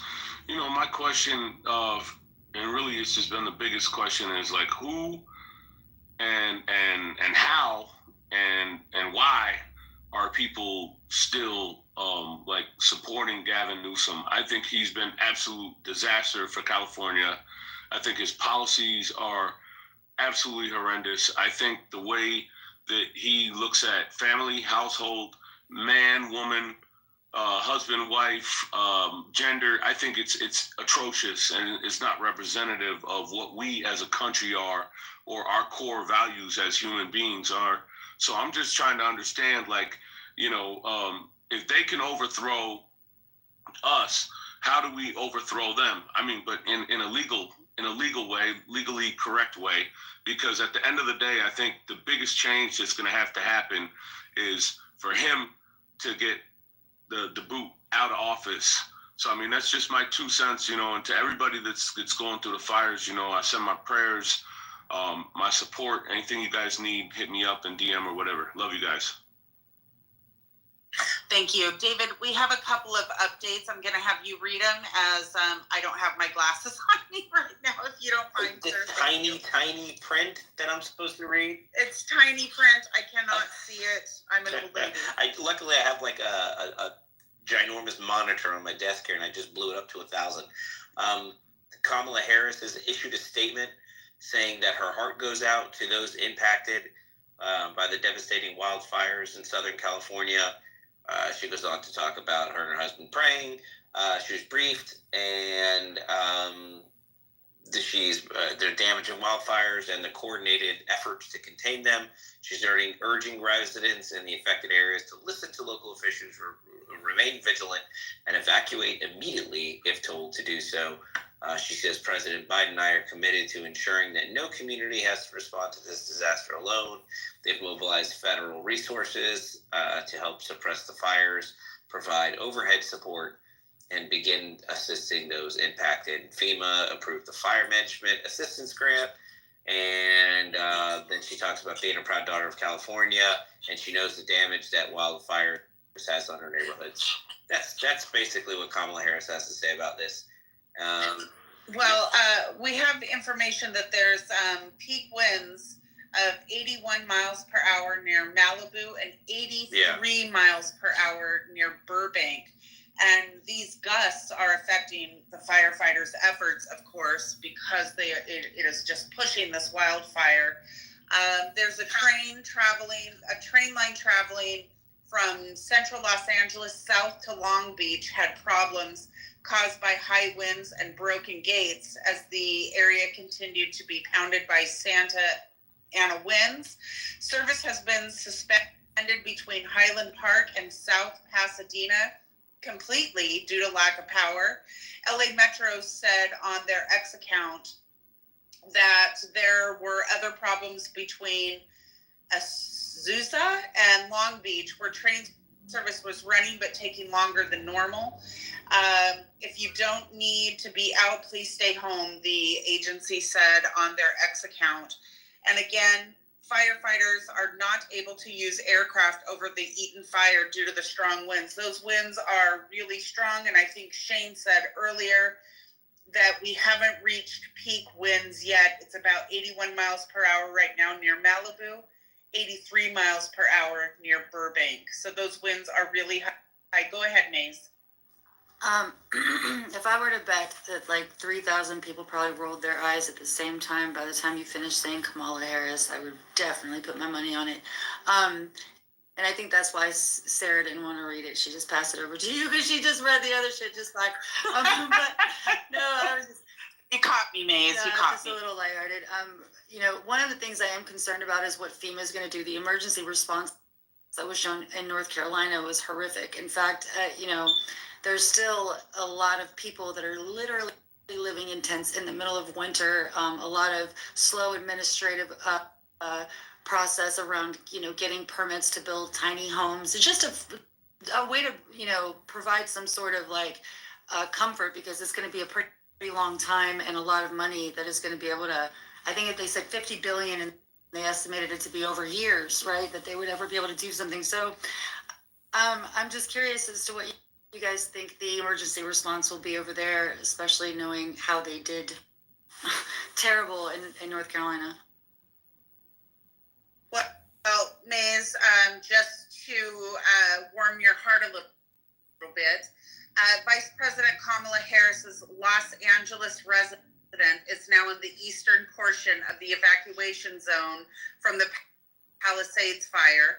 That area has around 30,000 people, which was put under evacuation orders after the fire broke out at about 10:30 this morning and quickly grew. Of course, we know it was driven by the Santa Ana winds. And the vice president, she's currently in Washington, D.C., but her Los Angeles or California home is now in, that we're out, whose power was out.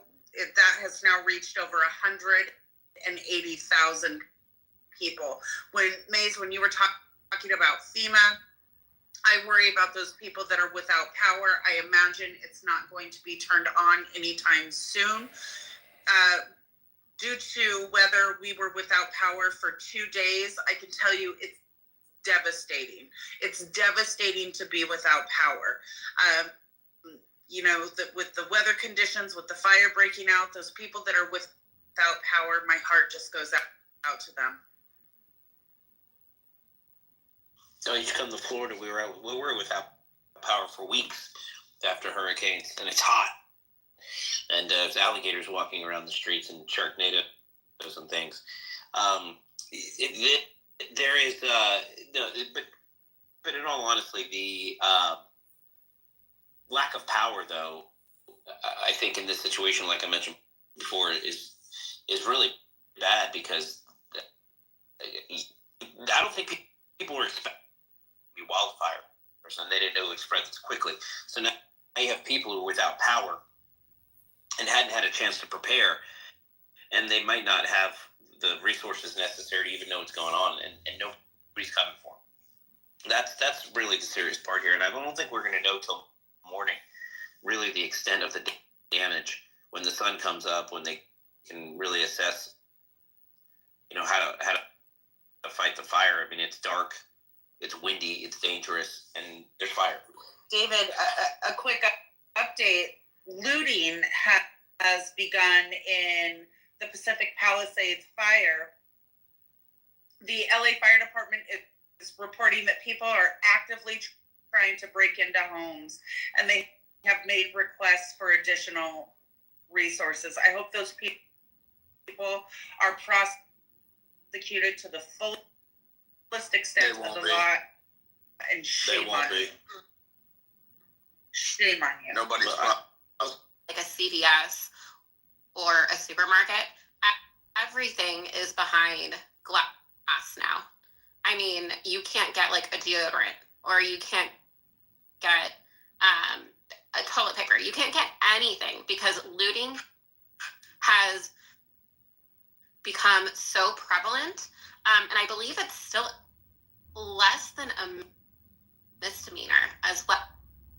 I believe it's like $1,500 or something before you're even charged with anything. So that does. That's heartbreaking. I've heard that. What does surprise me, yeah, yeah. I mean, it's mainly Southern California. I don't know much about Northern California besides San Francisco. So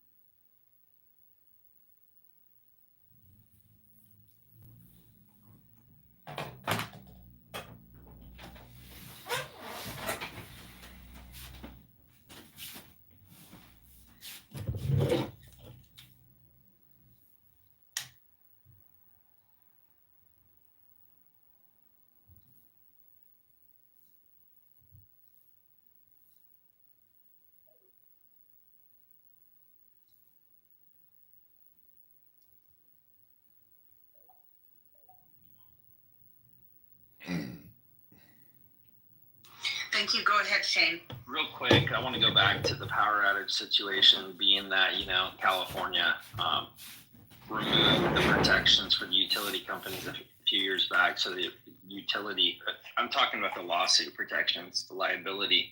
So the utility companies now shut down the power in a number of non-critical zones. They instituted a program at the state level called SGIP. It's the self-generation program that they have here in the state of California. My brother and I have a solar company. I'm obviously not going to name it, but we install those Tesla battery packs. And if you have solar and batteries on your home, granted, if a fire comes, you're still fucked. But if you have solar and battery on your homes, when the power goes down in these remote areas, you'll still have power. Our homes have those Tesla battery packs, credit to Elon.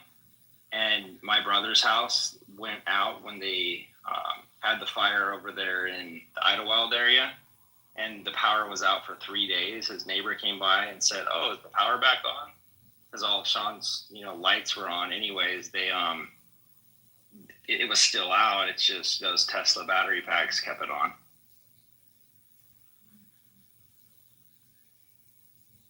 I have a quick update. I want to remind people also, please post in our chat if you're in the area and you have any additional information. I'm having trouble seeing who's on stage due to a glitch. So if you have your hand up, you can send me an emoji so I can go to you. The evacuation center, there is an evacuation center now in the Pasadena Civic Center. The fire department has concerns that the Mandeville Canyon area will be threatened soon. And there was a Malibu City Council member, Bruce Silverstein. He sent a message to more than 3,000 households in the area suggesting that residents should evacuate if he can, as the Palisades fire is burning out of control and the Santa Ana winds are spreading the fire very fast, he wrote. He said that the fire would burn uncontained for at least 12 more hours. So 12 more hours of uncontained burning. I'll send it over to you, Michael. Go ahead. A bit of an update. Nick Sorter posted this 20 minutes ago. The Eaton fire is rapidly approaching a facility storing hundreds of pounds of chlorine gas. And that's coming from the LA Fire Radio. Wait, can you repeat that one more time, Michael? Yeah, it's from Nick Sorter. He says the Eaton fire, that's one above Pasadena, is rapidly approaching a facility storing hundreds of pounds of chlorine gas. And that's per LA Fire Radio traffic. So. Okay, that is a pretty big deal. If I'm not mistaken, that would then kind of swing this into the direction of them, the land would then go into super funds. And you know what? I'm going to do a little bit of research just to see if that chemical would qualify for that. But there's, that would be that'd be a pretty big deal. Good news is chlorine isn't. I'm sorry. Chlorine isn't flammable. You're going to research. So it's not going to explode. I'm sorry. It's not flammable. No. Chlorine is not flammable. Okay. Maze, what were you going to research? I missed that. So there's specific requirements. The EPA, whenever EPA kind of gets involved, they make sure that the land and it's isn't toxic, because then people couldn't go back and live on it for a very extended period of time. I don't think that it's chlorine specifically, but anytime plants like that, anything happens and it ruins the, let's just say, environment, and then there comes like a whole bunch of other, just like I said about the even with the salamanders, the fish and wildlife, the environmentalists out there are pretty rogue. And so I'm just curious, hopefully that's not the case, but I think it's a potential if there is a chemical plant, not the chlorine specifically, but there could probably be something like that. But I'm going to look into it. And you're talking weeks of cleanup as well, right, Maze, if this plant were to be affected? Or longer. Potentially. Thank you. Can you research that and send it to us or post it in the nest when you have it? If this were affected, how long would the cleanup be, and would the area have to be evacuated for that reason as well, not just the fire? I'm curious to learn that as well, May. Yeah, absolutely. So there's, It's just it's really interesting. I think that when it comes to the emergency response when it comes to our country and like what we pay them to do, they're completely not equipped. Like they're supposed to like contain fires way quicker. Like I don't know if you guys caught what Valley Girl said. It took 5 hours just for them to even show up. And this is why I get suspicious. And I've seen many times where there's been some sort of natural disasters. At one point it was trains, carrying like on infrastructure that's known to be broken and very dangerous to be carrying the type of chemicals that they were carrying. There's so much that's going on with this country. It seems to me that it's more than irresponsible. Like if we can't run it like a successful business, and it's not even a business, like it's failing. Like they're making, even when you guys brought up the looting, how they began to decriminalize this, knowing that they're going to also open the borders, to me just seems pretty crazy. Like people that are going to be here and that crossed over without any, let's just say, very little ability to be able to get a good start, right? Like not those that were facilitated by the NGOs, but those that actually like came over the border, they're going to loot. So or they're going to find ways to steal. Maze, it surprises me that when there's a disaster that's happening, that looting wouldn't have double the penalty. For example, in my state, if you speed in a construction zone, you get double the fine. So if you're going 5 miles an hour over the speed limit, if you would have gotten a $50 ticket, now you're getting a $100 ticket.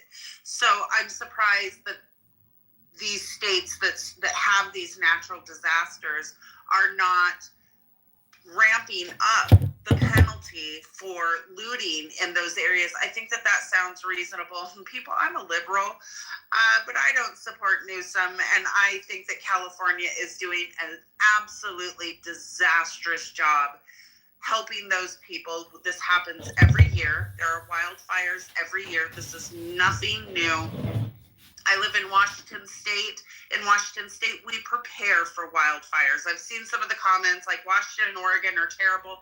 Washington and Oregon are actually not terrible. We have preparation and people are prepared, and there's an action plan in many of our areas. I'm in one of those areas where wildfires spread quite quickly, and we have an action plan from our city.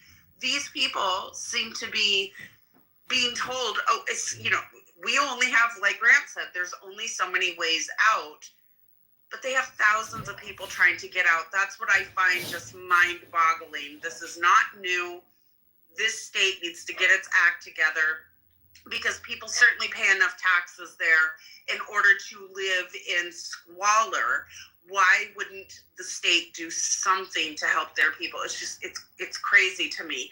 I had a brief update that Orange County has, and this is per the Orange County scanner, that there are no active fires in the county right now. However, winds will pick up in the mountains and coastal areas throughout the night. And it's saying if you are south of the 55 or in the mountain area, be ready to go within minutes. I think, Valley Girl, you were saying that you were in Orange County. Have you received any sort of emergency messaging that you should be ready to go? No, I haven't. That's actually the first that I've heard of it. But like I was saying earlier, being in California all my life, I know that it's a domino effect. And I know that if these winds continue to carry on through the night, it is something that I'm going to continuously be checking. Well, please be safe, because it, like you said, it's a domino effect. This can happen in an area very quickly, especially with these winds. Does Orange County have the high winds right now? Not nearly as bad as LA, no. And I mean, we're not getting any of, the smell of smoke or anything like that, or any haze or anything. We have another quick update that the Los Angeles Fire Department public information officer says that a female firefighter suffered serious head injuries, and multiple burn victims reportedly walked into nearby restaurants. So that appears to be happening right now at the moment. Wait, Sarah, can you say that again? Sure. That the LA Public Safety Information Officer says that a female firefighter suffered a serious head injury, and that multiple burn victims reportedly walked into nearby restaurants. There's a statement out from Gavin Newsom that says the state secured a fire management assistance grant from FEMA to help combat the Eaton fire near Altadena, and he says follow guidance from local authorities, including any evacuation orders. So there you go from Gavin Newsom. But he has yet to speak in regards to the Palisades fire? That's the information that we have right now. I'll look up and see if he's made any other statements. Okay, so forgive me for having to tap in with Grok. Okay, so guys, this is a Grok response to what would happen if they cannot contain 150 pounds of this chlorine gas. And it's only just because if anybody else does know, or if you can fact check me, come up here. But it says, if the fire involving 150 pounds of chlorine gas cylinders stored in Pasadena Water and Power Department could not be contained, there would be several severe implications. Release of chlorine gas, which is a highly toxic substance that can cause severe irritation to the respiratory system, eyes, and skin. Exposure in significant amounts can lead to coughing, choking, potentially fatal lung damage. If the cylinders were to heat up and rupture due to the fire, chlorine gas would be released into the atmosphere, potentially affecting a wide area depending on wind conditions. Health hazards. The immediate health implications would include respiratory issues, potential asphyxiation, and chemical burns for anyone that is in the vicinity of the gas cloud. Long-term exposure could lead to chronic respiratory conditions. Environmental impact. Chlorine gas can react with moisture in the air to form a hydrochloric acid, which could contaminate soil, water bodies, and vegetation. This would not only affect local flora and fauna, but could also have lasting effects on the local ecosystem, potentially leading to long-term environmental damage. Do you guys want me to keep going? Okay. Yeah, please. Secondary explosions or fires. Chlorine gas, when mixed with other chemicals or combustible materials, could lead to explosions or secondary fires, exasperating the situation and potentially causing more widespread damage. This scenario would require immediate and extensive emergency response to control and mitigate further incidents. Emergency response challenges. Handling a chlorine gas leak in the context of an ongoing fire would significantly complicate firefighting efforts. Firefighters would need specialized equipment for personal protection against chlorine exposure, and the strategy for fire suppression would need to consider the chemical hazards, potentially delaying containment efforts. Wow. Okay, one more, and this is the community and economic disruption. Beyond the immediate physical dangers, there would be significant disruption to community life, including road closures, evacuations, and possible long-term displacement if areas were deemed unsafe due to contamination. Economically, local business might suffer from both direct damage and the broader impact of disrupted services and access. So, and again, just a caveat, this is a Grok response, although I don't see it being too far off, but I don't know. Thanks for that, Mace. Go ahead, Jess. You know, unfortunately, forestry management has failed so many communities in our country, Sarah. I think the most important thing we have to point out here is that virtually everywhere you have wildfires, you have public land. And the forestry management that has occurred in those areas is totally disastrous. This has been pointed out by numerous experts. But wherever you have public land and forestry, you have a disaster of management.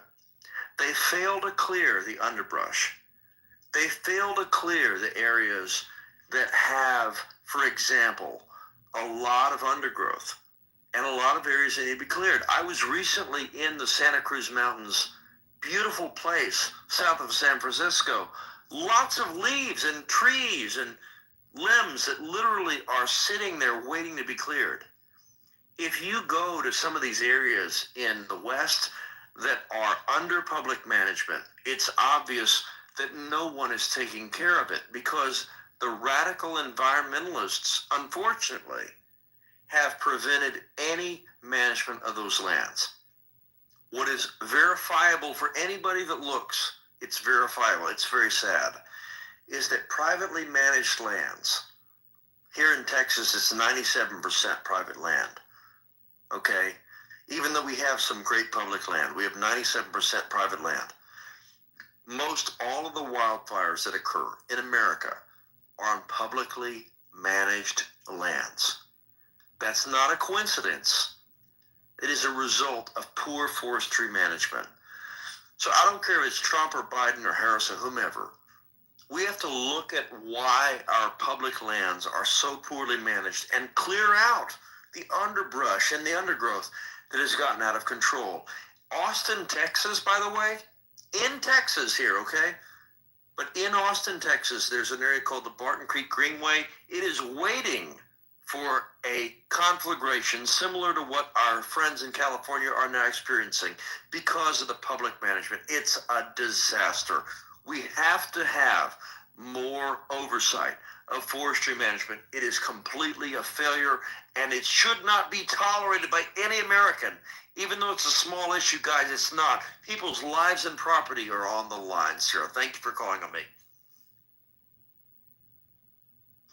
Thank you for that. Michael, you had your hand up. Did you want to go ahead, please? Yeah, I don't know if you saw the evacuation of first off, the Eaton fire has grown from 50 acres to 200 acres just in the last couple of hours.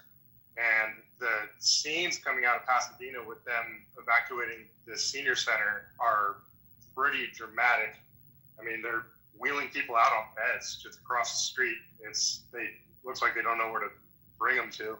And video of the actual fire, I'm watching a time-lapse video of it right now.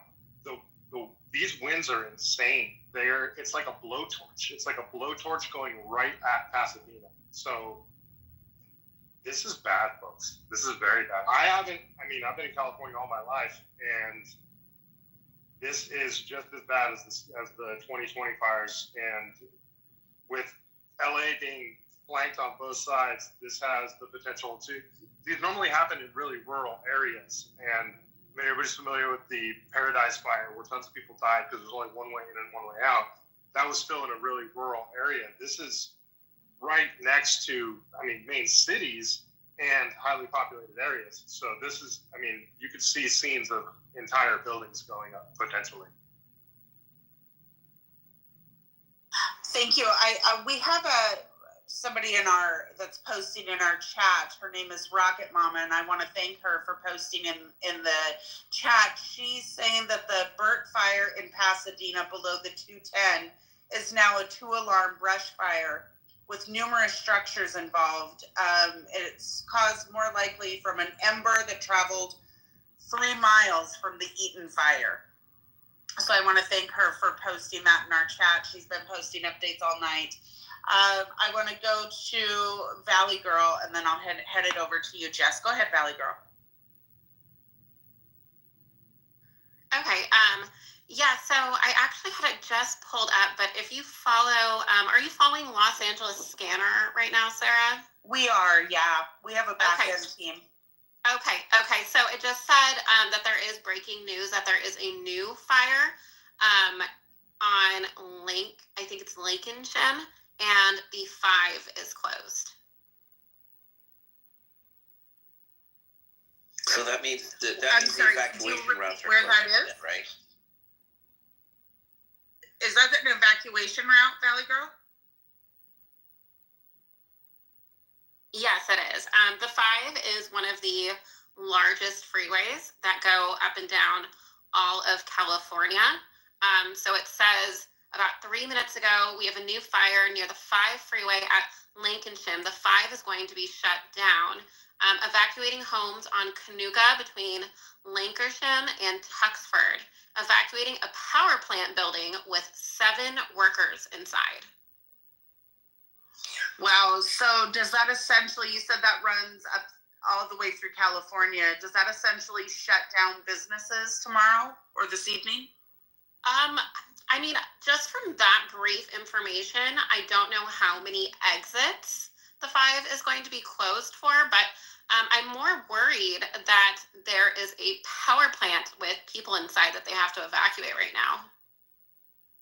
And you said how many people were inside? 7. 7 people. Wow. I hope they do get out. But this completely eliminates Burbank as like the housing, right?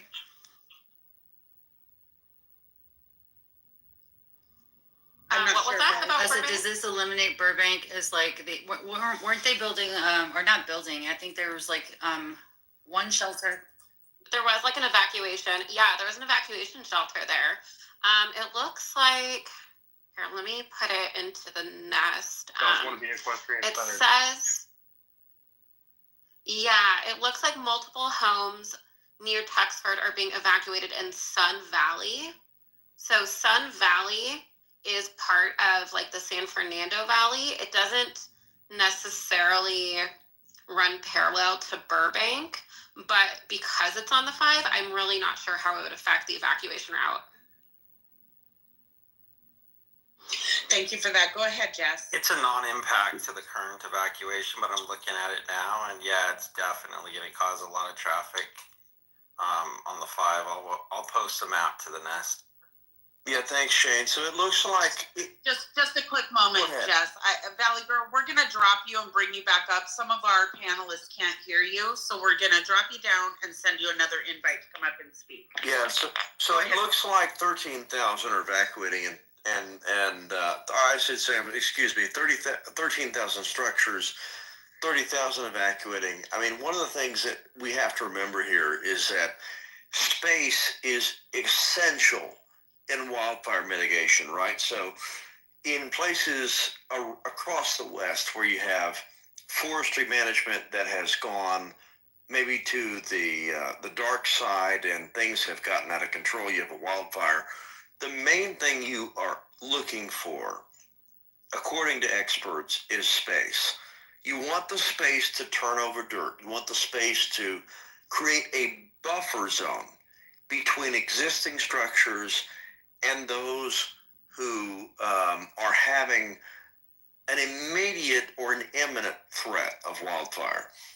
One of the dangers in this region is that you have so many structures that you simply can't create a buffer between. And so my fear is that because of the amount of unmanaged land and because of the amount of space that is privately owned being buffered by that unmanaged public land, there's so much potential for this to spread way beyond what it currently is. And yes, the evacuation zone covers 30,000 people, 13,000 structures, but let's be honest, guys, it could continue far beyond that. So the danger is when you can't create a clear buffer zone, unlike in other areas of California that have had wildfires or other areas of Arizona, New Mexico, Texas, Wyoming, Montana, Idaho, Washington, Portland, Oregon area, you can create a buffer zone by turning over dirt. You can create a clear buffer zone. In California, in this area, it's so hard. They're so close together, Sarah, that it's really almost impossible to separate. It's reasonable to assume, and I hate to say this, guys, I hate to be negative, but it's reasonable to assume that you could have as many as 20, 30, 40,000 structures additional to the 13,000 currently under threat that are actually under threat based on the population density of this area. And that is really, really scary. But anybody within the 2, 3, 4 mile radius of this fire should be concerned because unfortunately, all of those areas are within the potential risk zone of this fire, and it could even extend well beyond that. I hate to say that, but you get into numbers that are just really scary, Sarah, and it's just far, far greater than what we're talking about now. Well, I'm looking at the wind map, and it'll be posted here shortly on Mario's account. that the winds will not die down until about noon on Wednesday in Los Angeles. So those winds are going to be raging until Wednesday at about noon. I want to welcome to the stage Rocket Mama. You've been posting lots of updates in our chat, and I want to thank you for that. If you have anything to say, go ahead, please. I'm just local to LA, and I can see the fire from where I live. I'm across the basin, so I live on the peninsula, but we can see the fires raging across the hill. And I have a ton of employees that work for me that are spread out all over LA County. Some of them are evacuating, so there's lots of news reports just coming in from all over the place. The new fire that sparked, the Burt fire. So there's just like a lot of things happening. The winds are pretty bad. It's just a bit crazy here. Well, let me ask you, where are the people evacuating to? We've only heard of one evacuation center. Are there others? Where are the people that you know evacuating to? Right now, just friends and family in other areas. Is it true that there's so far only one evacuation center for thousands of people? I've heard that there's more, but it's not confirmed. I've heard other people posting that there's some spots for people with large animals, but I don't have any confirmed reports of it. And you said that you can see the fires from where you're at. Are you in do you think you'll be in an evacuation zone? I will not be unless a fire sparks. I'm in the peninsula between the South Bay and Long Beach. So unless a fire sparks on the peninsula, I will not be affected by the fires. Well, that's good news. And I want to thank you again for posting in our chat and keeping us all updated on everything that you're seeing in your area. So thank you for that. I want to remind people to post in the chat if you're in the area. We do read everything that's in that chat. So if you have any updates, go ahead and post that. I want to bring in Michael Casey. You joined the stage. Michael, go ahead and weigh in with your thoughts. Yeah, I mean, I've never seen anything like this before. It's just completely just devastating to see, just the video of those two guys with their dog trapped in that house is just completely just horrifying. I mean, it just really is just a nightmare scenario out there. And I know a few people out in California, and thankfully everyone I know right now, it seems to be all right. But it's just completely terrifying to see. I hope everyone's doing all right. And, just the video of the horses that Nick Shorter posted, that was just, just surprising to see. I guess, I didn't realize how much farmland was affected. I thought it was more so the city area, but seeing the farmland affected by it, all the animals are affected along with the humans, it's just really devastating to see. Thankfully, everybody I know is all right, but I'm just hoping and praying everyone's okay. And I'm just happy to hear some good updates on this space. Thank you guys for hosting this and reporting the news so well. We have a quick update that around 9 p.m., burn victims were spotted walking towards Duke's, the restaurant in Malibu. The fire department directed personnel there to help treat some of these victims. That comes from a spokesman from the Los Angeles Fire Department. So there were burn victims that have been treated. Go ahead, Mace. Yikes! That was the same place of the mass casualties, if I'm not mistaken. I'm not sure, but one of the things that I can't find, and it's interesting they're not reporting on this, because this is the biggest threat, is the 3 cylinders of the chlorine gas, because it's in Pasadena, and they said that they were going to try their best to contain it, but I think with the wind that we've discussed, and I don't know, but this. If you guys find anything on that, if anybody else is researching or posting updates, if you find anything on that specifically, I think it'd be important if you could post it in the comments. That'd be great. Yeah, post in the comments and at Maze so that she can take a look at that and report to us as well. I wanted to bring you in, Polly. Welcome to the stage. Go ahead with any thoughts that you have. Oh, I just never seen anything quite as incredible as this. I just saw a video of firefighters being evacuated that were injured. Cal Fire put them on the back of a truck. One was a female firefighter. So people are getting, injured, burned. This may turn into maybe the biggest fire they've seen in several decades.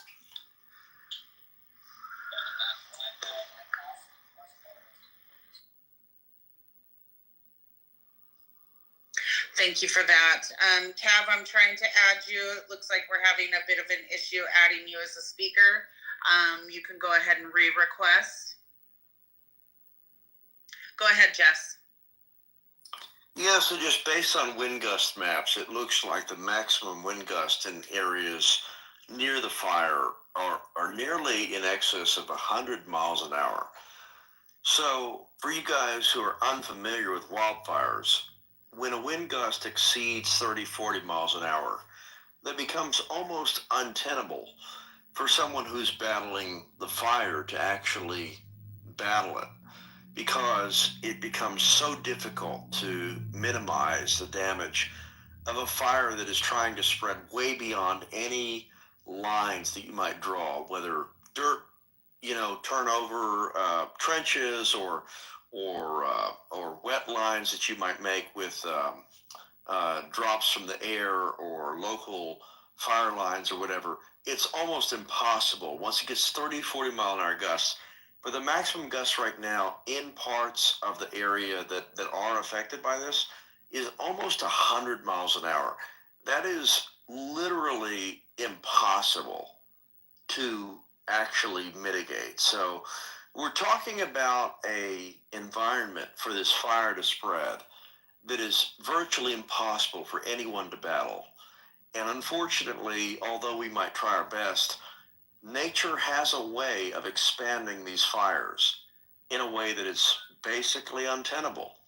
We just have to pray and hope that it doesn't continue to spread as much as it has. But given the fact that they're so poor of land management, there's so much material, both man-made and natural, for this fire to feed off of, we should expect, unfortunately, sadly, that it's going to spread a lot more than it has. The gusts are insane and, for the moment, uncontrollable. There's nothing we can do at this point to control that.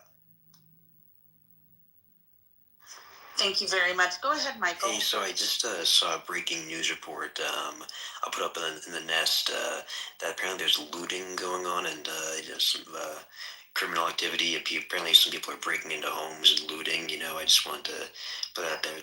Yeah, we reported on that earlier. We were talking about how these people that are looting, some people that live or reside in California said that there's little to no penalty for doing so, which I found to be absolutely shocking. Yeah, I must have missed that earlier. And I know it's not uncommon for these types of disasters. People take advantage of the situation, but it is very devastating to see. Some people aren't able to come together in these types of catastrophes. And I hope that these don't lead to violent situations, because these could lead to just fights and shootings potentially. I hope not, but I just wanted to. I'm looking at that to see how bad that gets, because the police and fire departments are spread so thin. There's a criminal element to that too now that they have to worry about it. It's very probably extremely exhausting and overwhelming to them. So it's something I'm definitely concerned about. Maze, you had your hand up. Did you want to go, and then we can get to you, Lucky? Yeah, well, so I was trying to find what the compliance and regulatory measures are for chlorine, for that type of, for those cylinders, and I found something. However, now I don't know if this would be fire resistant, so I'm going to do a little bit more research before I chime in, but I'll be back in a second. Thank you. Go ahead, Lucky.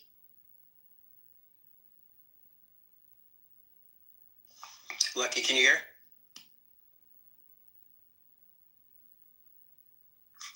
Lucky, we can't hear you, so if you're speaking, we'll have to drop you and bring you back up. Cav, you put your hand up. Go ahead, please. Hi, guys. Yeah, can you hear me okay? Yeah, we hear you fine. Thank you. Great. Yeah, I'm born and raised here, and this is actually pretty darn bad for everybody in this area right now. And the reason why is the winds are so powerful, and it's going so out of hand that we can't even have planes or helicopters dropping water. We are thin on fire engines and firefighters. We have called pretty much, there is, out of all the surrounding cities, we have used all of them in the local area, and it's only getting worse, and it's spreading very fast. I'm kind of off of PCH area in Malibu, and a lot of my dear friends are in Pacific Palisades, and one of my friends' house is actually already burned down, and it's very sad because it's only getting worse, and it's uncontrollable because the winds are supposed to last until tomorrow evening at these speeds. So we just got to pray for everybody right now. Yeah, absolutely. The situation is definitely getting intense. I know schools in Santa Monica have been canceled for tomorrow, and Malibu as well. Obviously, I think we saw that coming. And I think there's like 3 to 4 different fires burning right now. Red Cross Los Angeles says the residents impacted by the Eaton fire can seek shelter at the City of Pasadena Emergency Shelter located at Pasadena Convention Center. At 300 East Green in Pasadena. So they're opening up more shelters for the evacuations. Jeff, we'll go over to you. Yeah, we're looking at 772 acres right now, and the fire, there's some new video that has appeared off of the Pacific Coast Highway. I've just posted in the bubble. Apparently, according to, I think that was the LA Times, this is now at a point where it is burning all the homes that you would expect, frankly, to be the pinnacle of, the coastal lifestyle in California. A lot of those homes that, if you've ever driven that highway, you've probably seen these homes. A lot of those famous residences are actually right now burning, sadly.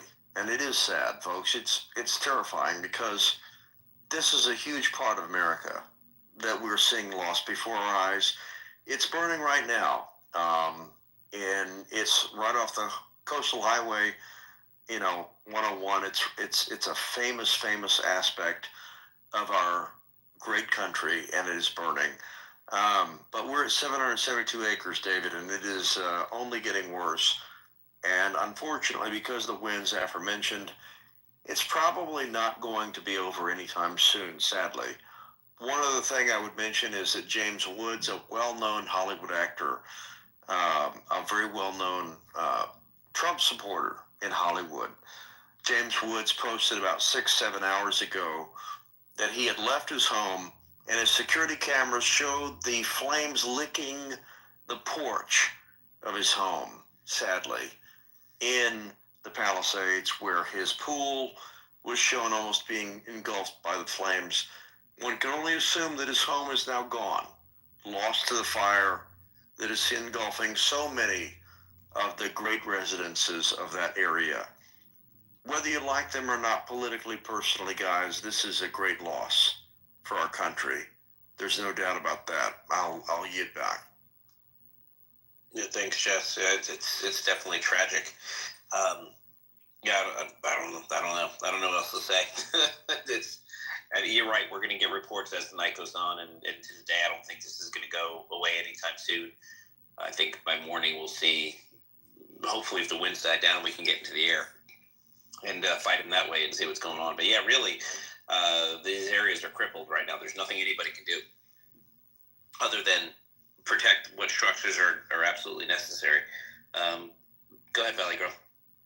So mine is more of a question, and I don't know if anyone on the panel has an answer to this, but currently all the fires are 0% contained.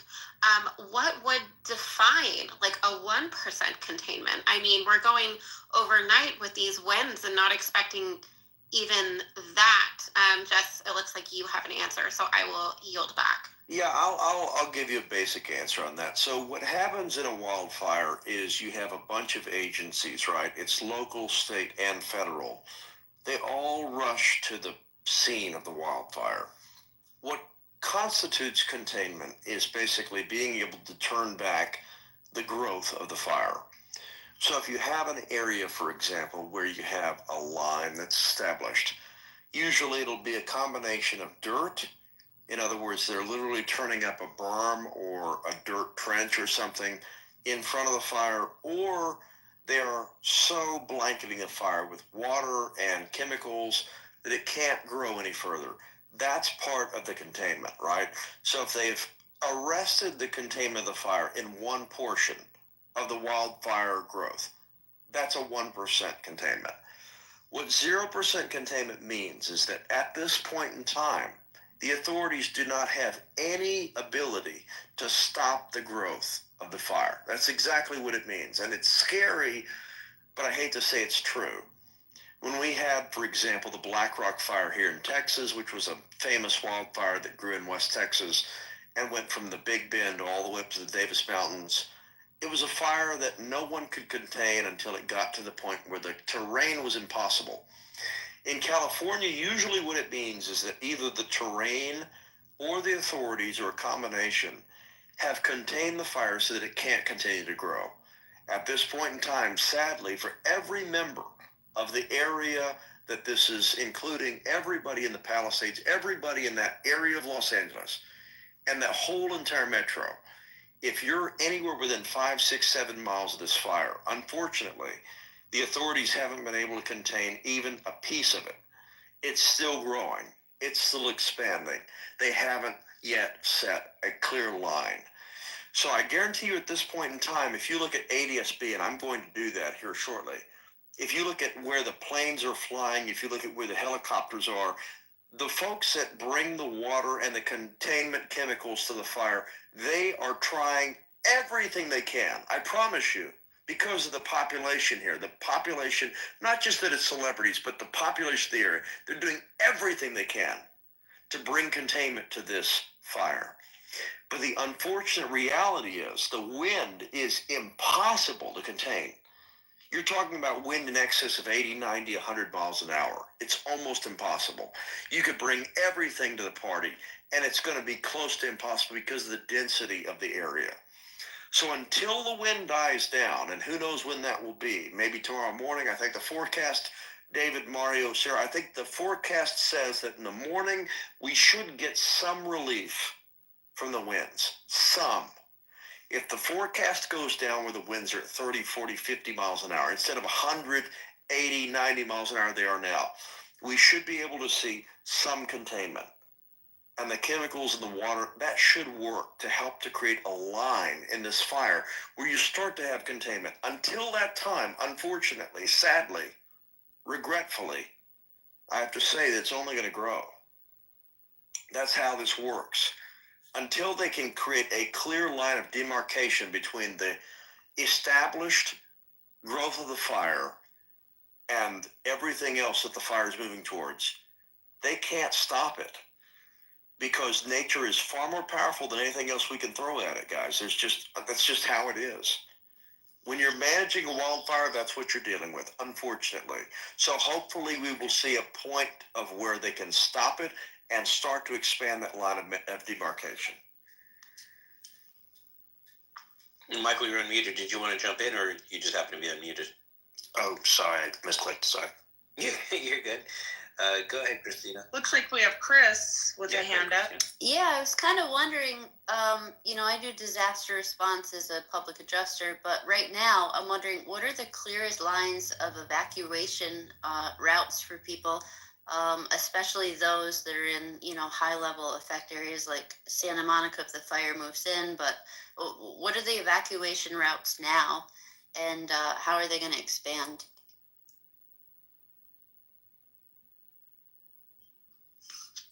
Kath, do you have an answer? Does anybody on the panel know? Yeah, I do actually. Yeah, go ahead. A lot of PCH is one of the areas because you got to understand Pacific Palisades is right off of PCH. Then you have the Getty's, you have the museum right there, and it goes up into the hills. So that there's technically a 2-lane highway, and there's probably, I don't know how many fire engines there are. People walking on the roads right now, exiting the mountains as we speak, coming onto PCH, headed southbound towards Santa Monica area. It is so bad, and the smoke is so bad, and the winds are so powerful. It's almost so dangerous to even be on the roads. It's very scary. But right now, there's hundreds of people walking down PCH as we speak.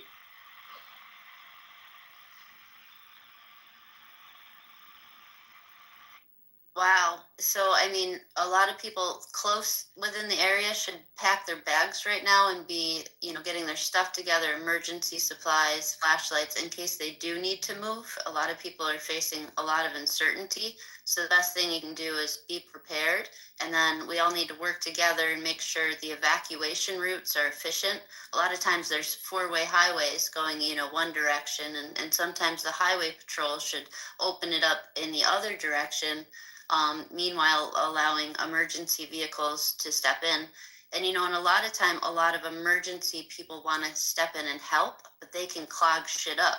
So what they need to do is kind of post about, 20, 30 miles outside of the disaster zone and coagulate there at rest stops, truck stops, where they can have emergency and efficient communication and be ready to go in, once they're needed, but not go in too soon.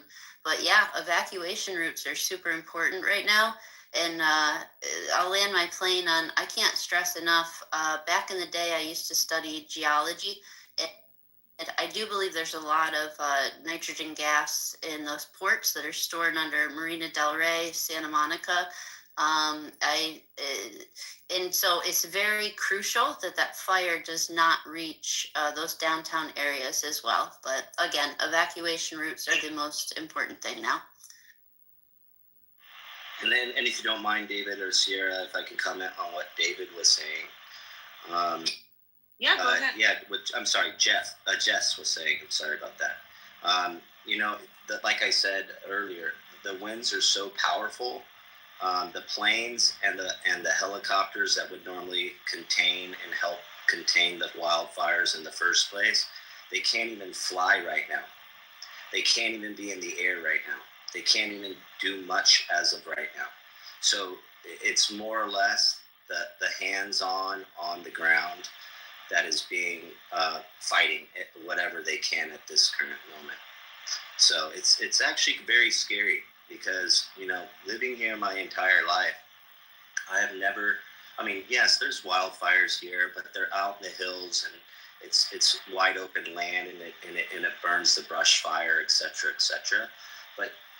But seeing this, because Pacific Palisades are beautiful homes and they're all like half acre near each other. So there's a lot of animals. There's a lot of, it's somewhat compact. It's not like it's very, very far spread out and you're on ranches. This is neighborhood. This is a neighborhood, and it's one of the most unique neighborhoods in all of Los Angeles.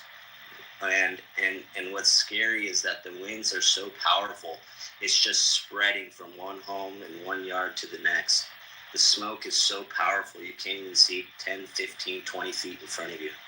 So let's just pray for everybody.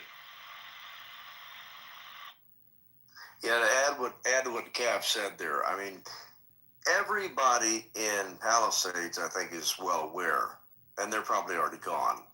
But the truth of the matter and the scary reality is, if you're between Malibu and Santa Monica, you need to pack all your stuff and think about going, unfortunately, because there's basically nowhere else for you to go. You have to go, if you're in Malibu, you have to go west. If you're in Santa Monica, you have to go east, southeast. You have to leave right now. So if you're in Santa Monica, if you're in Malibu, you have to think about what's most important and precious to you, and you have to grab it, and you have to go. Like now. Sadly. Tremendously sadly. Wait. You got to look at the winds and the weather conditions, pack your shit. and be looking at my radar and make sure it's safe when you do go. Because like he was saying, the winds are crazy right now. You don't want a bunch of people spooking out and hopping on the roads. You want them packing 100%. things strategic and leaving when the evacuation routes are open. Clear. Yeah, 100%. But I think that, like, if you're in Santa Monica, you have countless routes to leave towards LA area, right? I mean, broadly speaking, it's reasonable to say that you might have to evacuate. It's unlikely that they're going to allow the wildfire. I mean, whatever it takes, they're going to try and prevent it from going to Santa Monica. But the unfortunate reality is, guys, that this is so close to the density that it could get there. That would be a horrific tragedy if it did. But you have to start thinking about what to take. If you're in Santa Monica, especially if you're on the west, north sides of Santa Monica, if you're in the hills, you have to think, okay, what is most precious right now? What are the heirlooms that you want to take? What are the most important things? I'm sorry to say this. I am truly sorry. It's horrific. But you have to think about what are the most precious things. You know, we went through, unfortunately, here where I am, hurricanes, not wildfires, but hurricanes multiple times in the last 10 years. And people have to think, what are you going to take? What are the heirlooms? What are the booklets? What are the diaries, the journals? Or what are you going to take pictures of that you have insurance on? Because that's another thing. Exactly. And that's the other thing. Take pictures before you leave. That's a fantastic point. You're exactly right. If you have home insurance, which I'm sure you do, and you live in this area, what you need to do, what we always advise people to do in times of great uncertainty and catastrophe, you put your phone on video mode, okay? Turn the damn light on and go into each room in your house. This is what I have. This is what it is. This is how many square feet I have. The unfortunate reality, Sarah, Daniel, Mario, the unfortunate reality is the sad reality. I grieve. I mean, I want to burst out in tears for these people who are maybe in this situation because they don't deserve this at all. But the unfortunate reality is you have to prepare for the possibility that you might lose it all. So when you're leaving your home, and you should do that. If you live in Santa Monica, if you live in Malibu, you should leave your home. What you have to do is take the most precious things that could not be replaced. Take the photos of grandma and the kids, take the VHS tapes, take that stuff. Don't worry about the laptops, don't worry about the TVs, that can all be replaced, the sofas, whatever. Take the most precious things and then take a video of every room in your house and get the hell out. If you have to Uber, do that. If you take your car, do that. But get the hell out. And trust that God, I know that not everybody believes this, but trust that God will provide for you as you leave. That God will help you through this. If you're religious, if you're not religious, just trust that humanity will help you, because these are the times we all go through. Folks in New Orleans went through Katrina. My mom lost her house in Harvey, and I almost lost mine. I understand how painful this is. I've never been through a wildfire, but take the things that are precious. Take those things, and take those. We have a couple of updates, Jess. Sorry to jump in, but the Los Angeles, fire department is reporting a 50-acre fire near the 5 and 14 freeways, predicting that this will jump the freeway, and they are requesting 20 of any type of vehicles, engine, trucks, etc., to help fight this fire.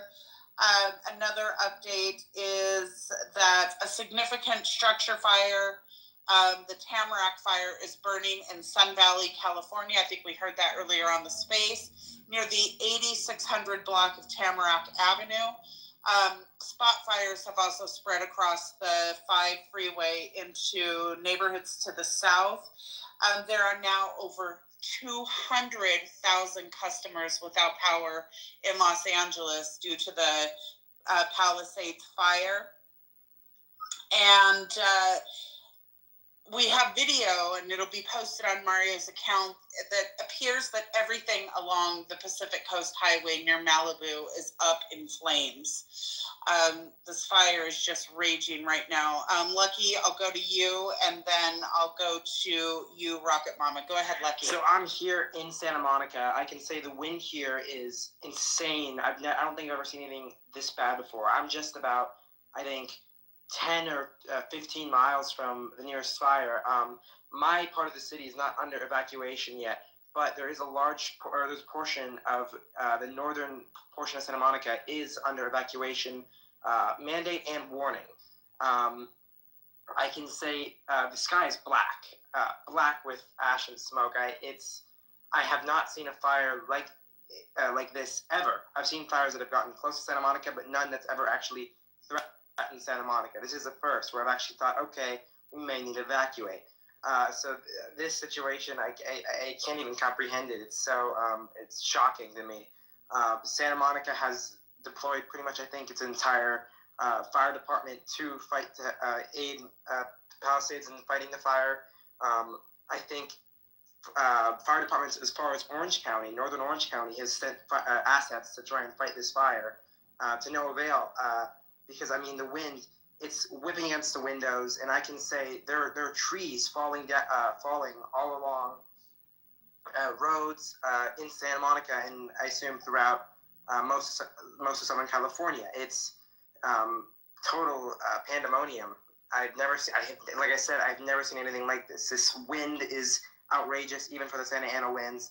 This fire still not being contained is insane. It's starting to feel a little bit like the Paradise Fire. What's the wind speed in your area? Do you know right now?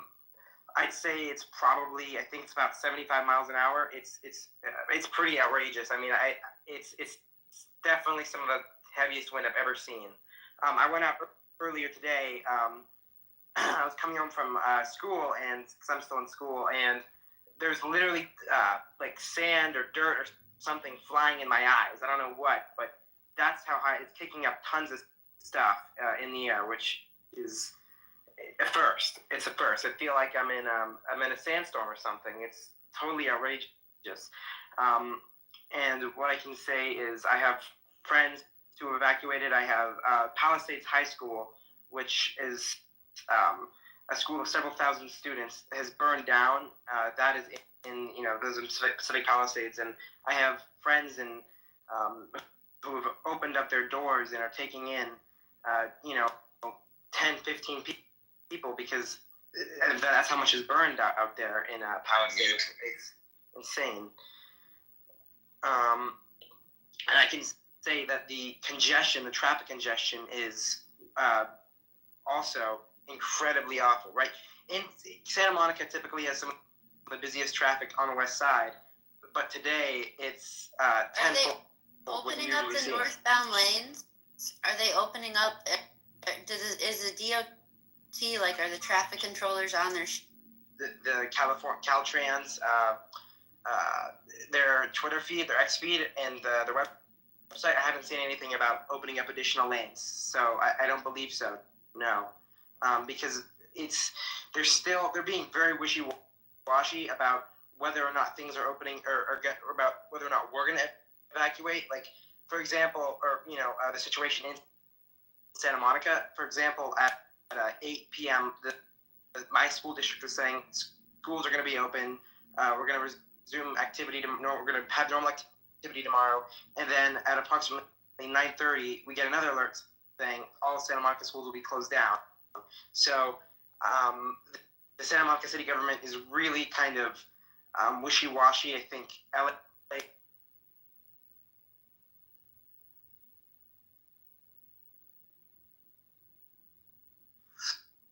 I think you went out, Lucky. Did he go out for anybody, or is it just me? Hello? I'm back.